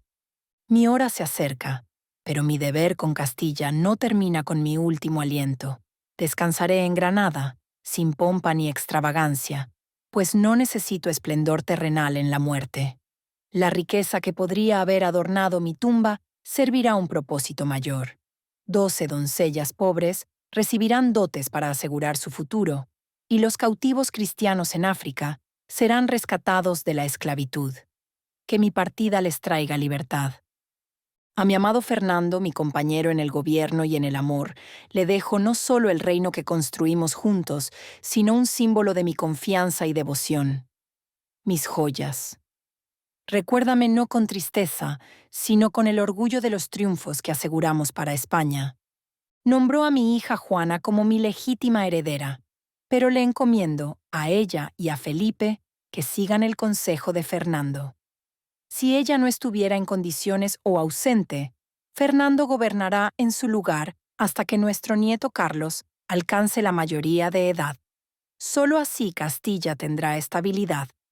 Que quede establecido que Gibraltar jamás debe separarse de la corona, que ningún extranjero gobierne en mis tierras y que el impuesto de la alcabala se revise con justicia. Además, se deben redactar nuevas leyes para proteger la dignidad y los derechos de los nativos en el Nuevo Mundo. No me marcho como reina únicamente, sino como sierva de Dios y guardiana de Castilla. Que mi última voluntad sea ejecutada con la misma firmeza que ha guiado mi vida, para que Castilla perdure, fuerte y justa, mucho después de mi partida. Incluso en sus últimos días, Isabel siguió gobernando, sosteniendo los hilos del reino en sus manos debilitadas, asegurándose de que Castilla no se desmoronara tras su muerte. Pedro Mártir escribió con profunda pena: Mi mano tiembla y cae impotente a mi lado, pesada por el dolor. El mundo ha perdido su más noble ornamento, una luz que iluminaba la virtud en su forma más pura. Fue el espejo de todas las virtudes, el escudo inquebrantable de los inocentes y la espada justiciera contra los malvados. Con su partida, los cielos han ganado lo que la tierra ha perdido, una soberana sin igual, cuya justicia y gracia jamás serán reemplazadas. El proclama de Fernando a los ciudadanos de Madrid reflejó su angustia. Ha placido a nuestro Señor llamar a su presencia a la serenísima reina doña Isabel, mi esposa más amada y venerada. Su pérdida es el mayor dolor que este mundo podría darme. Mas en su muerte, como en su vida, se mantuvo firme en su fe, santa y resuelta en su devoción. Y así, aunque lloramos, podemos también creer que ha sido recibida en la gloria eterna de nuestro Señor, un reino mucho mayor y más perdurable que cualquier otro sobre la tierra. Al día siguiente de su muerte, el féretro y su cortejo fúnebre partieron de Medina del Campo hacia Granada, en medio de una tormenta de viento y lluvia sin precedentes. Pedro Mártir, quien acompañó el cortejo, relató que los cielos se abrieron con furia, arrojando torrentes sobre la tierra. Los jinetes se vieron obligados a buscar refugio en las zanjas junto al camino, mientras sus mulas, agotadas y aterrorizadas, caían rendidas. Durante todo el trayecto, el sol y las estrellas permanecieron ocultos tras una densa oscuridad. Pero el 25 de diciembre, cuando el cortejo cruzó las puertas de Granada, las nubes se disiparon finalmente. Allí, en la ciudad que había conquistado para la cristiandad, Isabel de Castilla fue sepultada en el monasterio franciscano de la Alhambra. El historiador Butler Clark escribió: La muerte de Isabel marca el comienzo de un periodo de anarquía. Sin ella, Castilla cayó en la inestabilidad, empeorada por la incapacidad de Juana y la lucha entre Felipe y Fernando. Prescott la describió como el buen genio de Fernando, pues sin su prudencia y equilibrio, los defectos del rey, su suspicacia, falta de fe y pragmatismo frío, se hicieron más evidentes. Los castellanos, que alguna vez admiraron su valentía militar, comenzaron a detestarle, especialmente cuando se casó de inmediato. A los 53 años, Fernando tomó por esposa a Germana de Foix, sobrina de Luis el XII de Francia. El matrimonio, sellado en octubre de 1505, buscaba contrarrestar la alianza entre Francia y Flandes, que amenazaba a Fernando. Pero el riesgo era alto. Si Germana daba a luz un hijo varón, podría romper la unión de Castilla y Aragón. Además, Fernando aceptó un peligroso acuerdo. Si no tenían herederos, la mitad sur de Nápoles volvería a Francia. Con Felipe y Juana impedidos de pasar por Francia hasta alcanzar un acuerdo, Fernando obligó a su yerno a firmar el Tratado de Salamanca en noviembre de 1505. El acuerdo le otorgaba a Fernando el gobierno conjunto de Castilla con la mitad de sus ingresos, pero en la práctica su autoridad era débil. Cuando Felipe y Juana llegaron a Castilla, lograron ganarse el apoyo popular, dejando a Fernando aislado y frustrado. Incapaz de recuperar el poder, abandonó la península y partió hacia Nápoles. Sin embargo, el destino volvió a inclinarse a su favor. En el otoño de 1506, Felipe murió repentinamente en Burgos. Juana, devastada por el dolor, se recluyó en su luto y dejó la autoridad en manos de su padre. Fernando regresó a España en julio de 1507 y asumió el gobierno de Castilla como regente, posición que mantendría hasta su muerte en enero de 1516. Su matrimonio con Germana de Foix no logró asegurar un heredero sobreviviente, lo que garantizó la continuidad de la unidad entre Castilla y Aragón bajo el reinado de Juana y su hijo, el futuro emperador Carlos V. Su lealtad al Papa también le aseguró una dispensa, permitiéndole retener Nápoles a pesar de sus promesas previas a Francia. Los últimos años de Fernando estuvieron marcados por victorias en el norte de África y la conquista de la Baja Navarra, consolidando su legado. A su muerte, fue sepultado junto a Isabel en Granada, llorado por los aragoneses como su último gran rey. Con su partida, España permaneció unida. Guicciardini escribió: No se le puede reprochar más que su avaricia y su inclinación a romper promesas. Pedro Mártir, testigo directo de sus asuntos financieros, dejó una observación que desmentía la creencia popular. Contrario a la opinión general y a su reputación de monarca acumulador, murió relativamente pobre, pues no gastó su tesoro en lujos personales, sino en las interminables exigencias del gobierno y la guerra. Al igual que Enrique VII de Inglaterra, Fernando fue un gobernante frugal que acumuló riqueza, pero la destinó a sus ambiciones en lugar de atesorarla sin propósito. España pagó el precio en dinero y en vidas, pero salió fortalecida. Su economía creció, su población aumentó y el comercio con el Nuevo Mundo prometía una prosperidad sin precedentes.